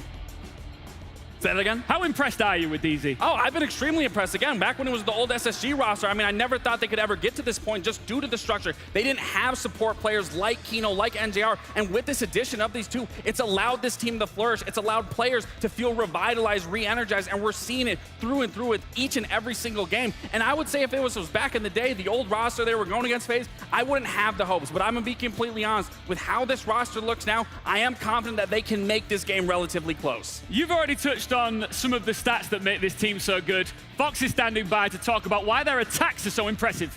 Well, it's not about brute force. They don't just punch their way through a problem. It's about creating an environment to allow their opponent to make a mistake, and that's where Dark Zero snap. We saw it yesterday on round 10 when DZ is attacking into the master bomb site. They're going to go for a CC over. But first, they want to be able to get the outer connector wall. So now they have time to set up one of these traps. You got Kino, who's watching the CC window for a swing. J90 holding connector for a rotate, NJR rotate again.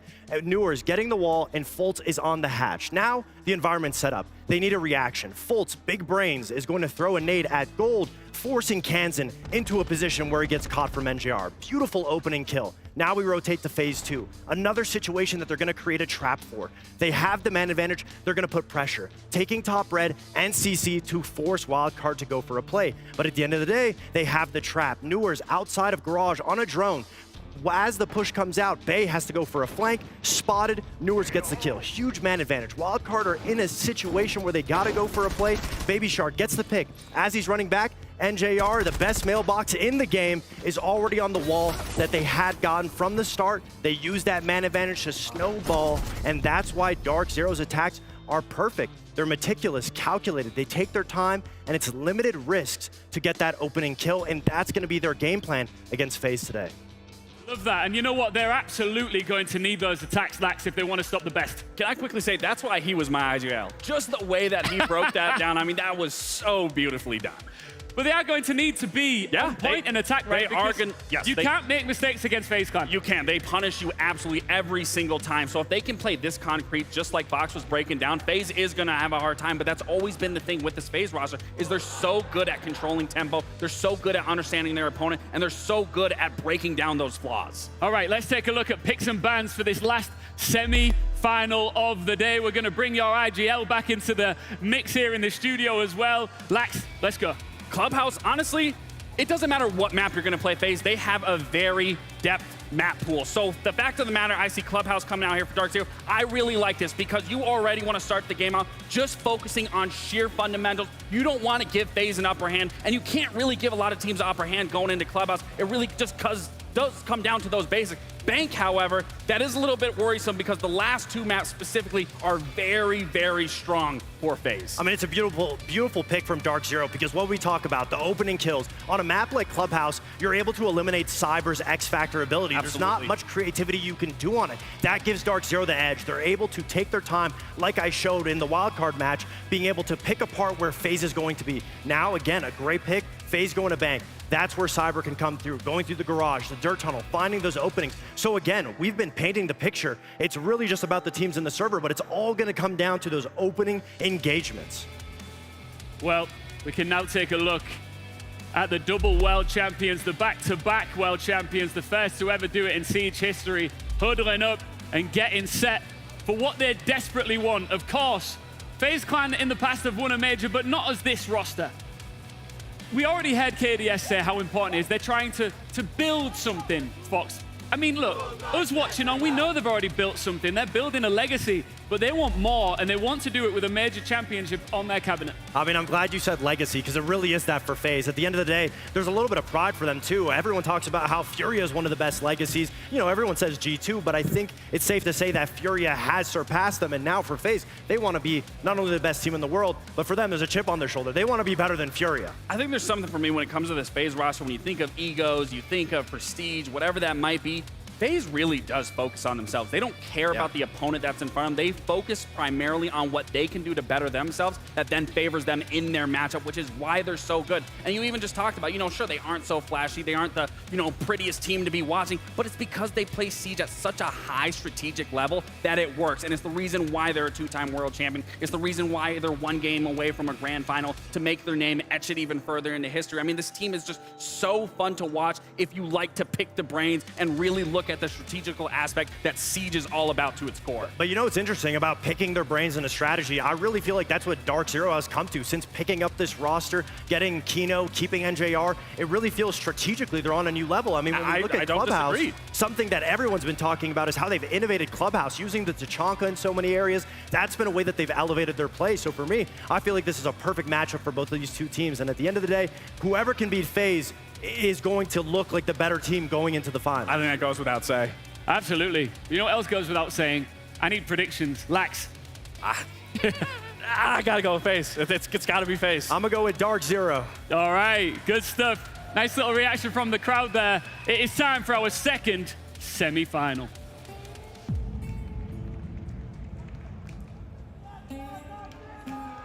Of course, the lights go out once again. We've seen so many teams find the light.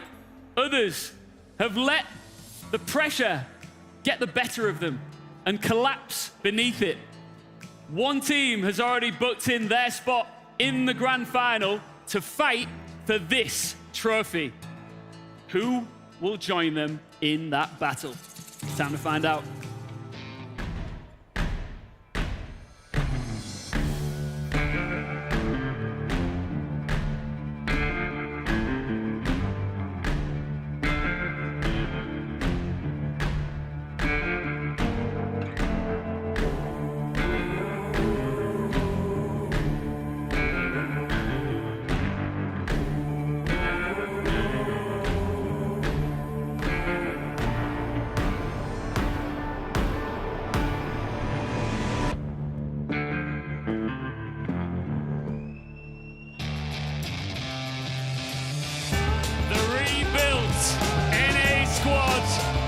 Turned an LD Swiss stumble into a decisive quarter-final sweep.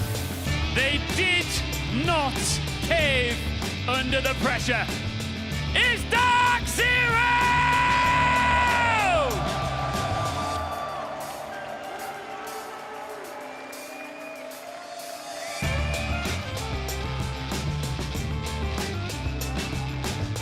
Let's welcome their opponents.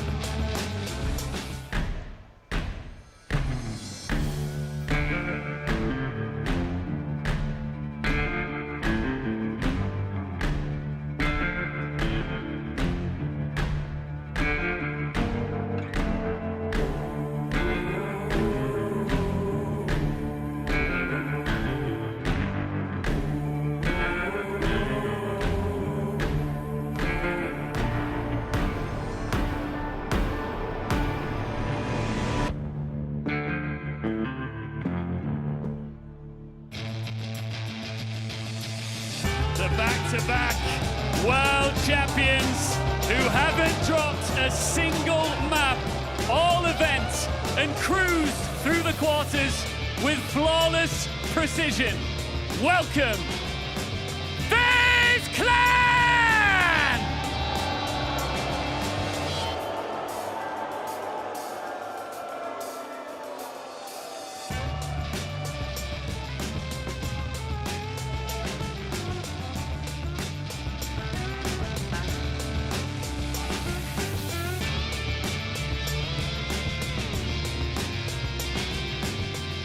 All right, a brief conversation before we get into this. A spot in our grand final is at stake. We got Fultz and KDS. KDS, look, you're not intimidated by anything. I've seen it before. Are you intimidated by this crowd and why? Oh, of course not. We know they hate us because we are not Americans, but we are going to beat them. KDS says, we're going to beat them. Fultz, this is your last chance to get this crowd riled up. What do you want to say? Yeah, the only thing I want to say is this is America. This is our turf. So I'll lead it off here. You ready? USA! USA! USA! USA! We get a handshake. Love that. Best of luck, guys. This is going to get spicy. I can feel it. And we need a special tri-cast for this one, I think. So we've got Dez, Ace, and a bit of a legend from Down Under. G'day, mate. G'day. Thank you very much, Mr. Chambers. Yes, what a quarterfinal we've got coming up. And Mag, of course, welcome onto the casting booth. How are you feeling? Honestly, a bit nervous, but look, it's my first event as a coach, and I'm also making my debut as a caster, so hopefully I'll just ticking boxes here, Mag. Just ticking boxes. And what I'm going to do it for as well.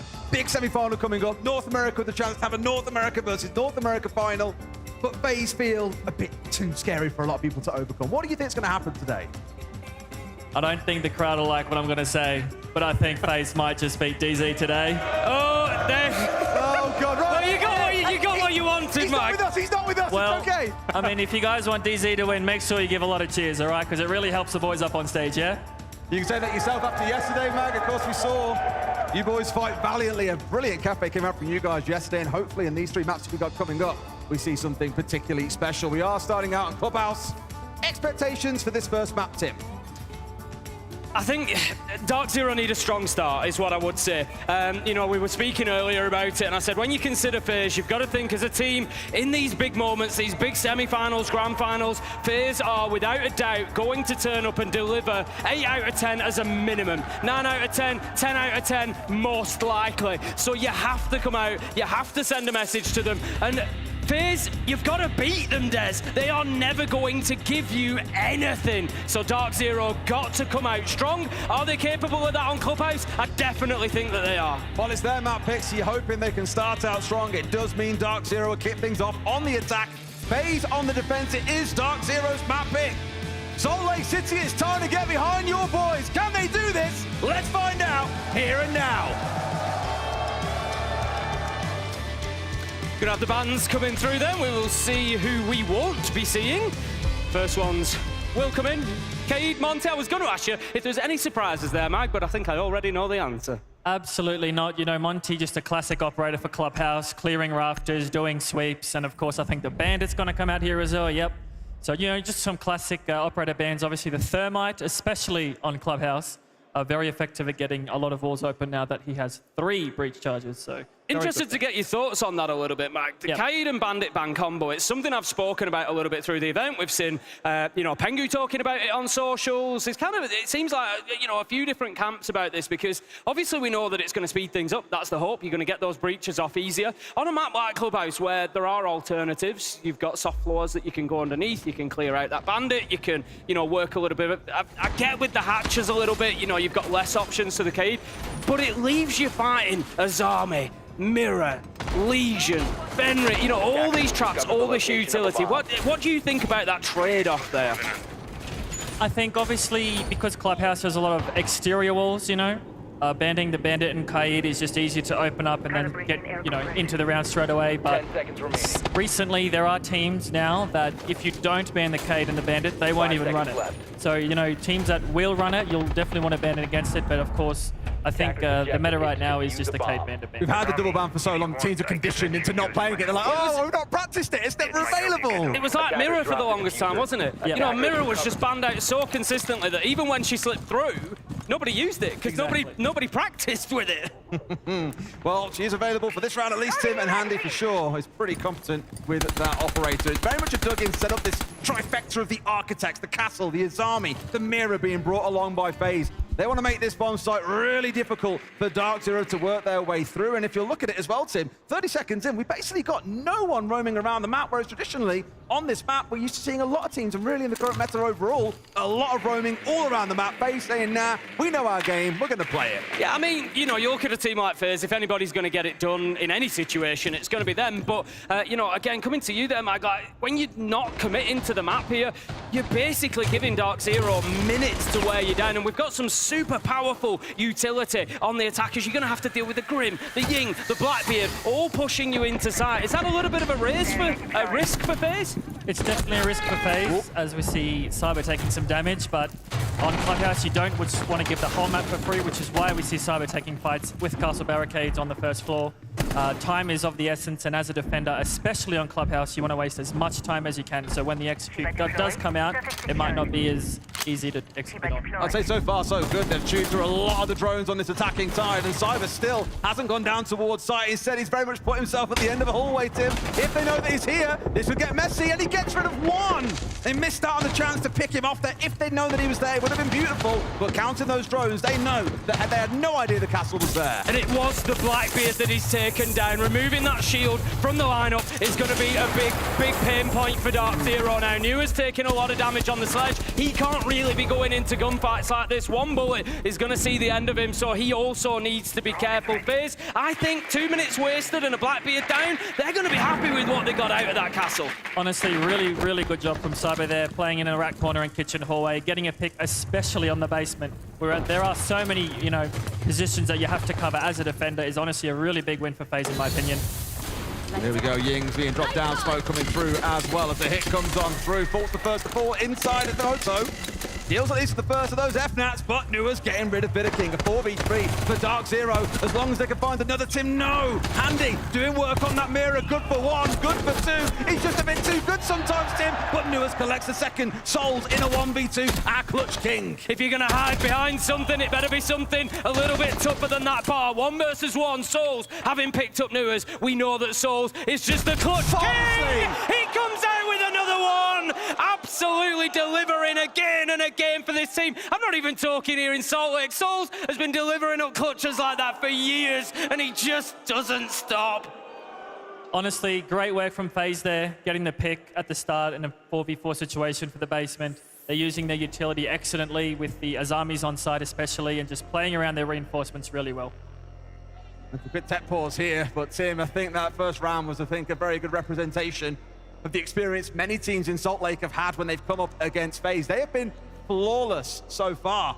And in fact, in speaking to Sravuni earlier on, no team has gone on and had an invincible run, not dropping a single map at a tournament. FaZe could be on their way there if they get a 2-0 here. The closest was G2 back at Raleigh. Got to the final and then lost it 3-1.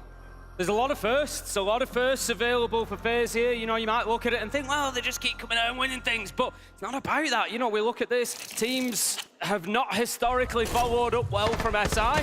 They have the opportunity to be the first one to win that next top-tier event. We've never had that from an SI winner. Usually, they will go on to that next event and not be successful. FaZe with an opportunity, and you know, we talk about FaZe a lot, we talk about the word Dynasty a lot, we talked about it with that W7M / Furia roster.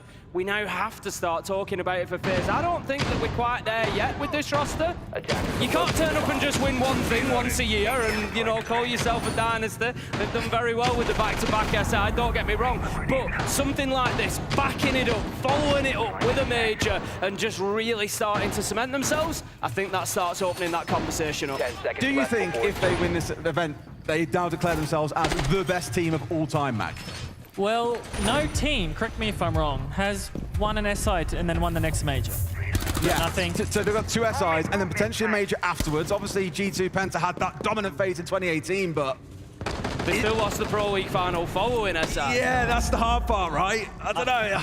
I think 2 major wins, or a major win in an SI, will, in my opinion, solidify them as the best. Oh, they're very, very close. They've got another back to go, and then they're all well and good.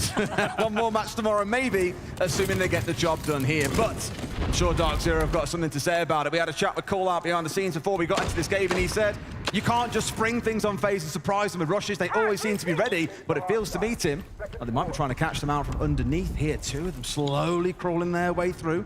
Newers and Faults working their way up, maybe able to catch the player on main stairs. The thing is, like you say, it's going to be maybe catching them out on main stairs. That's going to be your best hope, because for now, all of FaZe are up on that top floor, so there's nothing really to be gained from the basement at the minute. They've backed out of there. I think there might have been a concern that there was somebody down there. I think it's just a classic bait and switch that they come up to the stairs here. Oh, up nice and close. Newers shotgun at the ready on that sledge. Doesn't quite find his man as Cyber with a knife through the smoke on towards Kino. A trade back the other side as Newers gets 1. They make it 3. Dark Zero have exploded forward, consumed the majority of that baseline of it's a 3v2. The problem that they've got at the minute is they split in half between Vitter King and KDS. You've got KDS out on catwalk. Problem solved as J9O and Newers pick up 1 apiece. And, well, FaZe crumbled partway through that round. Honestly, a very interesting attack there from Dark Zero. Usually you have the garage-sided sweep, you have the gym-sided sweep. Dark Zero, they're faking the gym-sided sweep and then actually just coming straight up the stairs onto site, and FaZe just not ready for it at all because they were putting the numbers on the gym side. Not quite a bait and switch, but certainly enough there that it caught them off guard. Tim, and again, Call Out was saying it is hard to surprise FaZe. They've just done a pretty good job, I'd say, in round 2. Yeah, not an easy thing to achieve whatsoever, but I think the other problem is once you get away with it once you maybe surprise them, kind of put them on alert, don't you? You know, they're ready for it then. They're thinking, what's the other alternatives that we need to be prepped for? They're going to see them going back to gym and bedroom. They're going to be looking to hold that top floor again. Query for you here is Mag as well, because obviously you've done a lot of work with Enterprise as their coach. And the op-ban system changed last year too. You're looking at this game, how it's gone so far across these 3 rounds. You've seen the picks that both teams have come away with. If you're looking at this, what are you saying needs to disappear in the next round? That's honestly a really tough question. Maybe the mirror needs to go. They've run it every single round, especially because of the thermite ban. You can impact trick, say, the ace charges and whatnot. And honestly, though, on defense, though, it is tough of what you guys want to ban on, you know, DZ's attacking side, because they've just run these sort of one-off strats. Obviously, a lot of prep work has gone into this game for Dark Zero looking at these rounds, so definitely a mirror ban would be my ban for Dark Zero. I know you've had this event stuck behind the team. Do you ever see them sat on stage and just think, man, I wish that were me again? You ever get the itch? I've had the itch before, especially if, you know, we're making mistakes and making the wrong calls. It's like, no, if I was there, I would have done this sort of type things. But no, honestly, the boys are really good. You know, a lot of talented young people on my team, and, you know, I've put my trust in them, so I just let them play. They did a great job throughout the event. We're here. It's about these 2. This 3rd round going to be the one that settles the tiebreaker for that first quarter. Whether or not we see a strong attacking start, because we saw the stats before it, Tim.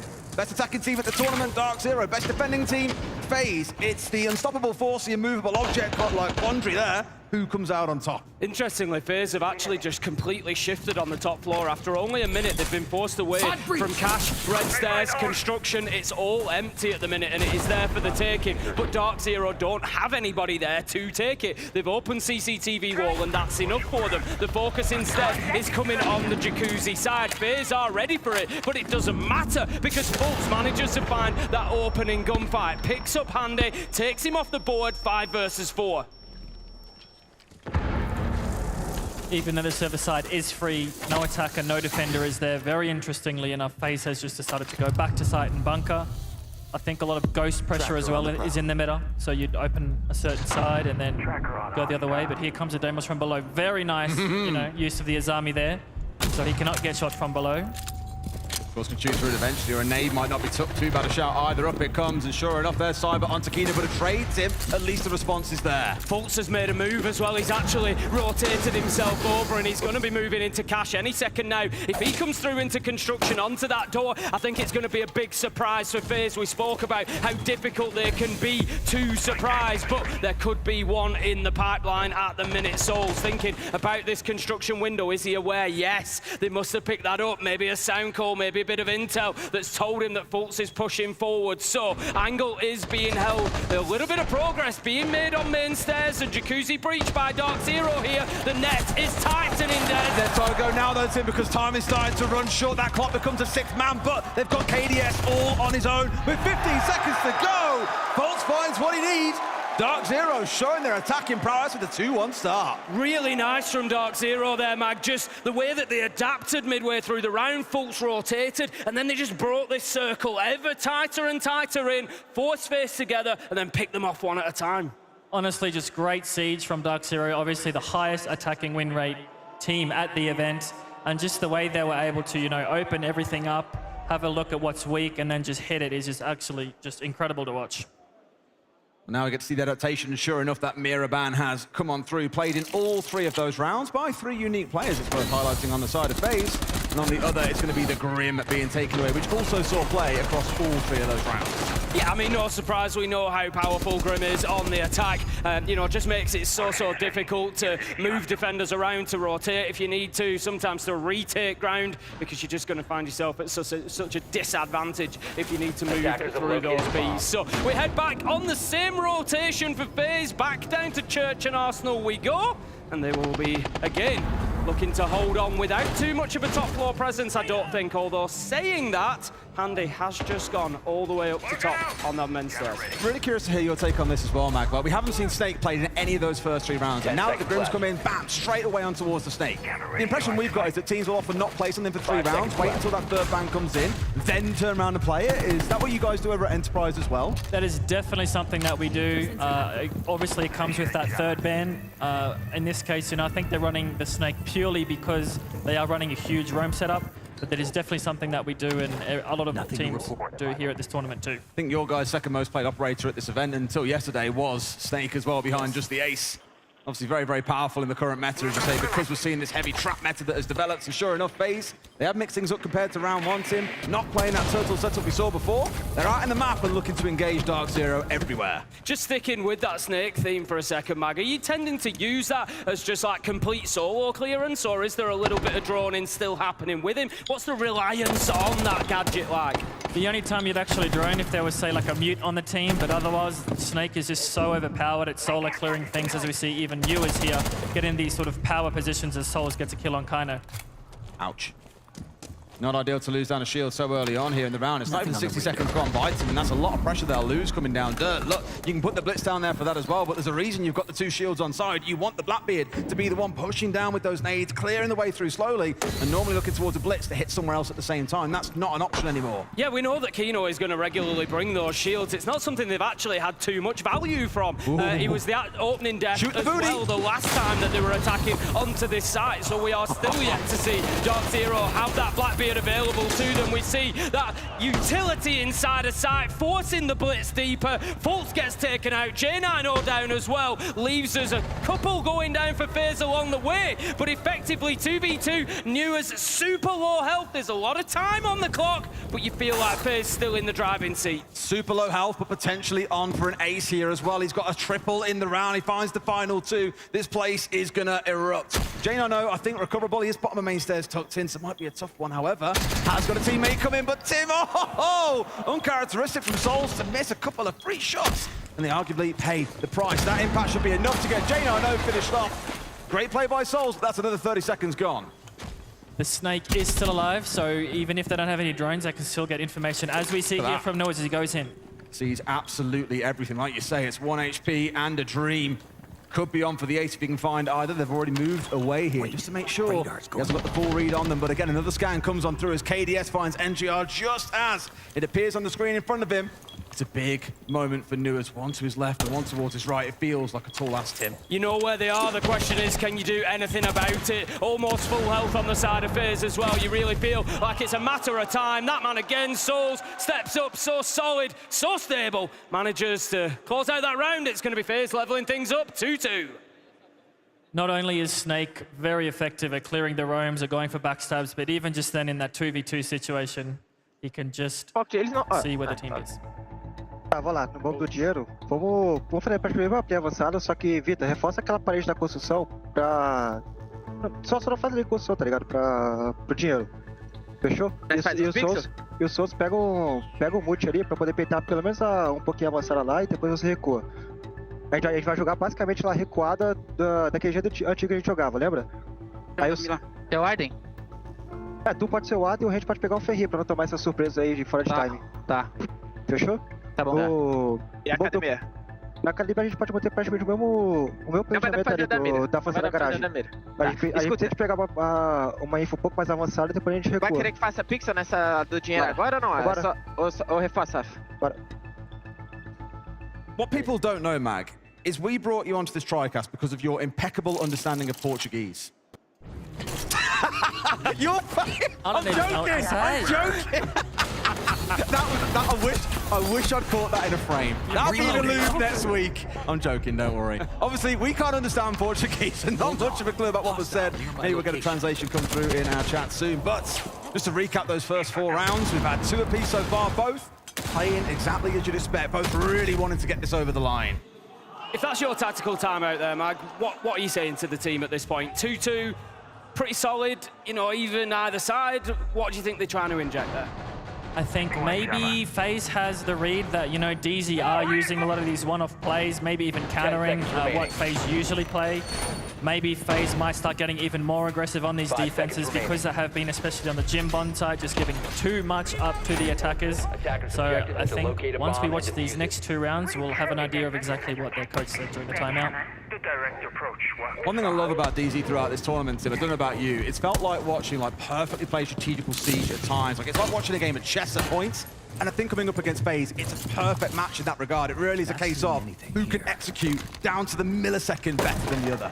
Yeah, they're a team that I really enjoy watching at the minute. I enjoyed what I saw of them through kickoff. You know, obviously it's a roster that's been put together in March. It's kind of, you know, almost, I won't say come out of nowhere. You know, we know SSG core, yeah. Yeah, you know, we know these players. We know how good they are. But the way that they've been able to build this so quickly, so consistently, when you look at maybe some of the other rosters that have had changes and how they've had a little bit of difficulty getting running, it is really, really impressive. And Dark Zero continue to do that here. They've got the opening breach sorted. So that CCTV breach done. Cyber is a push going to be playing on Cash Door, but no more aggressively than that. So next step looks like clearing that garage catwalk. Very interesting sensors thrown here by Bolts, is it? Bolts, yeah. I'm actually going to think that they're going to run through the breach or just use it as a bait, and Newers will, you know, flank up the main stairs. But for now, they're just applying pressure, pushing and pulling the defenders and see, you know, what will eventually open up. Let's force KDS back at the very least. So while they haven't got full control of Catwalk just yet, he is still in there. He has been forced way back to the top corner. Just going to continue trying to fight over this raft at the minute. KDS is holding on really well here. He's got the breach open behind him. He's got drones coming up the stairs. He's being pushed from either side. He's got Capitao bolts coming in. And somehow KDS continues to fight inside of that round. Oh, I thought he'd get away there for a second as he vaulted over the balcony, but no, just caught by the tail end of the nade. And I think Nuez is now starting to make his move underneath him. Yeah, he is. He was just coming in from the basement. He's moved up main stairs, and he's going to get himself through into lounges. On the Snake, we'll see what impact he can have. Maybe a little late red stairs push coming in from him. It looked like Nuez was posturing to hit the back, but after getting that first pick, they just want to, send all of the numbers onto the one side and make sure no one is below for that crucial C4. Nuez has been waiting for the hatch for the most part, but Fultz is in. All the utility coming out, as you can see, the F-Nut going down. The C4 comes over and gets two. The man in the breach, as well as the plant going down. A beautifully placed C4 from Cyber. A 4v2 breaking out and phased him, and look like they're in a great position to jump ahead here and take themselves up to 3-2, but just wait. They've got one back. They've still got a shield on side. Jane, I know, a bit of smoking back pocket that he can work with here if necessary. This is looking rough, and there's still a C4 from Souls. No, he's finished off. The C4's offline, down to a 2. This is doable. There's a real opportunity. 15 seconds left to go. They need to recover this diffuser. That's what Kino's going to do, and that kill gives an opportunity now to put it down. We're effectively 1v1 while Kino goes to the plant. It is all up to J9O to cover his teammate now. The shield is up, and all of a sudden, it's a huge advantage for Dark Zero. Kino, J9O have played this absolutely to perfection. Wow. They find the final kill, and what a turnaround for Dark Zero! Beautifully played by the attackers here in the 2v4. That C4 from Cyber got them back in the driving seat, but as we saw, FaZe getting a bit too aggressive, not waiting for the plant, for the 4v1 possibly, and just really, really, really well played from the attackers in the 2v4. You boys have won a lot of clutches this event. Now, I imagine there's been a few moments that you've looked at and just gone, oh, we were 5v3, or we were 4v2, or even 3v1, and it's gone wrong. What do you think in those moments? What do you often see being the cause for these things that go wrong? I'd definitely say not playing together. 3-2-1s, we talk about a lot. I think, FaZe just not playing the round together, even a win condition. We need to make sure we set win conditions on defense. How are we going to win the round so everyone is on the same page? At what point are you setting that win condition, Mike? When's that conversation happening? Is that kind of like beginning of the round, you've all got an idea in your mind, and maybe then that has to be switched? Or is it kind of that last 20, 30 seconds, right, here's confirmation of what we're going for? Honestly, it's just because the game is Siege, it can be at any point in the round. It can be in the start of the round, it can be at the end of the round. If you kill a hard breacher, at the start of the round, that changes the round drastically. It's just about calling anything so everyone gets on the same page. You've heard a few teams say, you've heard a few coaches as well throughout the event say, we're trying to do 2 or 3 different things at once here, but not on the same page. In fact, we heard it in the Twisted Minds game from you guys yesterday. We heard them speaking about it during one of their timeouts as well. Something that really resonated with our team, and especially our IGL Pyro, was Fabian's talk with the G2 roster about, we're all in different waves, so we just need to be on the same wave. Tell you what, that man's impact. It spreads worldwide. I don't know where he's coaching. It is far-reaching. All right, let's see if Dark Zero can get a 4-2. This would be a dream because, we had Twisted Minds playing earlier, and I said, for me, they've been phenomenal at attacking this map throughout the event. They took 4 rounds away against G2, 4 rounds away against Enterprise, 3 rounds in the series earlier on today. Dark Zero looking to repeat that and maintain that mantle as best attacking team. Just remember that Rotero drone that we've just seen there. That's softening up main stairs to give an avenue, to give an option for later on in the round. It may not be that Dark Zero use it, but it's worth keeping in the back of your mind. It's largely going to depend on what happens with FaZe. If they get pushed away from main stairs, it's something now that Dark Zero can take advantage of, and I like that. They're setting up options for themselves. So if they do go for a cash clearance and it's not working, maybe we can put a bit of pressure on main and create a bit of space for ourselves. Honestly, in today's Siege, creating these opportunities at the start of the round so you can use them later in the round is the meta right now. If it's not working, you always have to be, wary that you can use these other avenues. And especially as a defender, someone has to be watching those main stairs, or someone will creep up. It's often hear about this trap meta being designed to control the gaps that often exist in defenses, because you have to control so much of the map, and 4 or 5 players can't do that all by themselves. The traps do often help.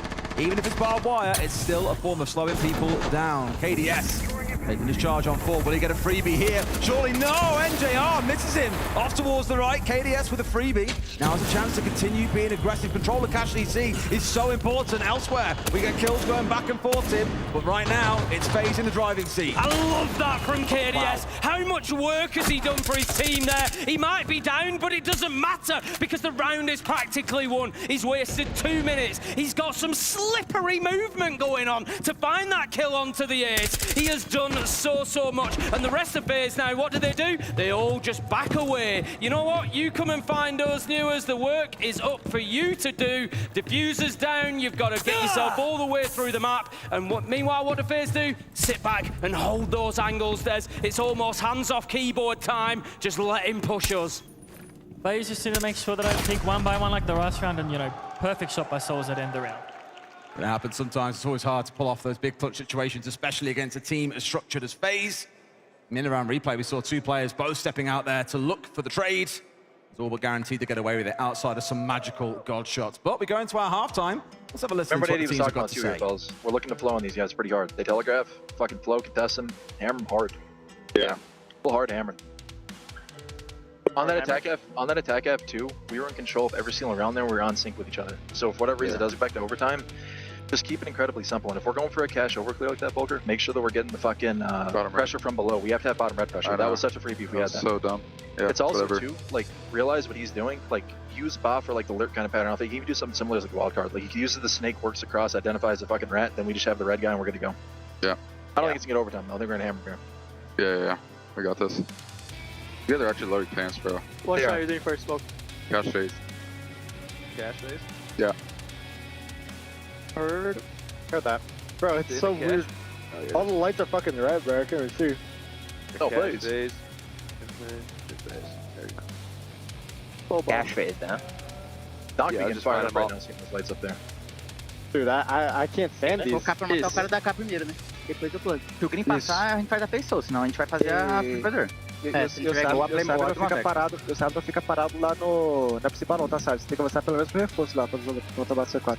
Tá. Não, mas a FaZe Soul a gente vai fazer só se o Green passar, né? Sim. Essa aí, quem que vai ser a Ribana? Cadê? Vai lá a Ribana do jogo. Só na Play Maveco que eu sou. Vai lá, Maveco do jogo.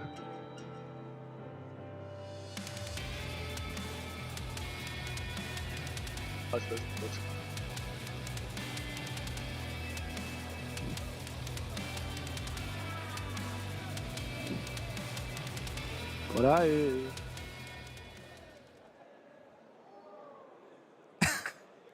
Both teams wanted to say very little. That's not the first time we've seen Call Out really reflect on the first half rather than talking about what's coming up.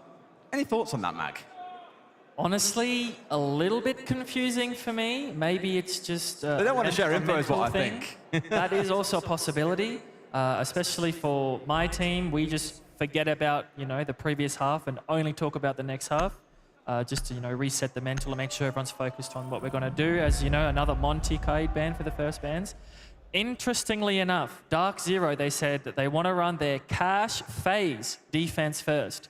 Interesting that they want to run the FaZe defense against FaZe, so we'll see how it turns out. It's almost like they've got a bunch of prep in and they've got an idea to beat FaZe here, Tim. The thing is, everybody's got an idea of how to beat FaZe, don't they? It's just about... And then they play them. Everyone's got a plan till they get punched in the face, Des. And punched in the face? Punched in the face, go on then. I'll give you that one. That's what it's all about, you know, it's yes, you can have the plans, it's about that delivery. I think so far, what I'm loving about this game is we've seen both teams delivering. These rounds are being won rather than lost a lot of the time, maybe outside of the 2v4, but Dark Zero definitely won that round, but you never win a 2v4 without the other team giving you the opportunity to win it as well. But yeah, on the by and large, I think both teams have been playing really good Siege, and it's shaping up for it to be a fantastic matchup so far. If Dark Zero can get this first one won, then we really do have that prospect of a three-mapper. Interesting from Dark Zero is that they are running the Tachanka instead of the smoke. Tachanka can, you know, waste time for a lot longer, and hoping that, yes, we're going to see the 2 top garage reinforcements. It's just, you know, the meta right now for the Azami to play up there to die. And what we will see is that Tachanka actually use his gadget above that reinforcement to stop any attackers opening that wall with any hard breach gadgets. All right, well, let's see how long they can do that for. Time wasting may well be the name of the game. You know, FaZe, you think of them as slow, structured, powerful juggernaut of a team, but not one that we say are ever particularly quick in their attacks. And they always get the job done, don't get me wrong. I'm not saying they're always up against the clock, but stalling them out may well be a way to find a few rounds away from them. Cyber heading straight over to get the wall open into Jacuzzi. This is something else that we've seen change recently. We used to always see that bottom garage reinforced, being left soft a lot of the time now to afford extra reinforcements for Jacuzzi wall, for master bedroom wall, and we're seeing these much bigger extensions. The extensions aren't a new thing, but I think the size and commitment behind that master extension has definitely changed recently. It's definitely changed recently. You just can't give the attackers master for free anymore, because once they take control of master, you have actually just nowhere to play on site, because they can also just take the garage side after. And, you know, as a defender, defending the master side with reinforcements, with gadgets, it's just really hard to attack into. The patience by Souls here, even knowing someone's run out behind him, doesn't spin, expects the swing to come in, but knows the player off to his left has got no chance of being able to charge that far forward. Trusts his teammate to help him out more than anything. Nuas has very much slipped the net though, hasn't bothered coming up towards the pool table, and so that gives Souls a little bit of freedom to step away and take a challenge onto MJR, who's speaking about the importance of him to deny the breach in towards Catwalk. So far hasn't been particularly contested, a lot of fire to try and force J9 away, and Souls will get Kino. His Just Reward comes through. KDS one for himself. FaZe, their patience pays off, Tim. I think Kino's just learned a bit of a lesson there about playing with those DMRs. You really can't be peeking into them, but how about this? A missed opportunity from down in Oil Pit. What are the chances? Handy does manage to take down Nuas though. FaZe, they just keep on rolling. They haven't even touched site yet, Mike. Try as they might here, I think Dark Zero are against a rising tide. Cyber at least going down as we come to the last 30. The fire, you can see, starting to rain out from NJR. But now he's down too. It's a 4 versus 1. A C4 on towards the window, will miss. And now they know exactly where Fultz is. This one feels like it's going to come to a pretty bitter conclusion for Dark Zero. May have had a plan to try and get rid of FaZe here, the FaZe defense, but it's a flawless round for FaZe in response. Honestly, in a defense like that, where you have to waste time and you play the utility with the Tachanka, the C4s, you can even use the Thorn traps to deny the plant. Azami should be the only person dying in that situation. And, you know, Thorn peeking out there and dying was not good at all. Honestly, Dark Zero just not playing to the strength of that strategy in particular and dying one by one before they even go for the execute. This moment I really like, because they had a couple of players trying to challenge on towards Souls, which to me showed at least they know where Souls is going to play. They've analysed how FaZe attack this round in particular, where they stick their players and what they've got to do about it. But even with Anua's run out, even with Kino trying to peek on through, even with J9O trying to be aggressive as well to try and trip FaZe up, this is what Callout was saying. You can't really spring a surprise on them. You've got to beat them at the fundamentals. Well, like you say, they've analysed FaZe's attacks. They know where they're going to be coming from. I'm just wondering if they've actually analysed what happens when you put your face into a window against FaZe. Because I think they've just found out firsthand it was a big risk coming in there from Kino. And I don't think, you know, it really stood to gain too much from it. I'm sure it'll be a lesson learned. They'll rein it back in. But well, I'd be concerned as a Dark Zero fan after that first defensive half, because FaZe didn't just win. That wasn't just one fight against Thorn. They won every single fight. They forced those fights on their own terms, and they didn't even ever really need to get near site. Big problem for Dark Zero. Hopefully Dark Zero, you know, have talked about that previous round and gone, guys, we're just peeking too aggressively, you know, peeking out these windows. We need to play to our operator lineup and to the gadgets and to the win condition. Well, this round looks very much like it's, again, trying to waste a lot of time. We so commonly see this Cash CC extension for reasons that are well known by now. You want to try and hold on to Cash and CC because of the window that looks over this south balcony. If you don't have control of Cash CC, you've got to do what Souls is doing now. Be very, very careful. You've got to have players sometimes on the roof watching these windows. it just gives you 2 or 3 more things that you have to think about. So getting control of that hole, really important. It doesn't mean being inside the room necessarily. As you said many a time, Tim, sometimes it's about opening up the breach and just being able to see through to that window to ensure no defender can be on it. Bears are moving pretty well here. Cyber's got himself underneath. He's now got control of Lounge, so they don't need to worry about any flanking or any pressure coming from Bar. You've got this pressure as well coming from Catwalk. KDS opening that long angle through into Cash. So Fultz has to be careful in this position here. He's moved himself through to Red instead, but his movement is going to be hampered very, very soon. This net is going to tighten quickly. Absolutely, but they'll try and waste as much time as they can. It's important not to lose too many players. You can get away with losing 1 here, but don't lose too many. If nothing else, get kills, and sure enough, they've got rid of the Grim on the other side. Normally so critical for hitting side, but as you can see, they've said, cool guys, we've got the kill, back away. And that's perfect there. Yes, they've gotten the kill. They've identified. They don't want to stick around like that last round. They want to fall back. They want to play in their positions on site and angle delegate and make sure everything is covered. Angle delegate. Right, I like that as well. As you can imagine, it's something we've heard before, but I quite like it as a phrase. Delegate off who's holding what angles. However, that does now mean they've conceded over control of Cash CC, so the south balcony is now much easier for FaZe to play. That's why we've got Vidaking being sat on the window, a couple of players working their way in from the Cash CC side. Going for a bit of a surround here, Tim, but it looks like a big focus on the gym plan. NJR underneath is one to remember. He's got Nitro in hand, he's playing in Bar. He could be a big win condition here for Dark Zero, just to deny any plant opportunity. Elsewhere though, J9O doing the work. They're hoping that you never have to use the mirror. But if they do need to, NJR makes sure he's in position to still do the job. Cyber drops down and finds the trade, but still, FaZe on a real back foot here. Dark Zero, night and day different from that last round. 4 versus 2 now, Des. Angle delegate, time to angle delegate. Let's get ourselves set in. You know there's only 2 on the other side. They can set up 2 separate 2v1s here if necessary. The nade will be a giveaway on where this push is coming from. And we go with Souls. We've seen how big he can be in the clutch, Tim, but it's a lot to do against 4 on the other side. Right idea with his shots, but not quite finding the man. Newest good for 3 in the round. Dark Zero with a convincing round 8. Honestly, just great work from Dark Zero there, realizing their mistakes from the previous round and then straight away falling back after they got that first pick against FaZe. Interestingly enough, because of the ace ban, there was a mute jammer actually on the jacuzzi wall. So late round, you know, there was no jacuzzi pressure, so it was a lot easier for the defenders to just watch the Cash side. I love that entry as well. The teamwork between Newers and Fultz. Newers didn't take a single shot. Didn't really announce his presence, whereas Fultz, he was busy. He was moving everywhere. He was fighting KDS on Catwalk. He was taking shots from Red Door, taking shots from inside of Cash, but who got the kill? It was Newers, who just sat there waiting. It was an angle that it felt like FaZe were unaware of. They were not prepared for that fight, and Newers just picked it up beautifully. And as you said, Mag, then it was just, yep, that's job done. We now fall back. Beautiful stuff from Dark Zero, great defense, and it looks again like we are just going to continue back and forward in this one. What I like about this setup here, and I want to hear your thoughts on it as well, Matt, going in towards the mute, of course, blocking away those drones. They want to chew through as many as they can because they're playing a lot behind the Valkyrie, a lot behind the Soul. There's so much intel, but also Intels and Arl available on their side here, all trying to slow FaZe down. Yes, the mute, obviously, to just mute up the drones that are coming from the top floor, but Cyber also known for his Snake and Deimos, so definitely, you know, trying to counter Cyber in those picks as well. The Valkyrie as well is just a really great operator, especially for basement for the retakes or even C4s. What's your thought on when to bring one or the other? Don't see teams swapping between Deimos or the Snake. Any strong thoughts? I think it depends on, you know, the player or mainly the site, what site you're attacking. You know, basement can't really, you know, take a backstab with Snake. You can only clear the map really quickly. And Deimos you can also just use to take gunfights and make sure to get players out of positions.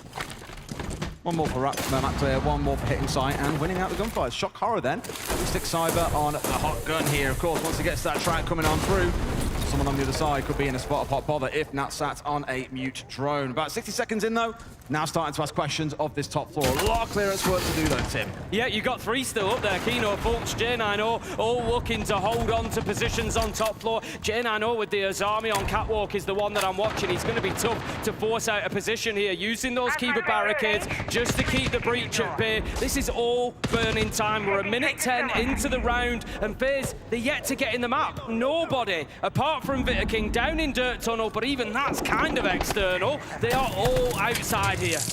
It's the aggression as well, right? Look, Nua's spraying in through the garage wall, trying to catch the man on front door. They're just trying to basically keep FaZe outside the building for as long as they can. It's why they were committing keepers on towards the breach once it had been opened up.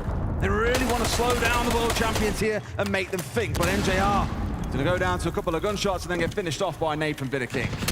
Uh-oh, oh boy, here we go. Soul's on the cook. And into a 5 versus 2 FaZe. Just a 75 seconds left, so let's go. Let's get inside right now, get the flood, take down what they need. Fultz might get one back.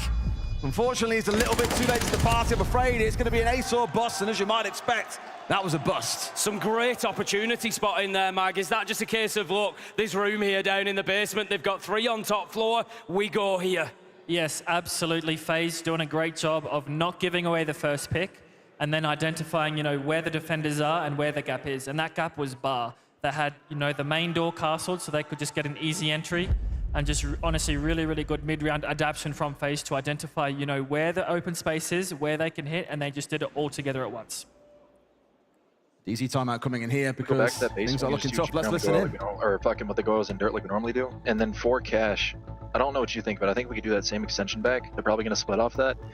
We could just put Bond the Jaeger instead and give Jack the extra ADSs because we didn't ban the Captel. They're going to keep fucking hammering that off for the Raptor side. And that Jaeger will give us more time to actually react off that, then float back to like lounge side or just whatever, just letting more time off that and kind of force them into a split, which they're going to go into our setup. So for Cat, we ring Jaeger in the castle, we hard zone launch, so yeah, that's what I'm saying. Well, I still want to extend on the opposite side though, on the match. Yeah, we are. Yeah. Good. And then for basement, let's just honestly run our roam. Let's bring the go in for the site side and then just play our normal lair because they are doing different shit that we talked about. Yeah. Which one first? Also, too, that was a good job fighting on that. Cash base. Cash base. Yeah. Run the Azami Jaeger. Yeah, I'll run the Jaeger. So, as we have just heard from Callout, they're going to run the exact same chaos strat. Will the defenders die first? Azami should be the only one dying first, and after that, they need to just play with their util to deny the plant. So we'll see how DZ go about this a second time, but also, especially as an attacker, if you see the same setup again, you know where the enemy's going to play. You know where the weak spots are. So FaZe also in an advantage in this situation.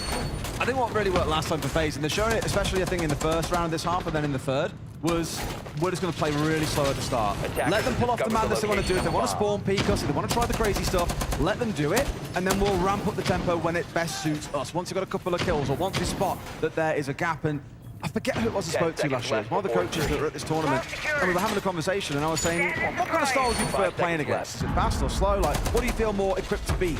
And they said, honestly, the frustration isn't in beating a slow team or a fast team. It's one that can change 2 styles in the middle of a round, because you get all kind of in the tempo. The Kato playing slow, we can play slow to match it, and then bam, they go really fast, you come to scramble, and you can't really deal with that sudden change in pressure.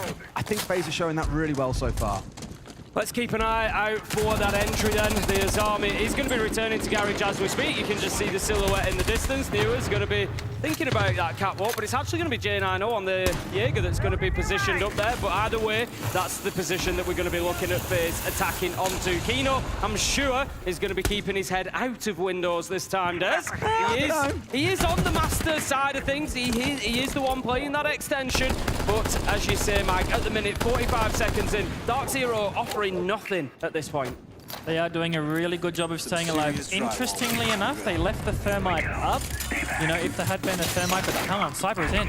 Well, that's it. They're inside sight, right? They said forget about the stuff from last time. Forget sitting around for half the round and waiting. Let's go quick. And it's absolutely torn them a new one. NJR is down. It's recoverable, as is J90, but it's such a risk when you've got the Lions scan coming out, when you've got the Dockerby call coming on through. We're effectively 2 versus 3 at the minute, and I think the problem here is, can Dark Zero recover anybody realistically? There might be an opportunity for NJR. Kino's just getting there now, but he's very concerned about whether he's being watched or not. There you go, finished off by KDN. This is just absolutely clinical from FaZe, not letting him breathe at all. J90, he is for all intents and purposes done. There was no way he was getting up. It is all up to Nuas on that Azami now to try and hold on from top red, Des. Suffocating, aren't they? FaZe absolutely terrifying. Nuas finding one. expecting to get pushed, but it doesn't come on through. Bitter King still with a call available in back pocket. They can do something here, and the diffuser, by the way, is out in Jacuzzi. It is miles away. They want to play for kills, but he's got one. Has got to look for the last 1v1 onto Handy. He's 14-7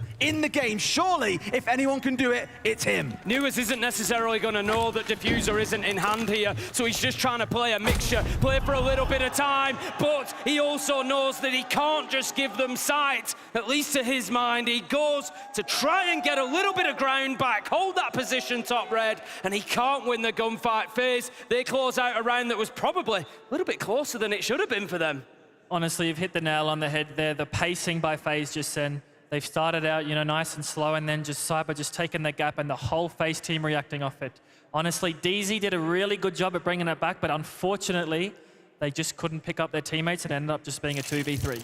I think that's probably FaZe adapted to what they saw last time as well, identifying, okay, if they want to play this very heavy roam setup on the top floor, we've got 2 or 3 players out towards Destruction, Gym, Bedroom, we've got one that's sat playing inside a catwalk. Why don't we just go and hit side, get the breach open, 3 of us charge on through, make use of the scan to know who's in sight, and then from there, it was a straight breeze through for Cyber. It's often what we hear said about them. Cyber is that X factor. He's the one who kind of breaks away from the playstyle the other 4 do. He'll do his own thing. Do your best or die feels very relevant right now for DZ as we go towards Gym and Bedroom. But again, Cyber is just that X factor. He will happily charge up and do his own thing. The other 4 are such a solid core that he can afford to be the risk taker in this lineup. I'm interested to see how DZ are going to bounce back here. Obviously, they are facing, you know, the map point. So we'll see if they can reset after this and keep on going strong. Last time around, we saw them defending Gym and Bedroom. It was actually a really, really good defense from Dark Zero. We spoke about it. We had Fultz and Newers out on Cash and Red. They held on to it beautifully. They are the 2 players tasked with holding that area again this time. Newers has, for the time being, been left alone out there. Maybe something that FaZe could exploit. But Dark Zero's decision-making was great. Their timing was perfect. They kept that Jacuzzi wall close, so they limited their exposure to pressure. Are they able to repeat that process? There's a little bit more at stake this time because, as you say, if they lose this one, then it is map done and we move on to bank. Interestingly enough, there is no mute brought by Dark Zero on this round, so the Jacuzzi wall right now is being opened by Cyber.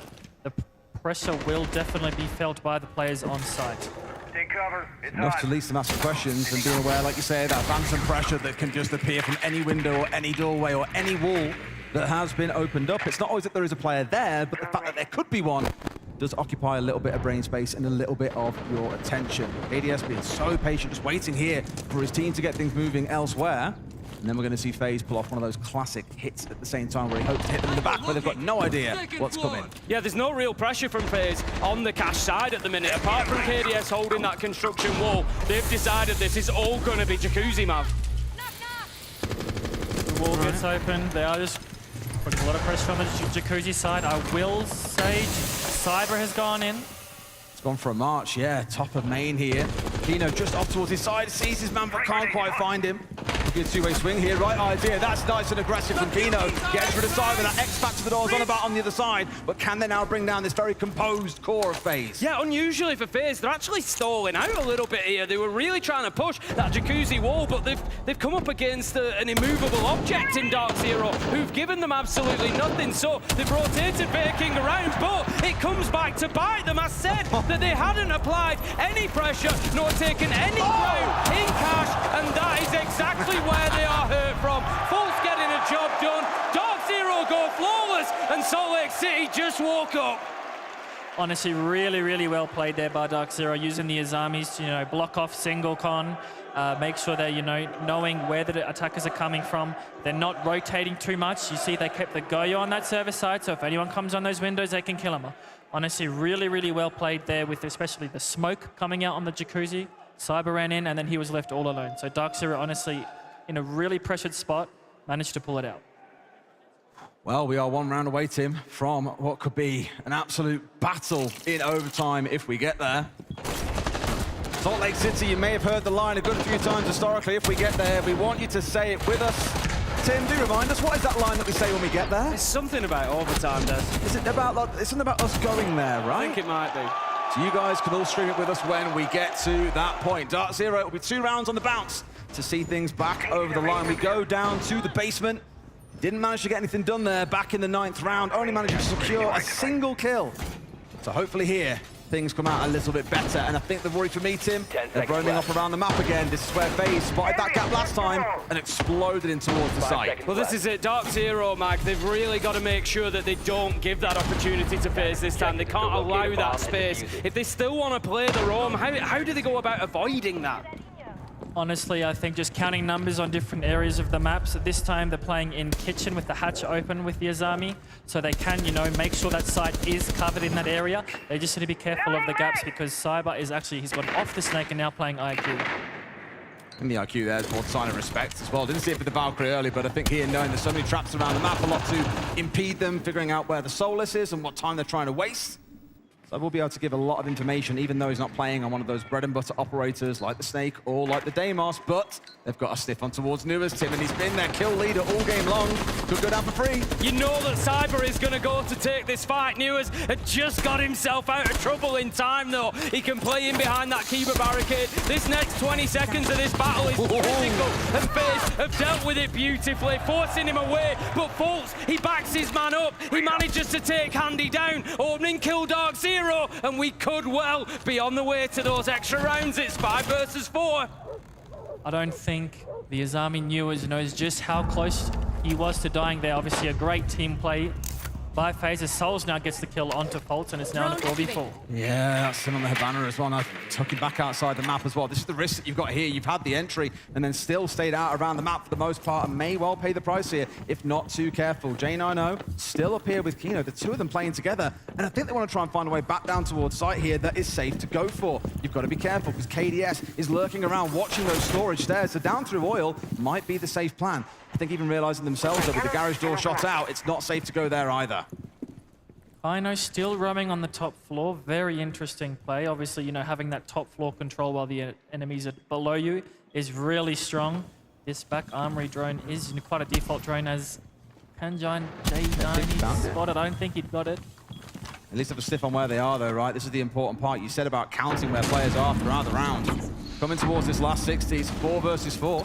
King taking a little bit of chip here, has got himself right up on this dirt door, so feeding a lot of information himself, and they're looking in for a drop most likely, but King's the one with the diffuser. He's the one looking to go for the plant. Nuas though, find the kill they need. Little bit of intel pinging out those positions. KDS manages to find J90, continues battling, but losing the Blackbeard is going to be big for this attack. NJR finds one, Kino another, NJR the last. And Des, we're going to overtime.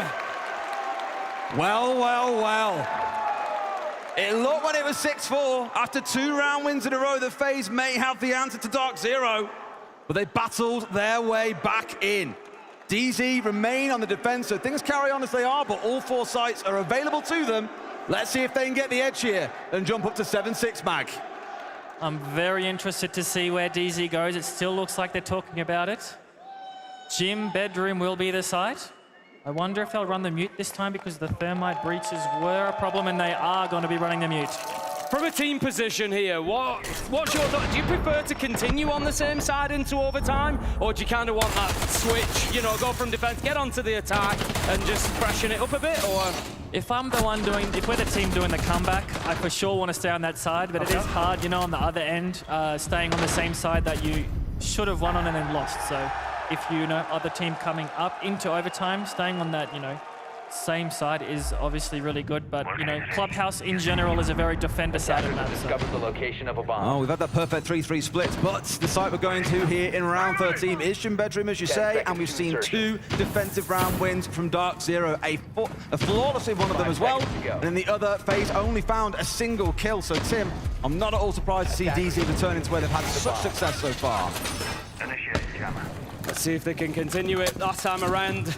FaZe were punished heavily for not taking control of cache and CCTV. We saw Fultz getting 2 kills from there at the end of things. King and KDS, 1 taken down on balcony, 1 inside of cache. So FaZe this time, I don't think they're going to be making that mistake again. Yes, they will go for the jacuzzi pressure, but they will surely apply a little bit more manpower onto this cache and CC hold. Take cover! I have been talking about, you know, the mute stopping the thermite, but what a lot of people don't know is that if you just rappel up above the mute with thermite, you can just open the wall here. Almost like he's demonstrating your point there, Mag. Yep. In perfect time. That's going to be the single con wall opened up as well, so they're going to get around and get everything done that they need to. We saw the difference, of course, in the bans earlier on. In fact, to ask you a question on it real quick, when would you ban a Thermite? When would you ban an Ace on this map? Because obviously both teams are taking different approaches. It depends if you have the mirror up, because the mirror you can impact trick, you know, like the Thermite charges and the Ace charges, and it is so easy to just throw aces on these extended breaches and then, you know, open up the side even more. It just depends on what sort of attacking playstyle you want to do, but, you know, Clubhouse with these outside positions, throwing the ace onto the inside positions, it's just way too easy to open up the map.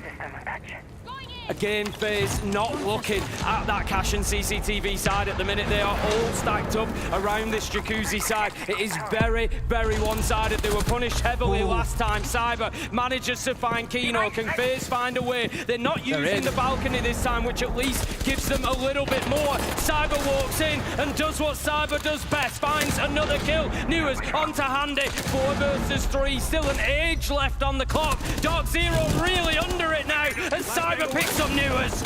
Since when do you ever see a Thermite being the one to charge in and slaughter the entire enemy team, Tim? He's got 3 so far, looking for the 4th, as well as they've got full knowledge on what's going on. He may even get everything done himself this round, Tim. Plan going down at the same time, one coming back the other way. Soul's a bit too good, KDS as well. Great round by FaZe and great opportunity spotting once again by Cyber. It just doesn't matter what Cyber is playing. He gets the crucial operator on the site and then he just sends it, because that is where the gap is. Crucially as well, FaZe just following up on Cyber is actually the game-winning play just there. So honestly, the power positions for the site players in Dark Zero just have to be careful they don't fall too early. I said that they'd had a fantastic couple of defensive rounds on Gym Bedroom, only losing 1 player across the previous 2 times, but that one was absolute slaughter. Now they've got an uphill battle. FaZe going to take us down into the basement, where they managed to win it both times back in that first half. It was close in both, mind you. It did require a big clutch from Souls in round 1. It did. It came down to, I think it was 1v2 at the end, if I remember rightly. It seems a long time ago now, 13 rounds back. It's funny how these things have a way of coming around again, isn't it? It really is. So let's see. During that round 1, if I remember rightly, they didn't actually play it out in the map. It's not been something they've done massively. They had Cyber kind of around kitchen corridor. That was it. That was their commitment. Everybody else was down inside of basement. I'm just having a look at the positions that they're taking up now, and it is much sort of similar to that, I think, except saying that Cyber, King now heading up to that 2nd floor, so maybe we see a little bit more commitment here from FaZe to holding the map. They do have the Solus, so they can deny a lot of info to play up on the top of the map. They have, you know, the Fenrir for side, the Goyo for side.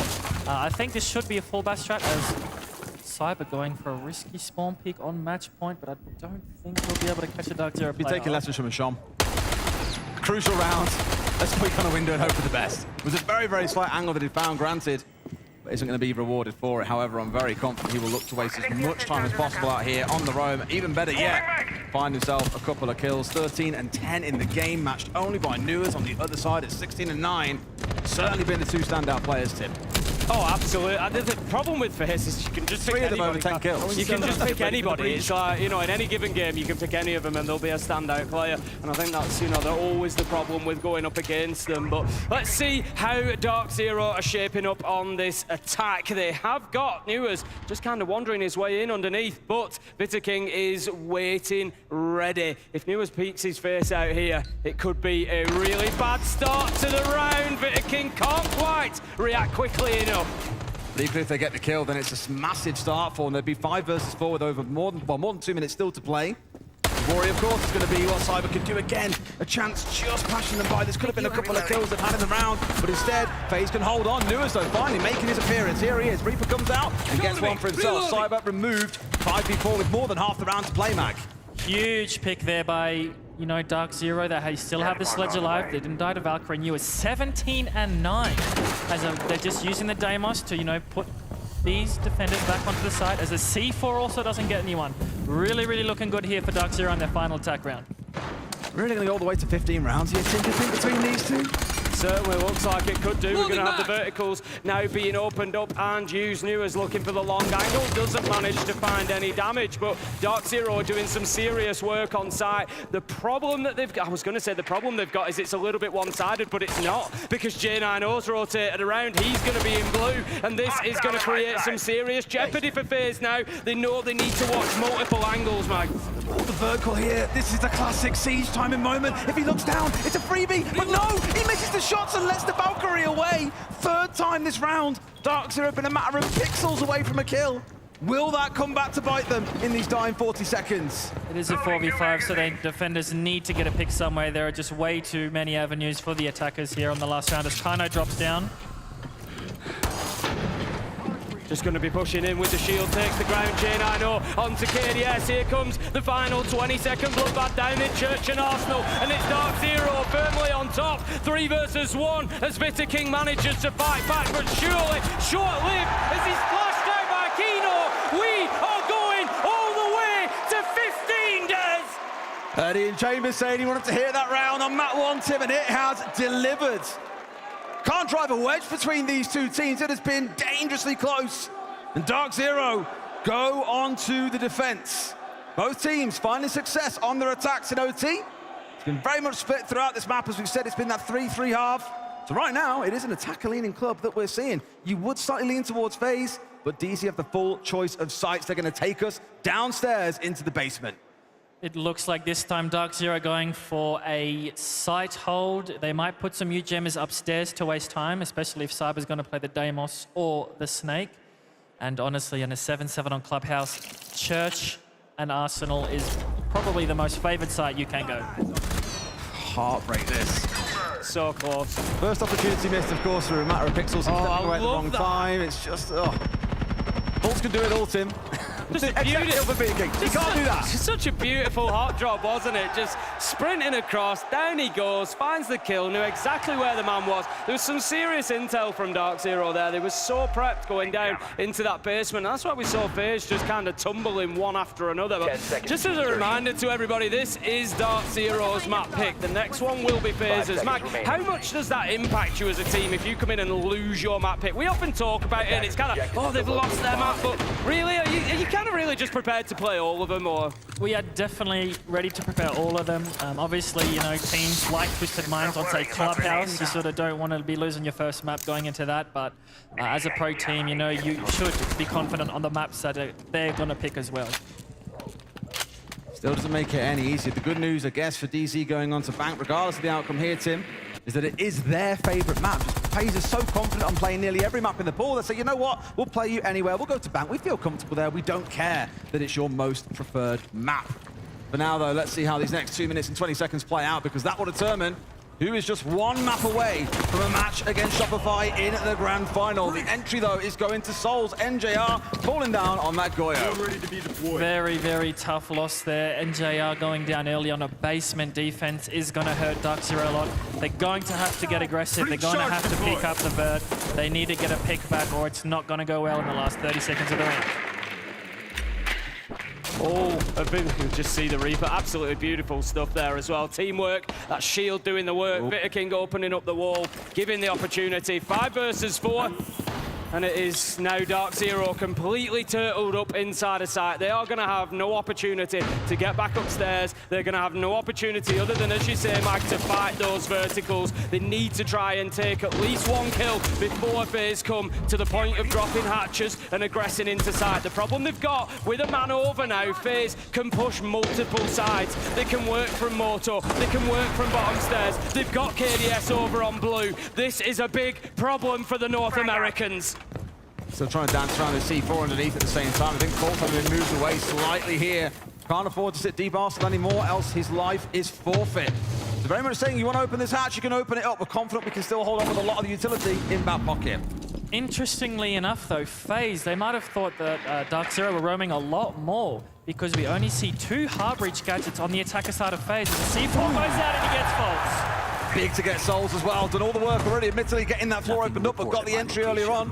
One of the big players on their side, offline, 4v4 Tim, as we get towards the last 40. It's ideal for Dark Zero. We've said it multiple times. They had to find kills on the vertical. They do exactly that, but FaZe will continue moving forward, just grinding them down. Newers, he's going to pick up one onto Cyber. It was a little bit of fire that does the job for him. 3 versus 3. Anybody's right now. Handy manages to pick up J9O. 20 seconds left to go. Vita King is inside, does have Diffuser in hand. There's an option for him to put it down as Fultz will be taken out. Handy with a double to close down the round and the map, and that's going to be FaZe 1-0 after they take the win on Clubhouse. FaZe, you know, they're in the deficit, they're in the disadvantage there, and they still manage to get the round win. It's honestly really impressive to see. What's beautiful is, though, it's taken 15 rounds to determine who wins that first map. I know it's FaZe's map pick going into our second, but something tells me this series still has a lot more to offer. Oh, you know that it does. Dark Zero are a team absolutely capable of fighting back. They will go, they'll have a chat, and like Mike said, these teams, they are prepared to play anywhere. They're going to come back confident for Bank, I'm sure. And we will as well, Tim. Back with you in just a few minutes.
The verdict you wanted on the end of map 1, your own map pick, but you were playing out of your mind. Any extra buff from having the family in the crowd here? Yeah, a little bit. I'd say it helped a good amount, for sure. Did you get to see them before the match and get any kind words, any words of wisdom from them? No, I did see them yesterday, though, after my game, but that was about it. Cyber, big map win to start the series. Is there any added pressure defending a world championship? Ótima vitória no primeiro mapa. Tem mais pressão defendendo esse campeonato sem seu ressai? Não, acho que a gente está muito focado em querer ganhar. Independente se a gente está com título ou não, o nosso foco é querer ganhar. You expect the same to happen on map 2 with a win? You expect the same? Você espera isso mesmo? Yeah, that's it.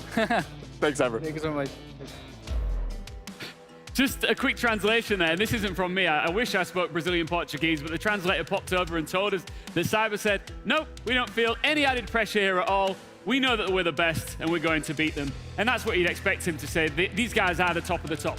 I mean, they were really confident. It really showed in those last overtime rounds from FaZe on why they were able to just edge it out, because it really was a beautiful back and forth. But those overtime, to win both attacks on it, it really felt like it was perfect all the way until it was a 3 versus 3, and then immediately DZ gets a little over aggressive, and boom, now it's a 3v1 in sight. Listen, and we talk about the no added pressure coming outside of Cyber. We're going to highlight Cyber here in round 13. I mean, this goes to showcase that there is no pressure on his shoulders. Not only is he bringing the Thermite, opening up the wall, but he's also the one entering on Thermite. He turns this into a triple kill, and again, that really speaks into the pressure aspect of it. You are in overtime. Every round counts at this point. You need it to go into your favor, and of course, Cyber is the one that's leading the charge.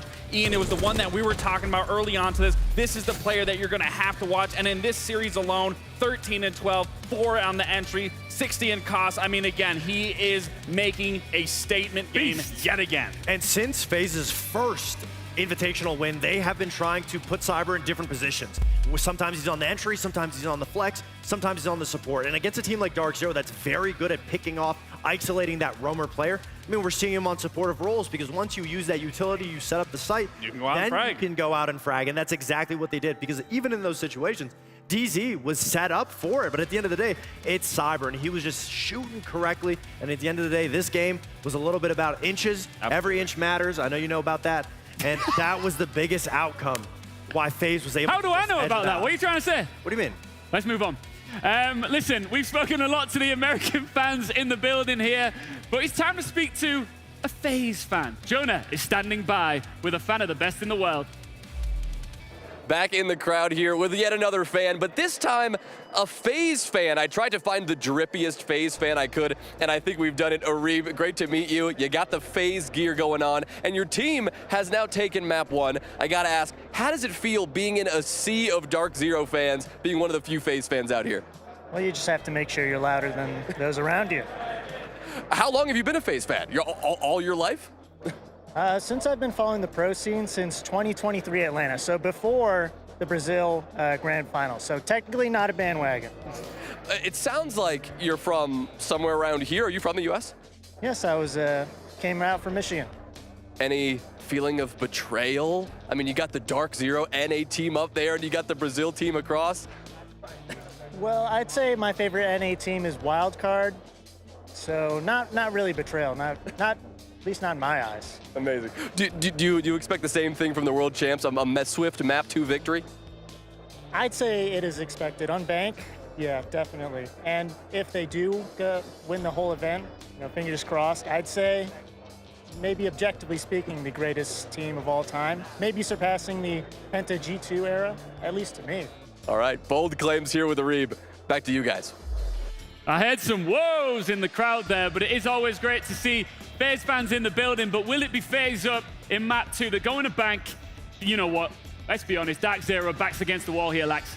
I mean, again, if there's any team that I think that can get it done from NA, I do feel DZ has the mental capacity, the mental fortitude, especially with their coach. I mean, he has shaped this entire roster. He's shaped a lot of the region as a whole in terms of just that sort of synergy. So I do think they can get it done. But again, what I am worried about is how much energy they put into that series Are they going to have enough in the tank? At the end of the day, the rest of the series is an uphill battle. Chalet on map 3 is FaZe's best map. Bank, arguably their second best map. So it's going to be a matter of just getting those picks, trying to figure out who they can find the kill on if it's not going to be Cyber.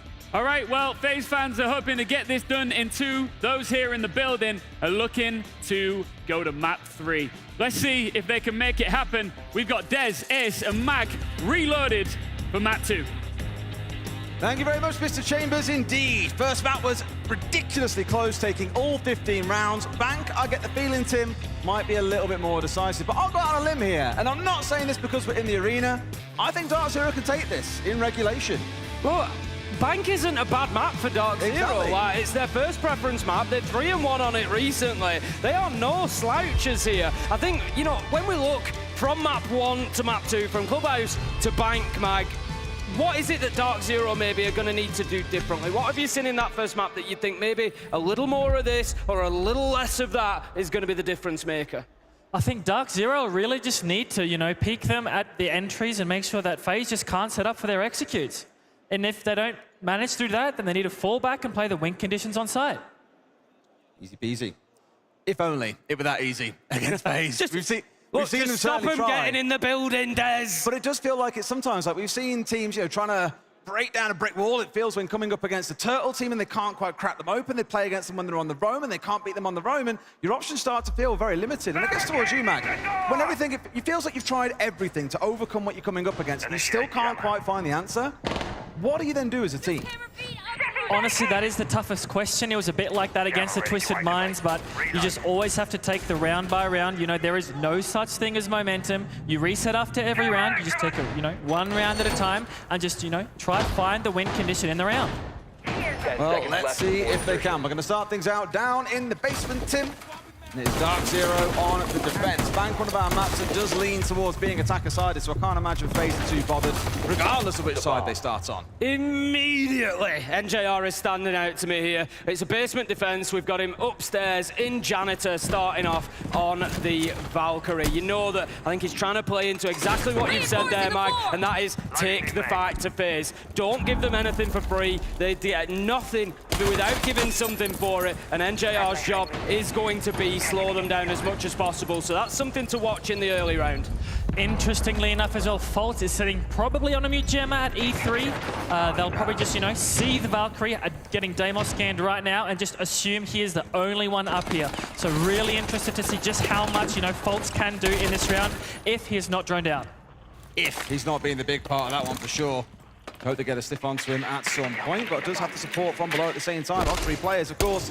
A good few stairways that you can work your way up on this map means support can arrive quite quickly. Cyber has got himself into the top floor. He's supporting Souls as well. NJR has dropped away, so this is where we're going to get that answer. KDS! He knew exactly where Newest was. Takes him down through the softball, but just like you said, Mike, Fultz comes out big. There's no idea. Can he do any more damage? Wow. No! Handy manages to hit the deck. FaZe always find a way.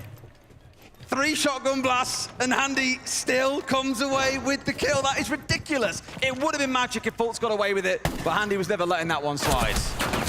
J90 goes down to it's now 2v4. I'm not sure what Kaino and NJR can do, but hopefully they can pull out some magic in the first round of Bank. It's got a C4 and 3 smokes to play with. It's more the time that I'm concerned about. FaZe, 75 seconds to play behind.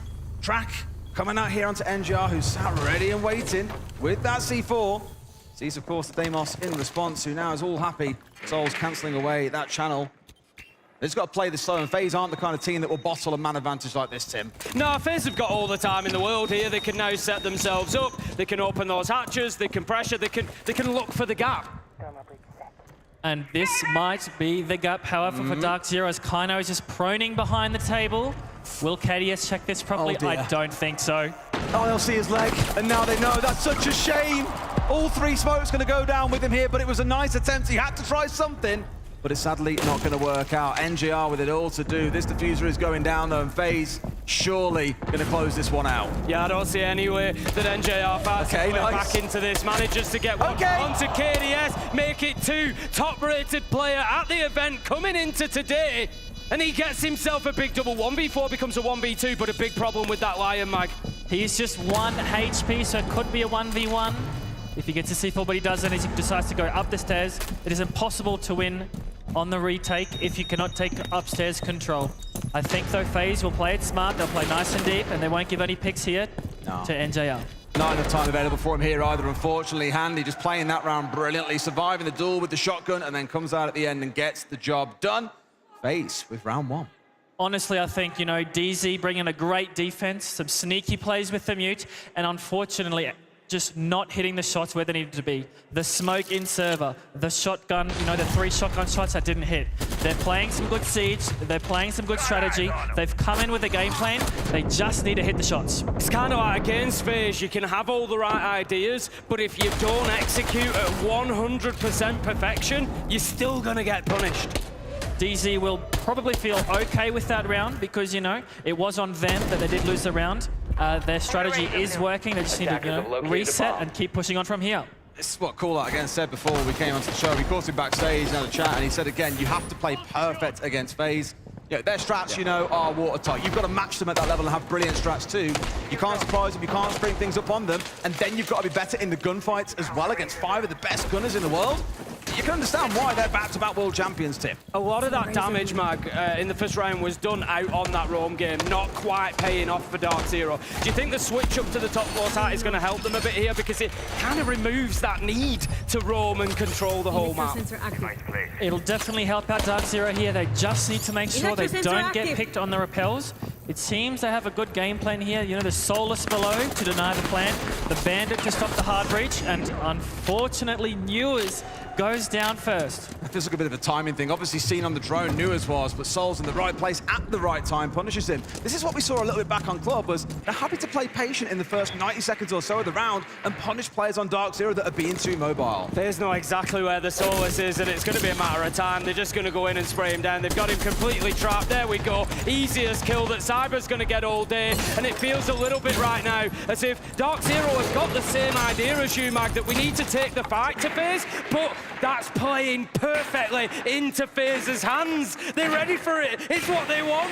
They're going in there and taking the fights, and they're winning every one of them. It's almost as if Dark Zero are just clutching at this a little too tightly. I think you're definitely onto something. The droning from FaZe has just been exceptional. Faults looking for some sneaky plays as well, and unfortunately it's just not panning out really well for Dark Zero right now. A lot they need to get done to turn this back around. Dare I say, although that first round was well played, it was still coming down to them losing out on a lot of their gunfights. Being in a 4 versus 2 really punished them.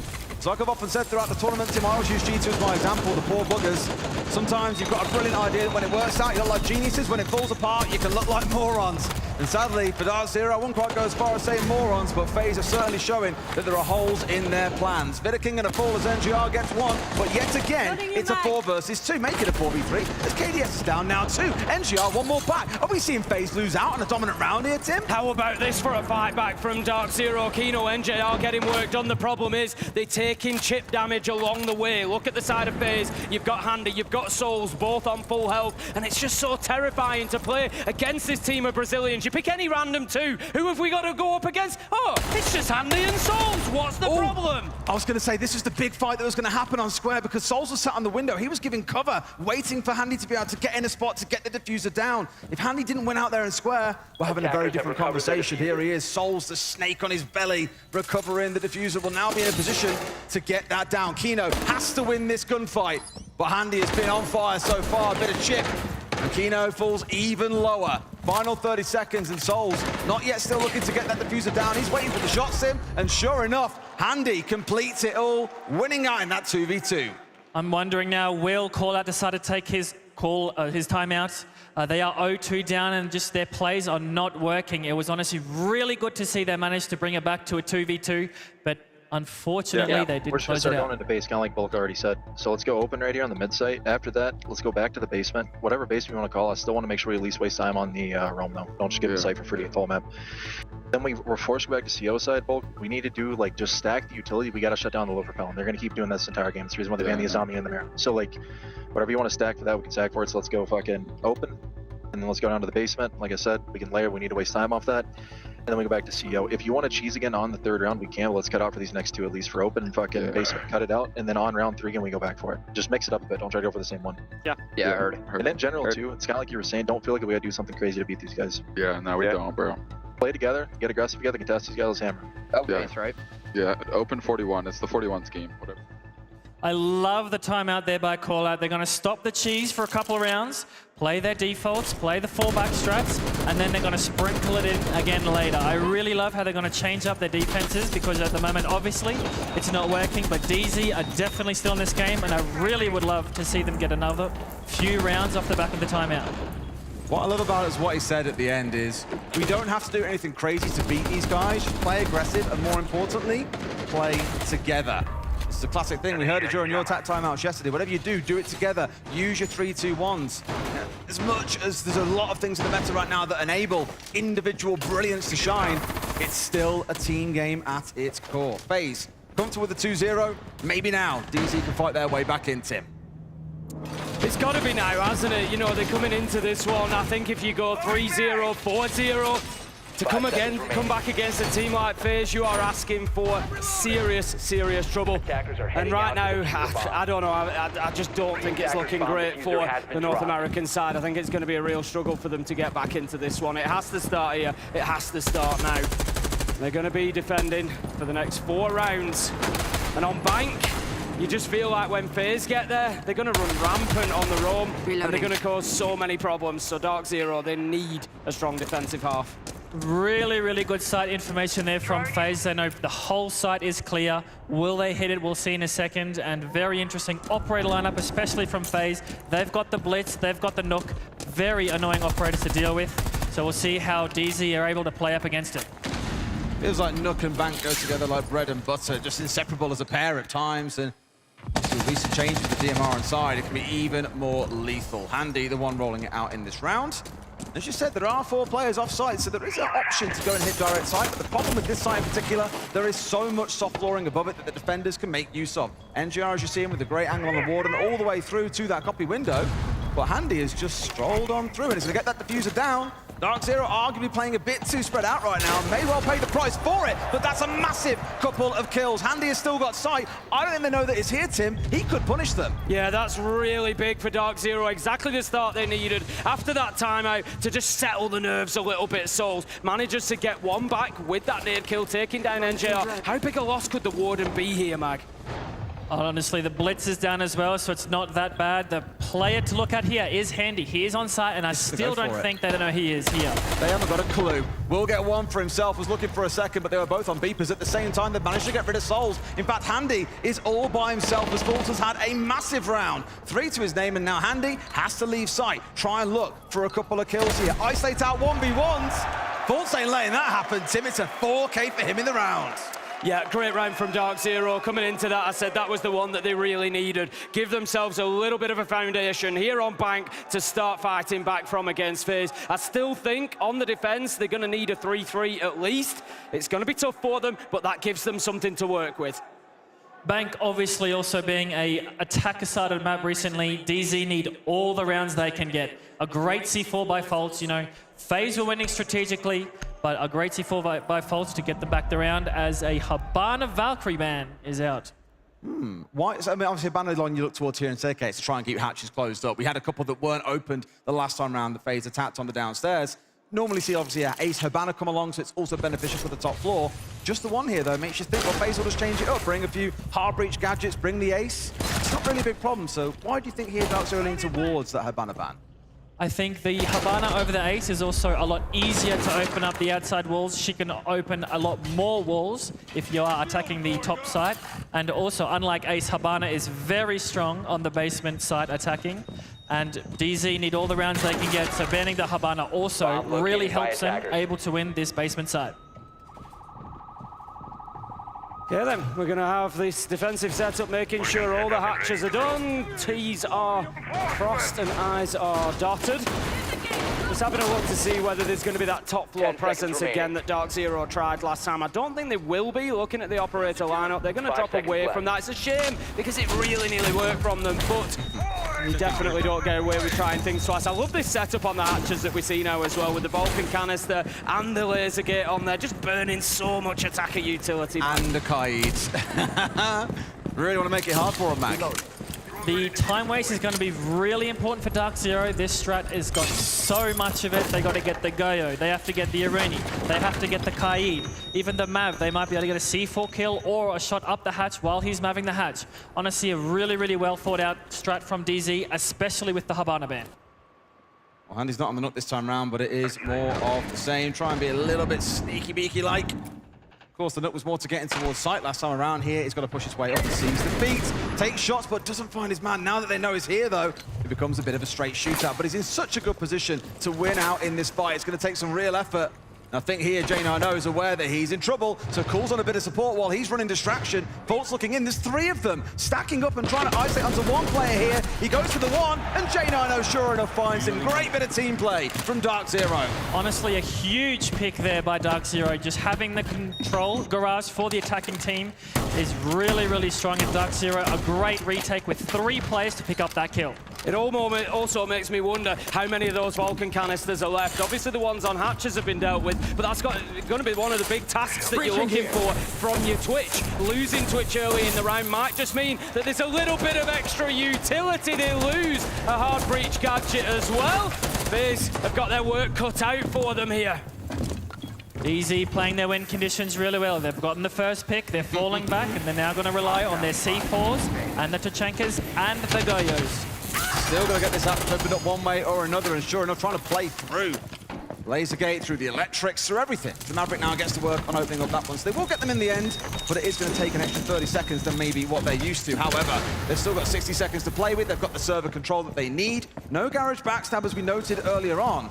So this is a bit one direction on the way. For Dark Zero, it's going to feel like as long as they play behind their utility, mainly looking, of course, at NGR on the Tachanka and those 2 C4s, like they can hold FaZe at bay. Yeah, we saw Cyber going on a big rotate there with the Maverick, maybe an opportunity to drop Vault, but he's going to need to do it quickly if he does. Newers takes down Souls. We're going to have KDS pushing into sight here, but as he gets flashed out by his own teammate, a lot of damage comes in as well. Cyber damaged elsewhere. Kino finishes off KDS. Whoa. This is all going in favor of the North Americans. Dark Zero fighting hard. 5 versus 1. Cyber, 20 seconds and no chance. A lot has got to get done for sure, and Lacey no HP to his name, as you say, Tim. This one is over. Call Out is going to be ecstatic with how these last 2 rounds have gone. They were down 0-2. It was looking rough, but they played incredibly well, flawlessly, you might say, especially in round 4. Such an important time out there from Call Out, and just DZ have just gone to that plan to perfection. I'm interested with these next 2 rounds. Will they try the rat plays again?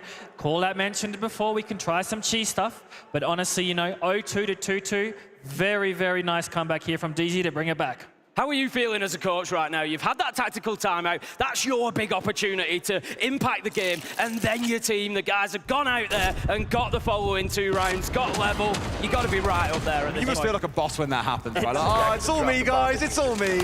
It's you know, it's a little bit of me. I'm not in there playing the game, but honestly, really, really, I guess proud, you know, just confident that we can change the game plan up, stick to it, and get the next 2 rounds. And I think, you know, DZ, they might ride this momentum into the next 2 rounds. I sure hope so. By the way, I've got to say, Rage Bait Bootcamp, I think every team needs that. Well, I'm just glad that all my players were able to do some content. I think, you know, teams should be doing more content.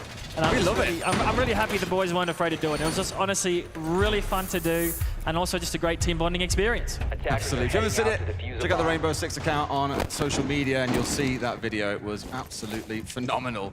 So let's see how we press forward from here then. As said, we've had 2 great rounds from DZ, and you're hoping they'll ride that momentum to another round win.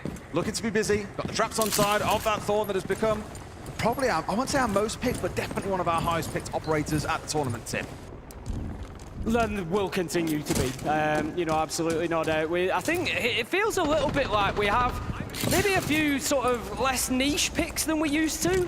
You know, we do tend to see a lot of the same at the minute of those power operators, but of course, you know, they're always going to revolve with the meta, and we'll see, you know, as those shifts continue to happen as time goes on. But back to this round, 45 seconds in, we are still 5 versus 5. It is a top floor hold, and we've got Cyber already very quickly, Mag, working his way into Archive. Some serious damage could be done by the Demos.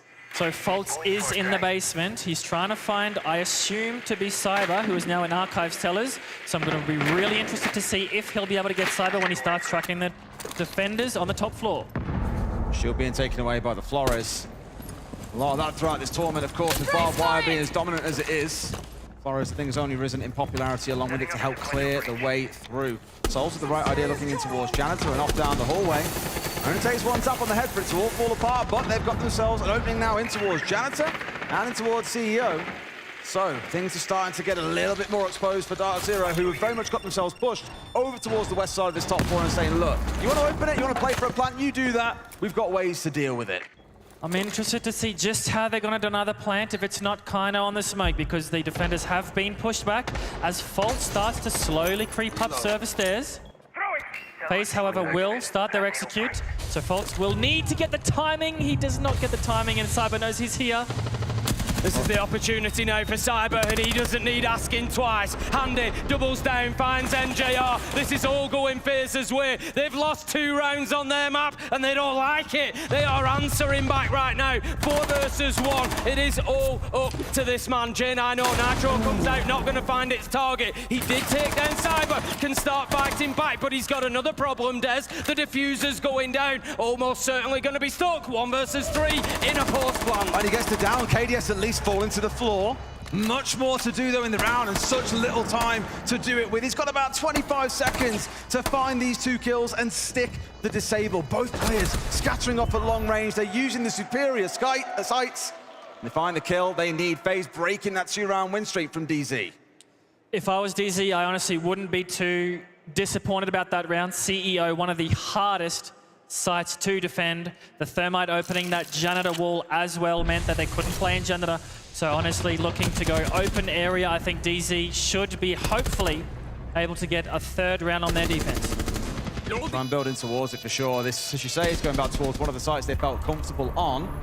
They can get the 3-3, things carry on as it feels like it's gone in all of our maps so far today. It has just been nail-bitingly close in all games, all maps.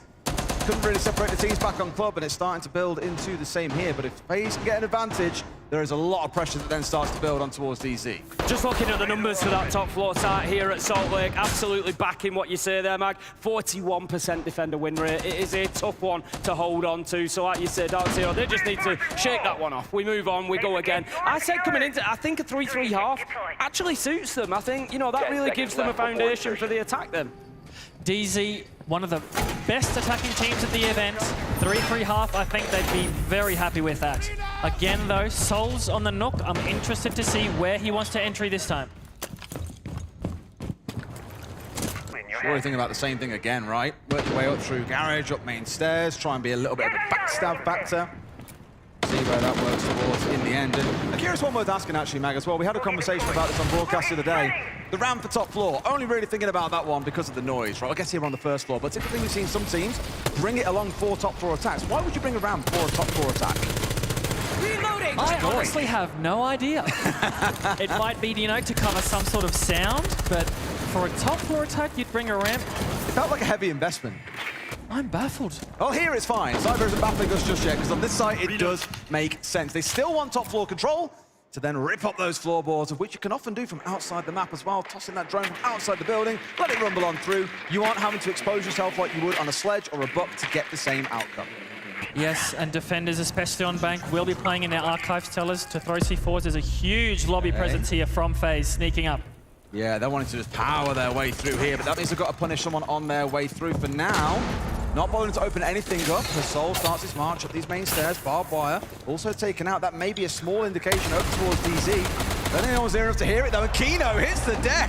and finds Souls. That's a wonderful first kill that you feel Souls really should have had. Not only that, but he doubles down with another onto Handy. Huge play from Kino. He's the man on the top floor. He's there to waste time and to give FaZe something to think about, and boy has it. What a problem. They're now having to throw more bodies at this, Mag. Kaino in these power positions doing so well. He's now picked up 2 kills, and Dark Zero just falling back to side, playing the wing conditions while Fault is just in Skylight, making sure he doesn't die. 5v3 situation, you want to be able to play the trades and not give a single pick back to FaZe. Really, really well done here from Dark Zero, and especially Kaino to open up the round. He's got Gino, who was for a long time still upstairs, is now backed away. Realising they've got a 5v3, just cluster together, don't take any risks. Like you're saying, Mag, they've still got smoke to play behind. They've got fire. They've got no doubt the bulletproof feeding information at the same time. This one should be theirs for the taking, but you just never quite know with FaZe whether or not you can count them out. I think you know that you never can, is the reality, but that ramp is now getting to work, going to make it difficult for Dark Zero inside a site, but they're having none of it. Jane, I know, managing to find the kill. I think that was on the vertical, taking down KDS. Vitaking knows that there's one top blue, and Fultz, he's just going to hold his position, bide his time here, because he knows that they can't aggress with him there. He pops out and takes down Cyber. It's all up to Vitaking. 1v5 becomes a 1v4. Stepping round into the site, the flames are there, not a chance. NJR using the big LMG, takes him down. Another round, Dark Zero. Big round for DZ as well, because it gets that 3-3 split. Honestly, we've had so many 3-3 splits today, it's getting a bit silly at this point. Let's go into our halftime now and see what the teams have got to say. I have my notes here. Quick scan, why don't you? Quick scan. I mean, it's just basically... What you got? So I don't want the bans, bans, though. we're banning Tube, and then if they ban Ace, we ban Smoke. If they don't ban Ace, we ban Azami. Yeah. Mid-side's probably IQ and EMP, so they bring out the walls now. Yeah, especially if we decide to ban. If the Smoke is banned, first thing, we do the like the ISO square front, minimal bullshit. We lean into it. Now, if we see some shit like there's hard stack, yeah, like obviously call it as seen, but like especially big point, though, setup phase, detach. Yeah, especially during the prep phase, like when we're actually set up for the site side, like when we're getting the hatches and bullshit like that, should be where the aggression then. That's a big thing. Yeah. And if outside that, fellas, like, we need to make sure we're staying detached to this attack app too. Compared to last map, we need to listen to what we're saying and make sure we're getting the right spots. Like, make sure we're not making the little tiny mistakes like positioning errors, like in that fucking gem attack that we had. Yeah. Like I'm on red. If we just get the shit in place right, fellas, we're gonna hammer these guys on this attack app. Yeah. Honestly, just keeping it simple is the biggest thing. Yeah. Just like even on this defensive side, like, cause we just kept it simple, bro. We're honestly just better. Like, we don't have to overthink it at all. Yeah. Exactly. Play together and commit. That's all we gotta do. Stay detached. You're frankly correct. Tem chifitando, né? Pra tirar a visão. Não, vem não, ele. Tá vendo? Foi dando tiro, nada. Veio de boinha. Na manha.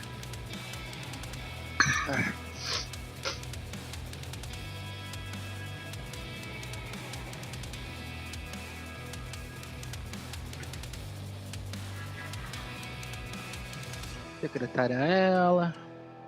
Área aberta. Só buraco bom.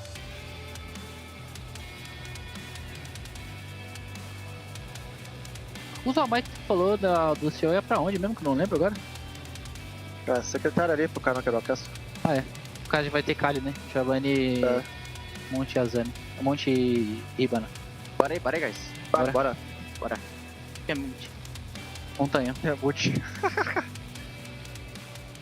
Well, I think FaZe collectively said about 10 words during that entire time out. We did get quite a lot more, though, coming in from DZ. What was your take on that one, Mag? Honestly, I'm feeling very confident DZ are going to take this map. They're locked in. They're talking about what they're going to play. They already know their reactions, and everyone's on the same page. FaZe, however, said about 10 words. But for the 2-minute timeout, I'd like to say, for that second minute, you know, there is not as much to talk about, but to me, looking at that, DZ looking really good, I think, heading into the attack. And casting your mind back further than being a coach, going all the way back to being a player, Mag. How do you feel about that level of silence there? Sometimes, you know, we see it in the tech pauses particularly, and it's always something I wonder about. How much impact as a player does that have? You know, you just sat with your own thoughts, there's, you know, nothing much to be said.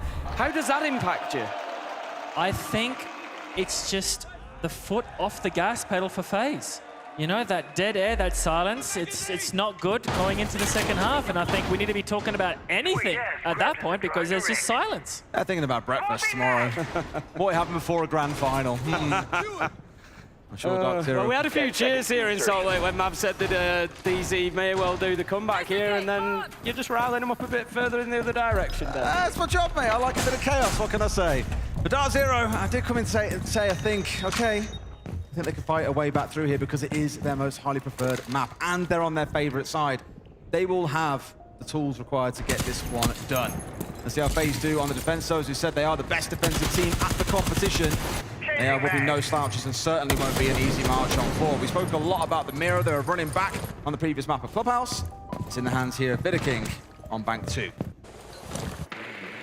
Kaino on Blitz, I wonder where he will go for this attack. J90 has already taken up top as they are droning. The defenders have looked like they are just falling back to side here, as I think the Blitz should posture towards the blue stairs to take that straight away. Yeah, Mill looking towards the Sens as well. Like, you look at the lineup and you see the Grim, you see the Blitz, you see the Sens. It screams that they've got an execute in mind, and it means getting through the map in relatively sensible time. And this is why I think an IQ, you look at it and go, well, there's no Valkyrie on side, there's no Echo. Well, why bring it? I think it genuinely is just to help them move through the map that little bit quicker, because you've got to worry about the multi-press that are down. You've got to worry about those FNATs. So getting your team safely to the site is the most important thing. Exactly right, Mike. We do see that Blitz taking blue stairs quickly, looking to give them access into server, make sure that they have that available. Does get forced back a little bit by the smoke coming out, but that's really not the end of the world. We're a minute 15 into the round and they're already burning that utility. Souls now with only 2 Toxic Babe canisters in pocket. There's no other real denial beyond the nitros for that plant site, and they are not always the easiest to hit. How about this though? King, they've got to move. Stood right under that hatch, and as you say, they just wait for that gadget to be burnt off, but do take the opportunity to relocate us. I do like how we've seen that tech quite a few times now at this tournament on bank. It's been brilliant as an extra way of just saving a few extra seconds, burning away a bit more time. And when you're really bringing her along for the bulletproof and for the DMR, it just feels like a little added bonus that you get from the Aruni.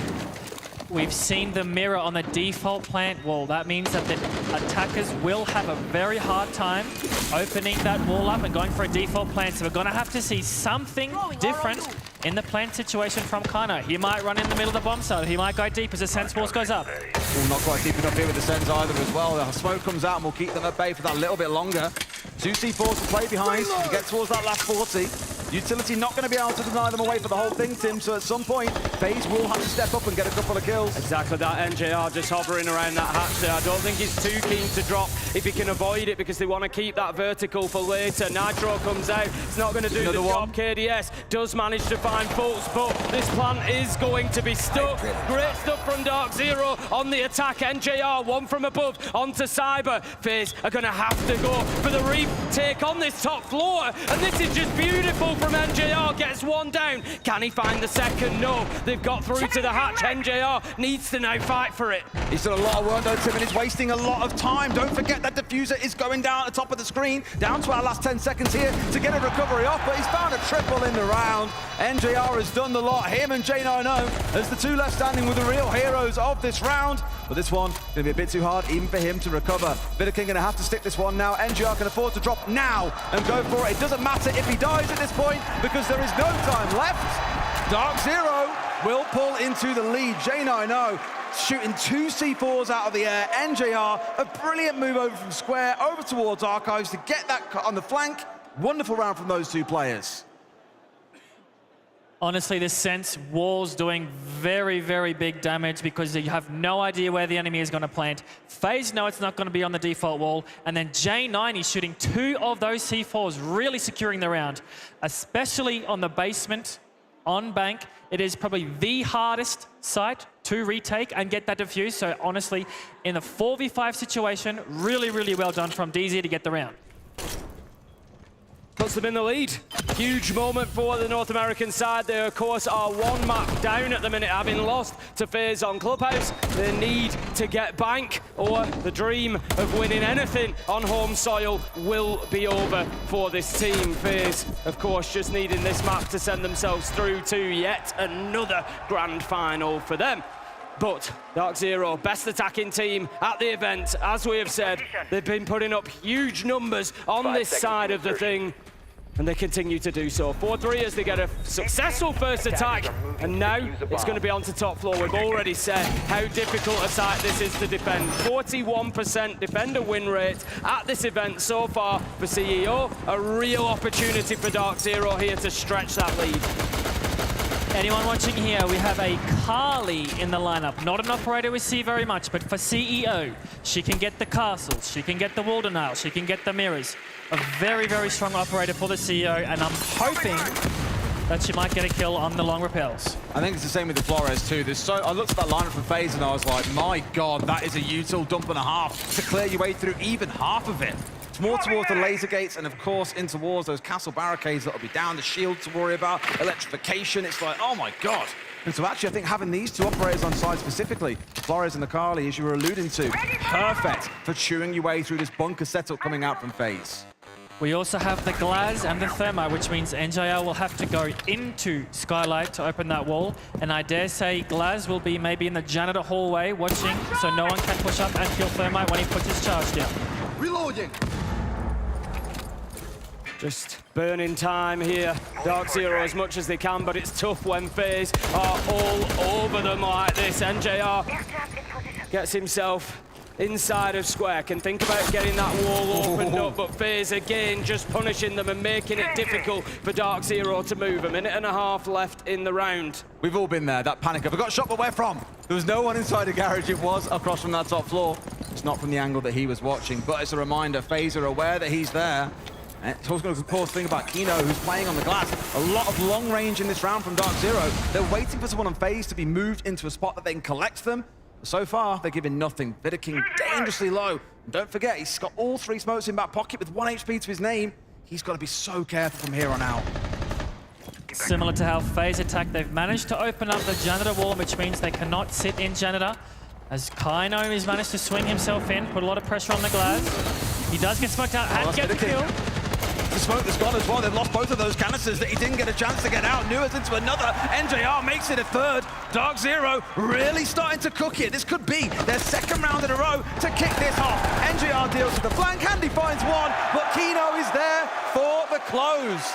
DZ really living up to that attacking reputation, Tim. Yeah, not only are Dark Zero starting to cook here, but the Salt Lake City crowd are getting on their feet, they're getting loud, and they are backing the North Americans because you can just feel it in the air at the minute, and so can FaZe. They're going to take the time out. De Glass e de Blitz, tá ligado? Então vamos fazer...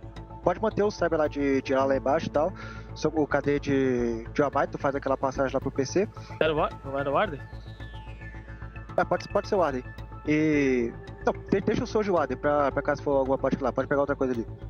Deixa ela, então. No bombo de baixo, cara, tá tranquilinho pra gente poder secar lá. A gente vai ter que banir ninguém de terceiro. A gente personagem pra banir. Do Souls pegar o shield no smoke lá e conseguir ficar um pouco mais à frente ali. Mas vai fazer a mesma play? Tu pega a mais e segura o shield do Souls lá também. Pode fazer a mesma play, só mudando esses 2 bonecos. E seu? Cara, o bombo do seu a gente só precisa agir mais rápido, pô. A gente tá sabendo o que tá acontecendo e tem que fazer o retake verde. This is what we had back in our first half. 2 attacks being won by the attackers, and the defending team calls in the tactical timeout. FaZe, if they want to follow trends, what we've seen before, now need to win the next 2 rounds back.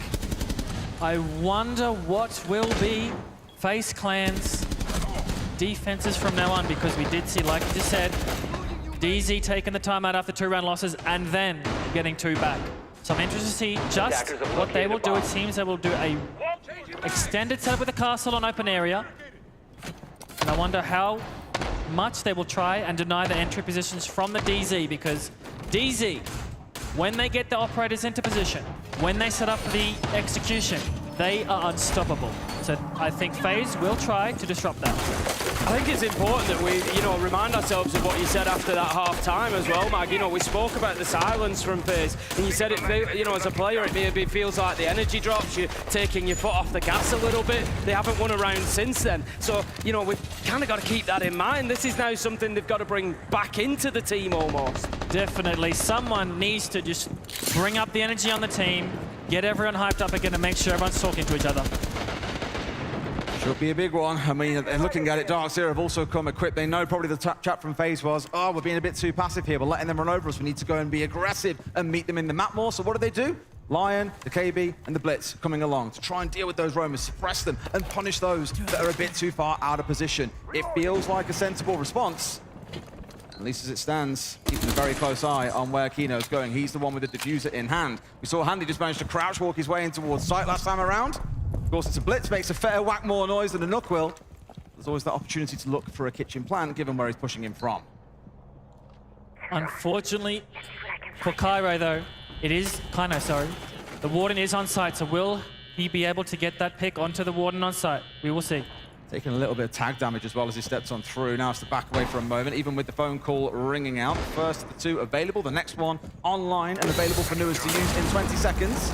C4 comes out, but doesn't quite find his man, and now Cyber strikes. Even with all this information, they still can't find the man himself, but Nuas comes in, gets rid of one more, straight up onto the wall, as Souls falls as well. Darkseer again have pulled the trigger and are moving at pace. Yeah, and they are absolutely rattling through phase right now. Like sharks circling, they can just taste that blood in the water. They know that the Brazilians are there for the taking. Vitaking on seriously low health on the Soulless, such important utility for them to keep a hold of here, and we've got a glass in the middle of sight.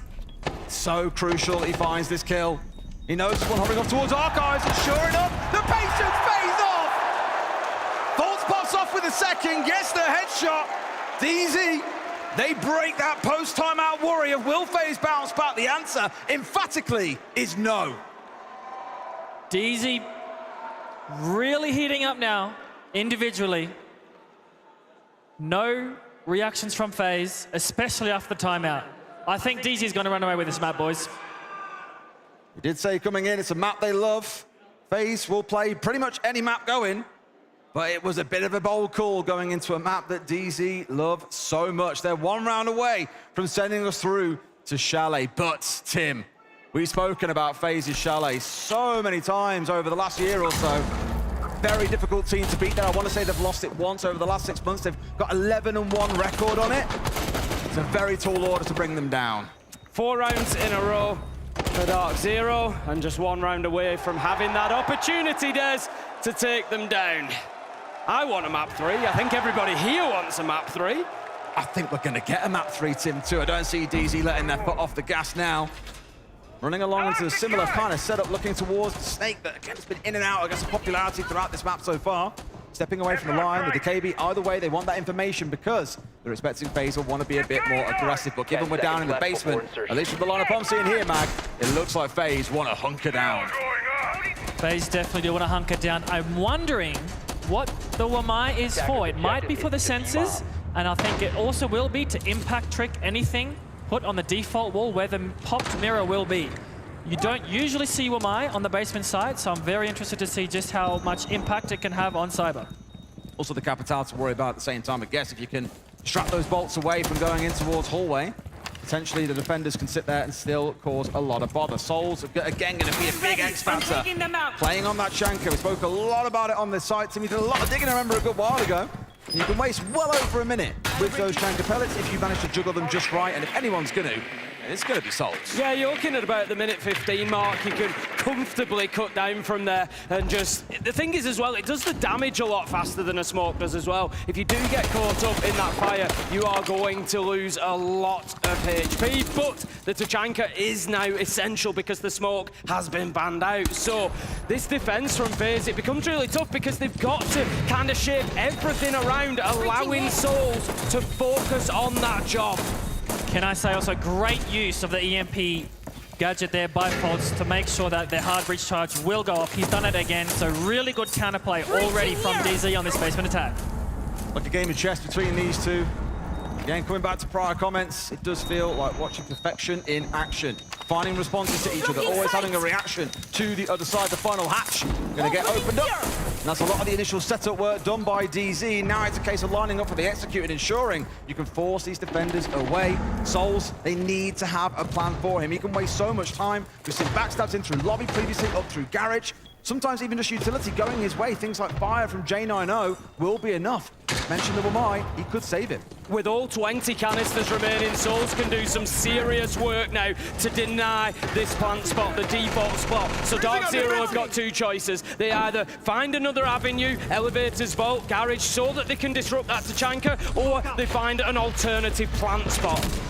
We're going to see the smokes coming out from the Blitz, the fire coming out to stop the Tachanka. Will he run through the fire? Yes or no? They wait. Colts gets a kill as well as Blitz goes in. Now he goes, both dropping in at the same time too. Diffuser going down and slightly off angle too. They're not going to be able to get the angle onto him, no, as the hatch cover is there from Nuas. Massive kill. Diffuser down, a 3v3, and Kino manages to get away. This is huge from Dark Zero. Bitter King moves out though, takes a challenge on the reverse angle through that mirror window, finds his man J90 taken out. 2 versus 2. Kino very low health as well, but Dark Zero have the hatches. That is the big thing. Wow. Are FaZe going to be able to retake a buff? Not if Kino has anything to say about it. Bitter King takes down Nuas, but with only 10 seconds left, Kino needs to pick the time to make his move. He drops, he needs to survive. He goes for the flash, he finds the kill. Salt Lake City erupts as Dark Zero take us to map 3.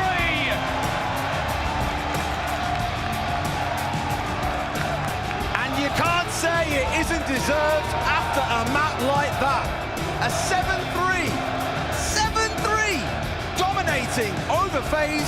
Now they've got to make it happen on Chalet. The whole place on their feet here, Des. They are desperate for map 3, so are we. We've got a short break, and then that's exactly where we're heading.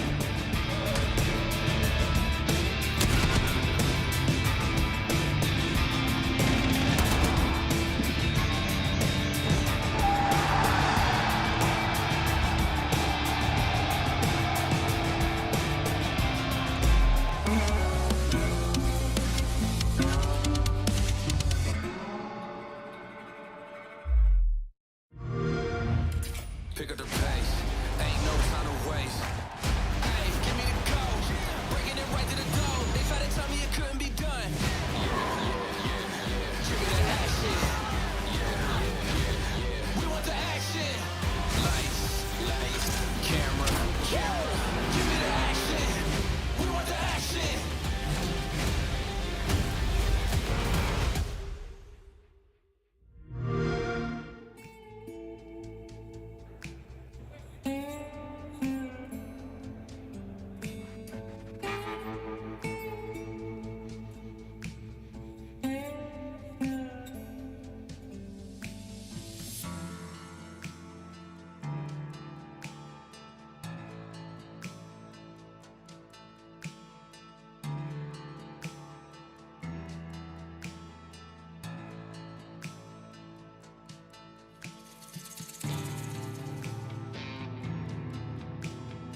KDS, you took their map pick, they take your map pick. What was the difficulty there that you faced on map 2? I think we let the team play the match. We don't do anything like we don't get the kills. So I think we are very passive in the game. I think this is the word. So yeah, I think this is the main problem for us. NJR, you've been leading your team, leading the stats here at the Salt Lake City Major as a whole. You now led your team to a third map against the world champs. What is it about this place that is just powering you up? It has nothing to do with this place, quite frankly. I mean, I think it's just the environment we have on the team allows like all of us to like show up and like just be present and be grateful for like our time together in the server. And I think that's really just it. Awesome. Good luck. Thank you.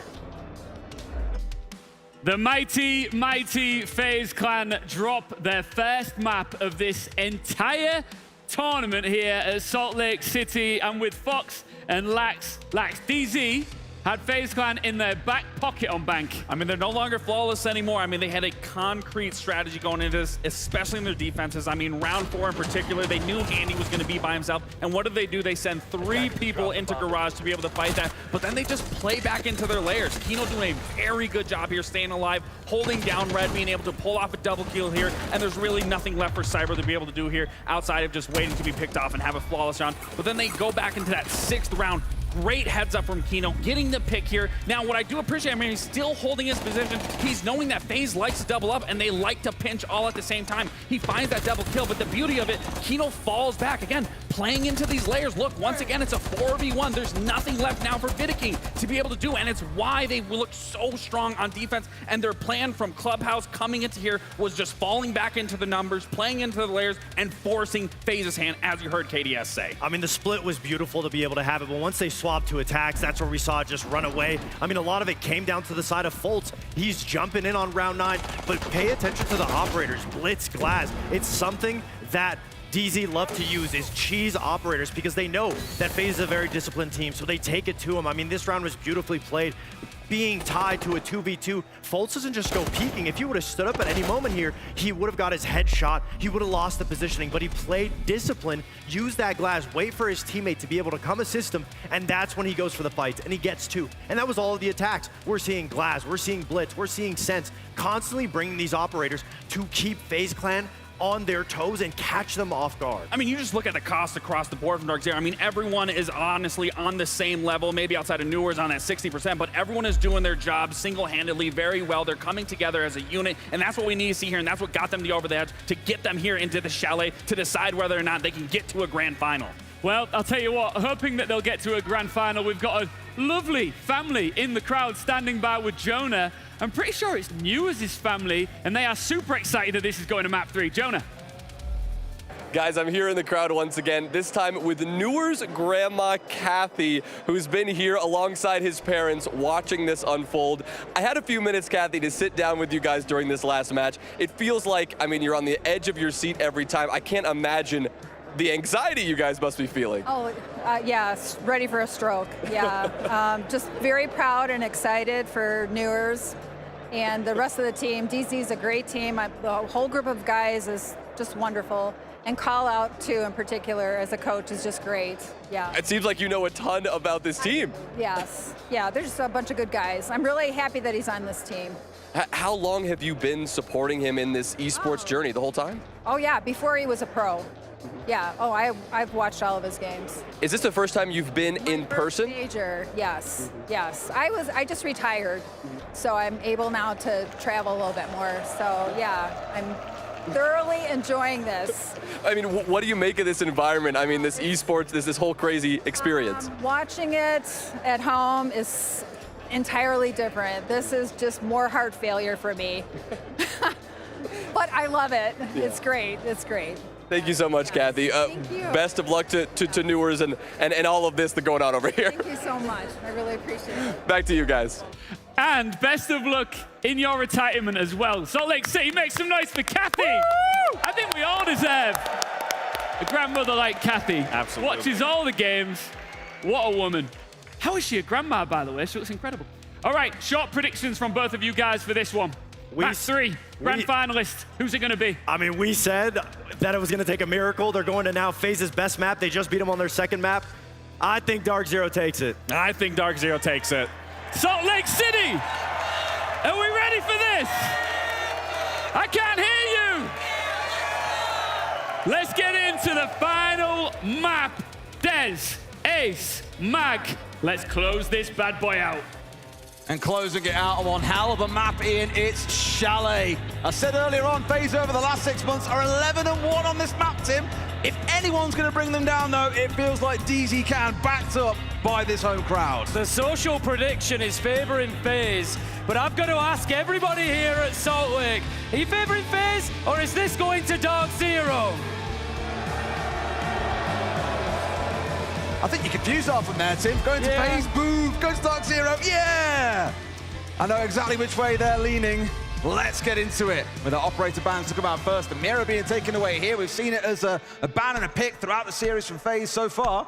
It being taken away doesn't horribly surprise me. The second one going to be the Azami on the other side, Mag. It's the double shield ban. I'm very excited to see Dark Zero on their attack. They went flawless on their attacking half on Bank. So I'm really, really excited to see what they're going to bring out on this Chalet attack. Got a lot to do for sure. You need a strong half here, Tim. Really, for a map like Chalet, I'd say they're eyeing up a 4-2 start. Of course, the scoreline don't matter as long as it's better than what your opponents get on the other side. But as we said, FaZe are no slouches on this map. Starting things off up on the top floor to master an office start. And the defenders, Shock Horror Tim, are going to find themselves playing out into the map. Bitter King, especially on that Thorn, no doubt going to push down towards Library side. And with the Kai being available, they want to close up a few of these walls nice and tight. Newers has been going absolutely massive for Dark Zero so far, but looking into this one, I think we're looking towards NJR, top-rated player here at the tournament. Coming into today, he's been a little bit quiet so far. Nothing wrong with that necessarily, but when you're looking for that extra 10% to get you over the line against a team like FaZe, you're looking for those superstar players. We've seen it in Ambi for the last couple of days from Shopify Rebellion. He's been super popular here in Salt Lake City, and you feel like this could be NJR's moment, Des, to put himself up on that pedestal as well. Yeah, every player's got to find themselves going big here. I had a good conversation with a couple of others yesterday around, do the players on the side of DZ rival those on FaZe, given the accomplishments they've had over the last 12 to 18 months? And the name that came to my mind was NJR at the time. But Newers certainly making sure he's in that conversation. Fultz also had a brilliant couple of maps. No complaints overall. Early start here though, FaZe poking the heads out windows, looking to see what they can find.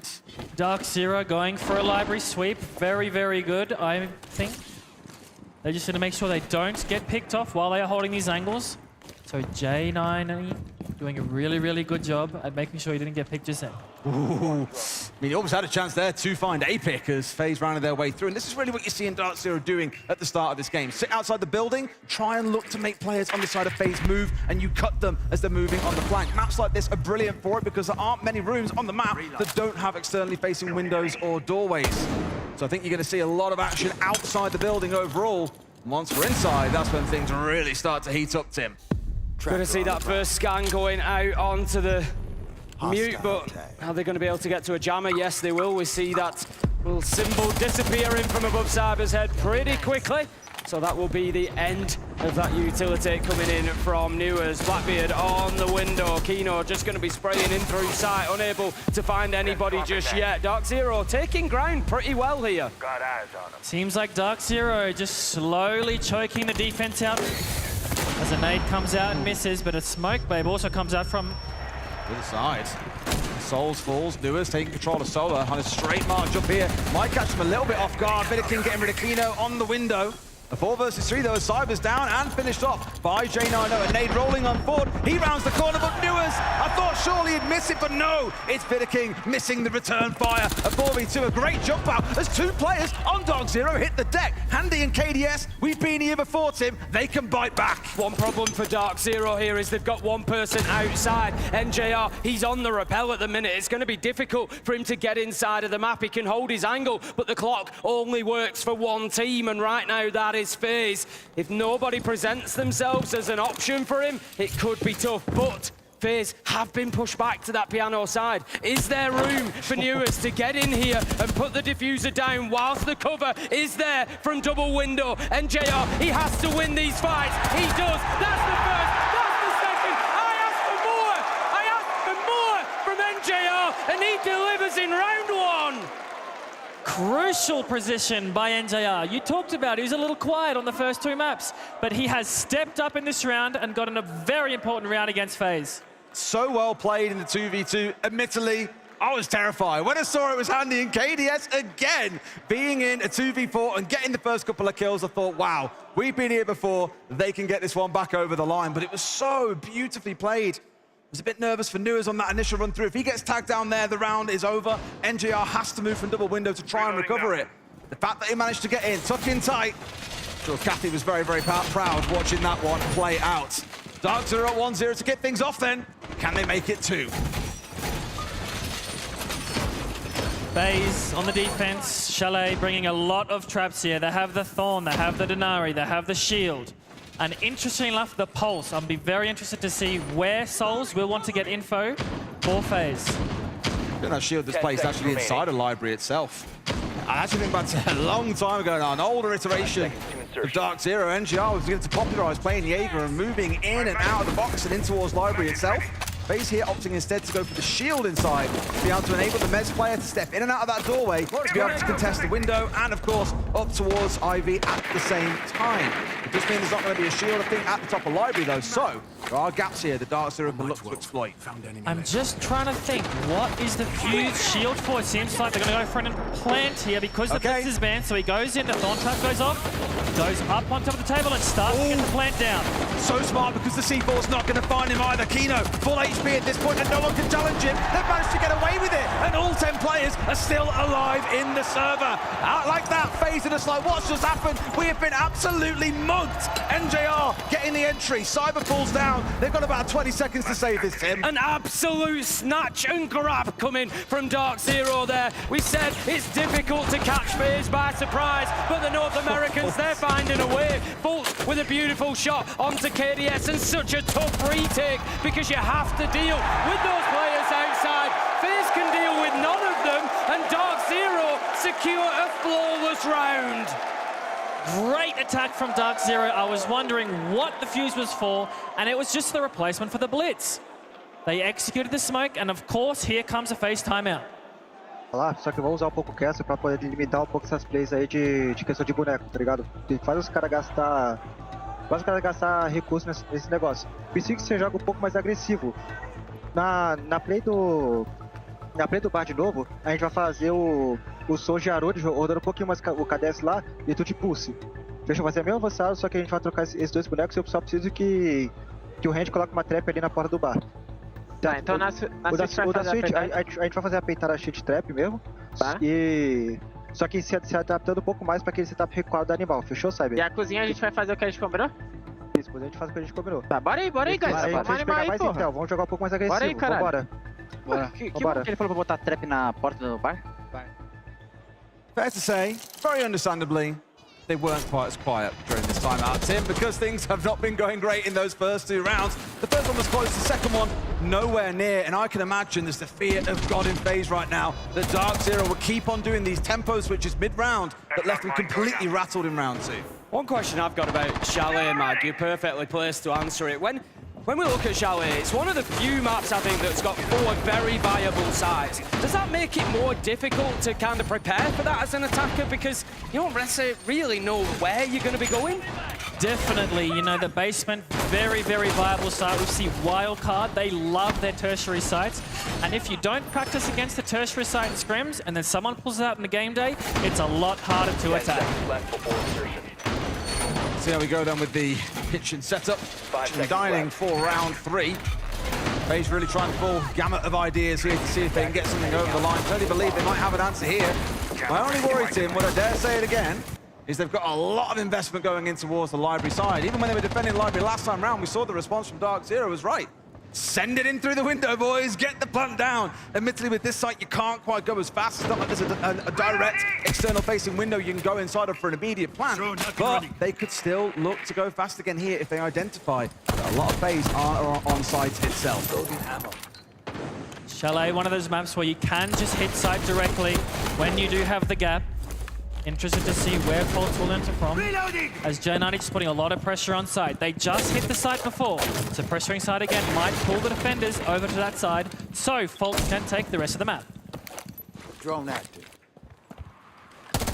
Clearance will continue as we get the main lobby door opened up. FaZe are fairly static at the minute. They're not really reacting too much to what Dark Zero are doing. I think they've largely given over the library side of the map. They're happy to know, look, we're not going to contest that too much. Their main focal point is Office, it's Piano, it's Ivy, it's keeping them out of that area. They want to maintain that vertical oversight. They want to make sure they don't lose Trophy and Solar. So they've got a presence with KDS on the Warden deep in there as well. So FaZe, they're going to have to hold on to this top area. If Dark Zero are able to breach that office wall, force them back, breach the fireplace wall, could be big problems for them. This is why I think the Clash being on side is a really smart idea. We know that Vidiking plays it a lot already, but you know, again, the tempo switch has been the big issue. If you can slow down Dark Zero's attack, if you can keep the Blackbeard at bay because of the constant shield break that comes on through, that they're now looking to try and exploit at the same time. Look at him, he's having a little boogie out there, Tim, and sure enough, Handy's there for the step around.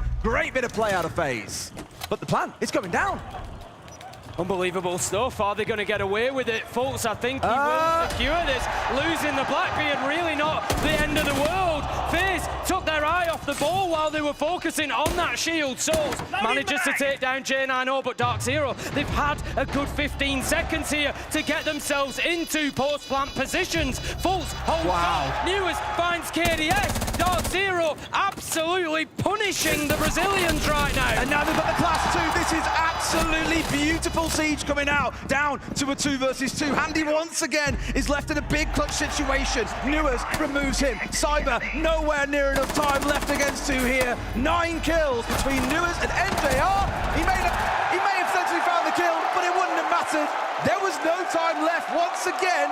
Dark Zero break FaZe apart after attack timeout. And such an important round to do so. After the FaZe timeout, DZ still brought it back and managed to get the plant down and win in the disadvantaged situation. We saw Kino up top on the Blackbeard, pulling the Clash, pulling the smoke up top. I was thinking, where are his teammates? They're on site getting the plant down. That ban that comes on through, the Thorn, I think is DZ saying they're rattled. They can't deal with this pace. How do we make it go that little bit quicker? Let's take away one of the main trap operators that you commonly see on the other side. It does leave things like the Clash up, but as they've shown, they're actually using the Clash against FaZe there. It's all a distraction tactic. Yeah, it's beautiful stuff so far from Dark Zero. I think, you know, you look at this and we all know what FaZe's record on Chalet is like, and coming into today, you'd have said, surely nobody wants to play FaZe on Chalet, surely not. But Dark Zero are so clearly prepared. It's like they've played a game of chicken here. They've come in and said, no, we're going to take you to Chalet because we are certain that we are prepared to do that. Is this the first time we have seen FaZe rattled in a long time? It feels like it, doesn't it? It's crazy. I had a chat to Handy before the event and said there's that classic curse where a team could probably win SI as well, but a team wins SI, and the next event they fall flat. We don't really see them rise up for the rest of the year, W7M maybe being one of those exceptions. How are you going to break that curse? And he was like, we're just here, we're focused, we're locked in, we're going to do what we've always done, we'll keep on playing the same Siege we've always played. May well start to feel like Dark Zero are finding an answer, but I will say what I say at least once a broadcast. There are 2 halves to a game of Siege. When FaZe get on the attack, we could see this become a very different game. I said a 4-2 to DZ would feel fantastic. They could yet get better. I'll tell you something else that might just be exciting, not just to the North American fans, but to everybody here in Salt Lake, and that is that FaZe, they almost always lose to the winners' des, one way or another. It is an unbelievably common stat. NJR, he just keeps delivering more. I asked for it, and he's gone 7-0. I think he might have heard me. It's not the caster's curse, it's the caster's bless in this situation as the castle barricades get opened.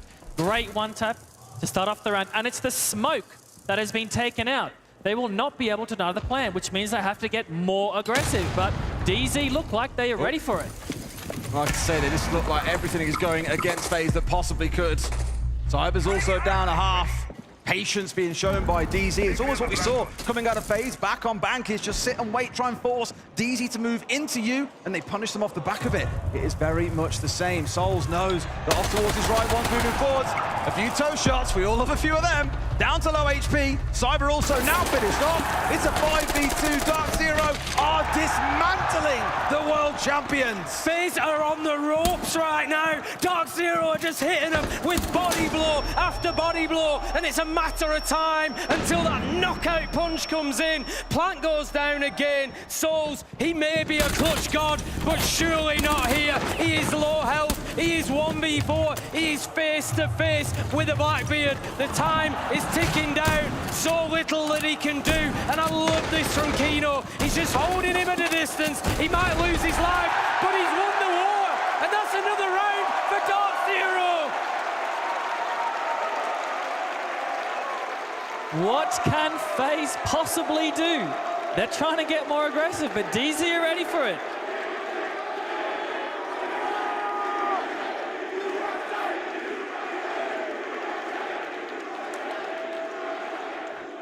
Just in case there was any question on who Salt Lake City are behind here, they want to see Dark Zero versus Shopify Rebellion tomorrow in that grand final. NA versus NA. On NA soil. You could not ask for a better story, but then the big question comes, who wins tomorrow? That's going to split the crowd, Tim. Yeah, there's definitely going to be some split loyalties there, I think, but there'll be many of the fans here that'll just be happy to see somebody on home soil get the job done. Dark Zero, quite frankly, look phenomenal right now. They have found the exact right moment to hit form, to hit that pace, and to start running over FaZe. And the big thing here is, we don't often see FaZe with their backs to the wall like this, Mag. You know, the big question here is, how are they going to respond? I just think we need some individuals to step up. You know, Cyber 1 kill, KDS 1 kill, Vita King 1 kill. We have NJR on 8, Newers on 7. We need someone on FaZe to step up to get them back into this game. It's nowhere near at this point. As you pointed out, Newers and NJR nearly have as many kills. In fact, now he does. NJR has the same number of kills as all of FaZe combined. This isn't even like a good map for Dark Zero. This is outright disruption, dismantlement as they find two. Handy gives FaZe a little bit of respite in the round. This is only 40 seconds in and 3 players are gone. I don't think FaZe will be able to do much here in the 3v4 as NJ is also sneaking up. No, he's decided to stop it. We're just going to have to see. DZ, what is going to be the next target? Where is the gap? Sentry going to be picked up by the Deimos scan. Handy, they'll know his location now. It's going to have stopped, but it doesn't matter because everything for FaZe here is getting more and more difficult, and I don't think it's just about what Dark Zero is doing inside of the server. It's about what is going on in their minds, in their heads. They are the ones that the crowd don't want to see in the final. They're backing Dark Zero here. Every kill is accompanied by cheers, and there is another one. Newers manages to find Vita King. That's the pulse gone. Such a loss of intel, Mag. Just feels a bit like this one is already a foretold story. FaZe not playing as a team the way that we know that they can. Every kill from Dark Zero, there is never a response from the other side, but FaZe will say, but what can we do? We have to play around the map. We have to contest. And the only way to do that is by spreading out. And right now, they're feeling the full weight of that damage. Souls at least getting one back, but it's a 3v1. It's 5 rounds in a row for Dark Zero. Not a line that I thought I'd say today. I think we've got to remember that coming into today, the record for FaZe on Chalet was 10 wins and 1 loss. This is a map that they are unbelievable on normally speaking, Mag, but this is not a normal day. This is Dark Zero in front of their home crowd, and they right now are taking FaZe apart, the world champions, piece by piece. We know FaZe are great at this map, but today DZ are saying, no, this is our turf. Surely there's a chant for that one. Kathy, Kathy, Kathy, Kathy. Kathy.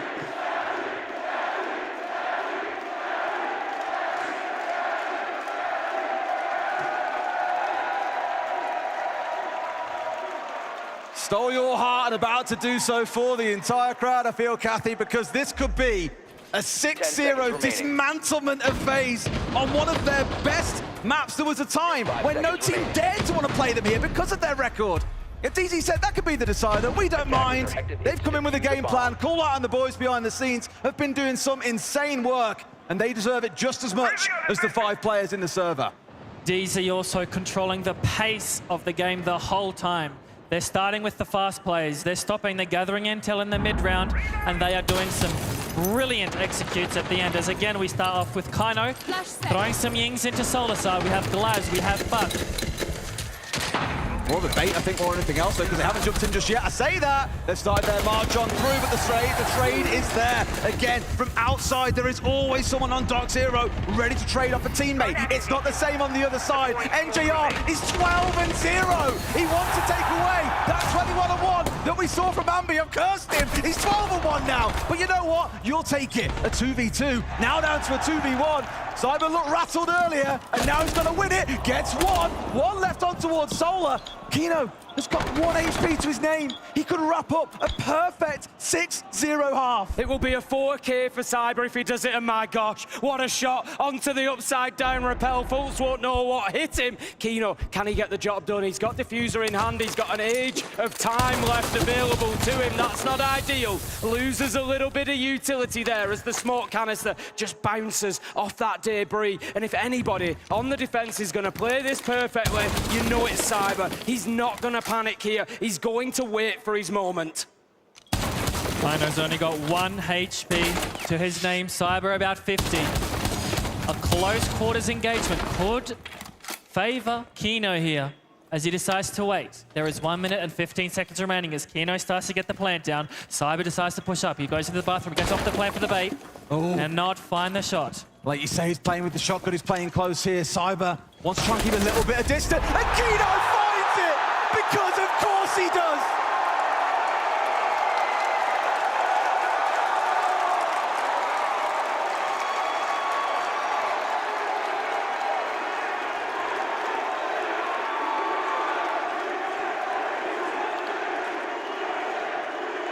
Kino jumps to his feet at the end of that round, and the rest of the Salt Palace join him. Every Dark Zero fan in the building on their feet along with him, chanting, cheering, because they know what is happening, Des. 6-0.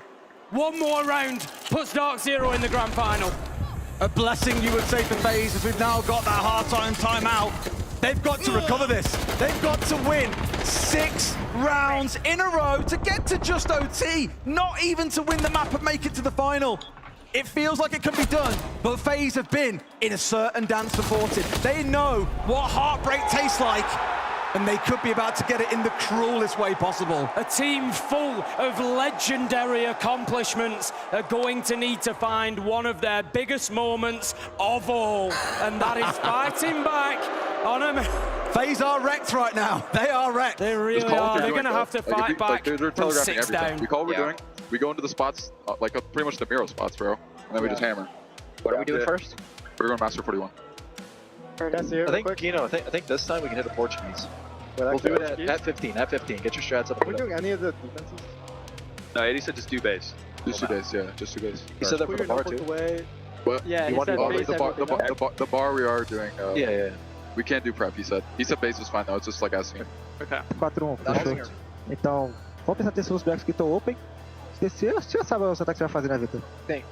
Garoto aí já. Passando Black, vamos usar de Black. A gente pode sim fazer a testa, que é a pump mais forte agora, que a gente não faz faz um tempo.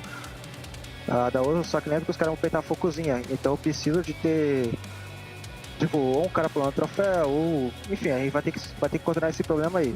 Certo? Todos os monstros deles, eles gostam de defender muito a cozinha. E a cozinha normalmente é o ponto 4-1. Vambora? Bora. Não lembro que eu quero ban. The story for US Majors appears set to continue. Always an intra-regional matchup. Raleigh was G2 versus Empire. Charlotte, DZ versus Astralis. Atlanta was W7M versus Los. And this here in Salt Lake City looks to be Shopify Rebellion against Dark Zero. They've got to do one more round, just one more round, Tim. And they will bring down the reigning world champions. Many doubted them coming into this series, but after this, you could see how they could go the whole way. Mike, in this situation, how easy is it within a team to maybe get a little bit overconfident and start to see that lead slip away? It's easy to get overconfident, but when the crowd is on your side like this and you're up 6-0, a few mistakes are fine, because once FaZe makes the smallest mistake, they are done for. Wow, wow, wow. The attack inside for FaZe, nothing short of perfection is acceptable. I can only imagine there is a little bit of scrambling going on during that halftime timeout to get the boys remotivated and ready to go. We always hear teams say, it doesn't matter what happens, it's just one more round at a time. Forget about the score at the top of your screen, but Mag, you and your boys will know this too well. You can't ignore a score line like that. Absolutely not. It is, 6-0 for Dark Zero. This team has only been around for a couple of months. 4 of the members have made changes with Callout, and they are 6-0 up against two-time SI champs, FaZe. Okay, let's see what FaZe can do on the attack. We know that Chalet is a map that the attackers certainly don't mind. FaZe 10-1 coming into this game, their record on Chalet. There are rounds available for them here, but confidence and just sheer weight of support carrying DZ at the minute, because they are looking electric. Twitch drone is going to go into library, just checking out exactly what the situation is before they push forward. But I love this from Dark Zero on the defense, meeting them at the boundaries, Mag, not giving them anything easily. You see Wilmai also have the impacts there ready for any shield play who wants to go in, as smoke babes come out, grenades come out, as unfortunately J90 gets taken out first by Handy on the Blackbeard. First one to fall and looking for a second is also seeing Kino hit the deck. Soul's almost going down to the nade as he ran on through on the back of that one. Cyber will fall. And now it's a 4v2 for FaZe. I'll come back to what I said in that first half. There are 2 halves to a game of Siege, but there's a lot of pressure on FaZe to be perfect. Fultz finding one back. NJR, who's 12-1, with a chance to clutch up. Souls down to no HP. Vidaking, I was about to say, struggling to find kills on this map, but Souls finds his man, and FaZe finally get around on Chalet. FaZe not even really needing to get too close to the site there, Mag. They just managed to pick them apart. Absolutely, and I honestly wouldn't be too disappointed with that round from Dark Zero. They still have 5 more rounds to close it out. Oh, man. We can't have a win 6 in a row, right? That number comes down every time, though, doesn't it? It does. The pressure will get even higher for Dark Zero if they start to lose round by round, whereas FaZe, they're about to lose anyway. They've got nothing to lose. It's about DZ locking in and playing to win instead of playing not to lose. That is the most important thing DZ can do right now. Our gaming for round 8.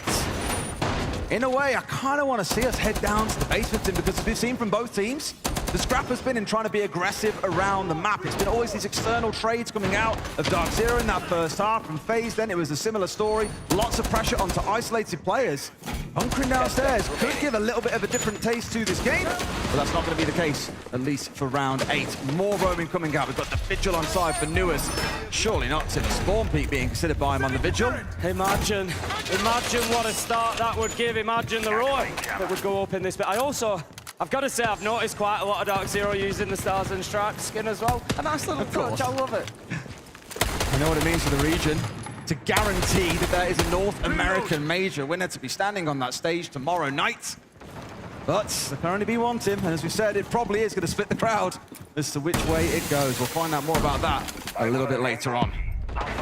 Interestingly enough, NJR has brought the Tachanka. Obviously, if FaZe want to go for the site rush, it won't be EMP'd. As actually, that's the boss G on yours. Yeah. Can he find the pick out? He's thinking about it. I suggested that he might be, but they had the whip of him. You saw the drone that was also inside a bedroom. It saw those stripes around the screen that suggest the Vigil is nearby. And given how early it was, I think you kind of know what you're walking into. We can hear that Dockerby call just ringing out as well. FaZe wanting to get this clearance underway, getting aggressive. Has to drop away there, KDS. He knew the pressure was mounting, but Kino, he's going to be downed and then finished off by Beta King. So 5 versus 4 as FaZe get themselves their second entry in a row on the attack. Dark Zero, again, fighting from behind. J9O gonna take damage as well here. They've just got them on the back foot here, FaZe. Dark Zero are shifting quickly to try and just reposition and regain some strength in the round. We're going to have to keep an eye out here on Handy, who might just come up the basement stairs at the perfect time. His teammates are sweeping across the map. This basement fight between Fultz and Handy might just decide the round.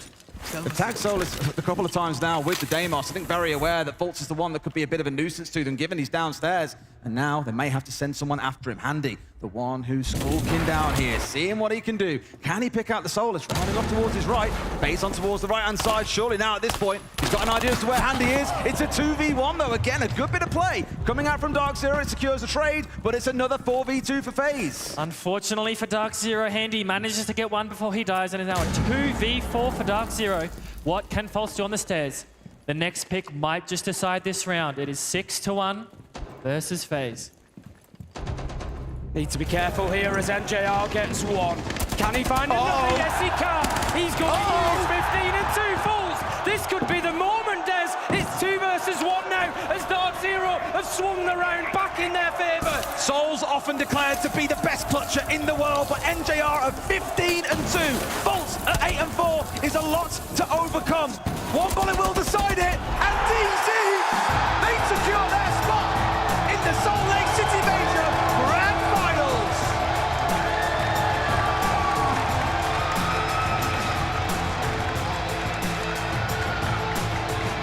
What a performance from Dark Zero to get that one over the line. FaZe stood no chance on Chalet, and it is mostly thanks to that man, NJR. Quiet coming into that map. 16 and 2 at the end of it, Des. After what, 8 rounds? Absolutely magnificent. Speaking of magnificent, Mag, your thoughts on that series? That was spectacular. Great close maps, and just FaZe were 11 and 1 on Chalet coming into that series, and DZ said no, this is our map now. NJR said no, this is my grand finals. I'm going to be the one to make it there. Look at this response from the crowd here in Salt Lake City. Absolutely loving their North American teams. Honestly, I have rarely seen support like it at our events. It has been phenomenal. The crowd really delivering for their teams. Tomorrow's going to be a phenomenal game, especially off the back of 2 magnificent series today. Let's go to Ian on the stage, who's standing by for an interview. Salt Lake City, your grand finalists for tomorrow night, Dark Zero!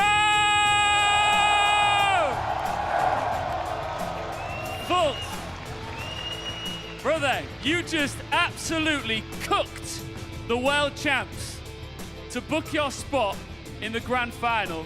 That must feel like quite the statement win. Yeah, I mean, my favorite part, honestly, is that last map. Like, we were all just so in the moment, just living where our feet were and not letting the moment get bigger than it needed to be. And yeah, we were just a bunch of guys having some fun, and I'm super grateful for it.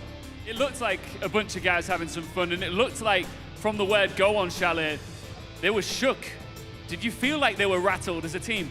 Yeah, which surprises me just because I feel like they've been in some very big scenarios. But in the middle of that game, you know, we were saying some things I can't say now, but they were shaking. Can we get a little sample of what you were saying?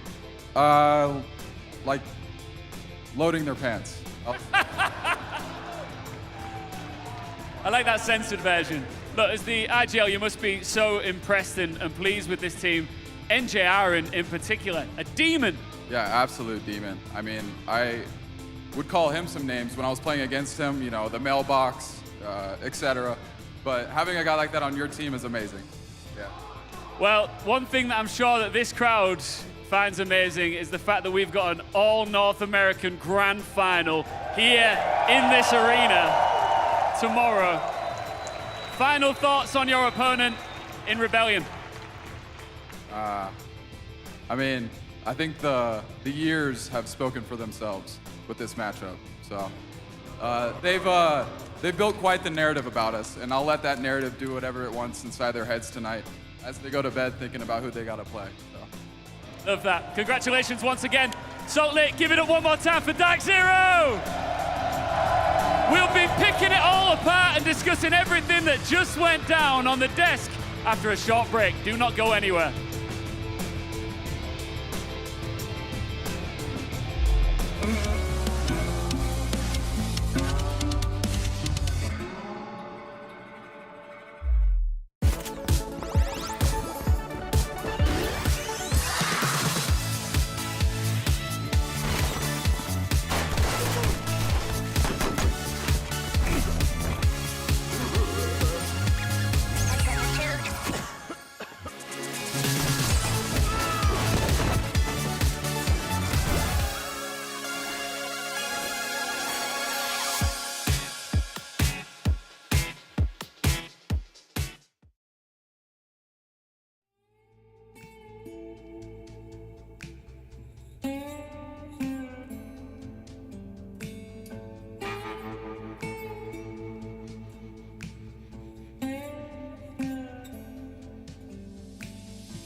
Just take a look at these scenes. Dark Zero booking in their spot in the grand final here at the Salt Lake City Major. They absolutely peppered the world champions FaZe Clan here at the Salt Palace, and it was a shock to the system for the Brazilians. I'm going to be interested to see how they will recover from a loss that deep on map 3.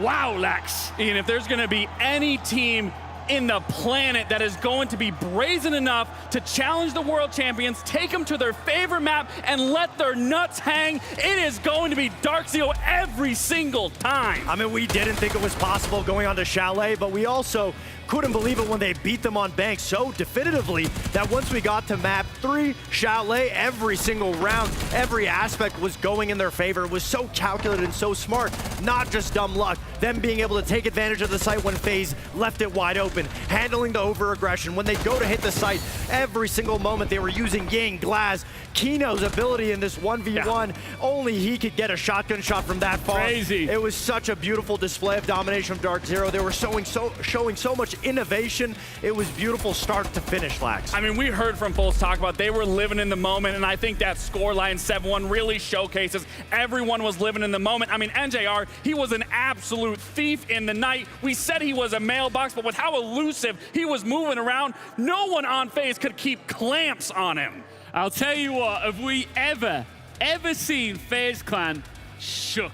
Have we ever seen them rattled in that manner, Fox? I don't think I've ever seen it, and I've seen them many times at many different events over the previous years. I mean, I've never seen FaZe Clan that upset, even when they were losing that game 6-1 in Sao Paulo to Fury. I've never seen them that frustrated. It was just, oh wow, he's just signing heads here. That's what happens when you beat FaZe Clan. You stop what you're doing and you sign a man's dome. That's the life of an Rainbow Six Siege celebrity, Lex. It absolutely is, and I'm sure they're living in the moment, feeding off that energy. Like I said, there's nothing like an NA crowd, and it's no doubt and no surprise that they were being fed everything that they possibly could want to be in this moment, to live in this moment, and for the fans here, I mean, they got quite the show. And what a moment to be able to win in front of a North American crowd, in front of your own family. I believe, you know, we were interviewing, they said Newer's his grandmother, but I'm pretty sure that was his sister. She looked way too good to be a grandmother. So that being said, to have that energy, to be able to do it, to send it to an all North American final, it's something that came through. It's something that it's written in the storylines. I mean, now we're going to have Canadian against his previous organization. Crazy. Couldn't have written a script better. The team he won a major with in Charlotte, but listen, we got distracted because the guy was getting his head signed. Let's talk about FaZe being shook. I really want to highlight this because there was like scenes in particular from Cyber, who is normally cold as ice, and he was looking upset. I mean, we've never seen FaZe this upset, let alone Cyber. I've never expected him to be the player to let out frustrations. Of course, if you're FaZe in this situation, and so many of these rounds, when they watch it back, they'll be kicking themselves. Oh, wow, this little plant spot from Kino caught them off guard, losing that 1v1 to him. NJR constantly moving around from outside to the K9 balcony constantly. You can understand where the frustration is coming from, but at the end of the day, that was Dark Zero hitting those gaps, something that they've always done since the SSG days. I mean, listen, I'm going to use some of your lingo. I'm a little bit gobsmacked, at to say the least. We're looking at Cyber. I've never seen him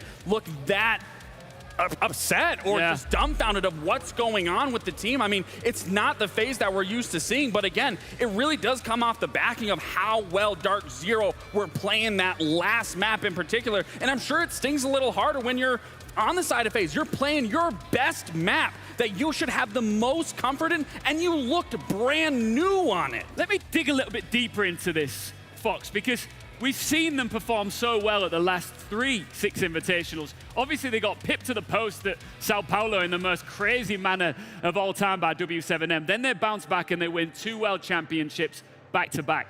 Why is it that we don't necessarily see them bring that same form to majors? Is it because it's less maps played? Is it less time to grow into the tournament? What do you think the issue is? I mean, for FaZe, they said it was for legacy. They want to be able to win it. I really don't think there was anything taking away from the fact of their fire. They wanted to be able to win this. They tried their absolute best. I mean, we saw them on map 1 bringing it all the way to overtime. Huge plays from players. I think that was something that is been a fear that they can get predictable. A lot of teams were able to figure out how Cyber plays. That's why FaZe spent the last year being able to put them in different positions. It's just something where I really don't think FaZe could have done anything different.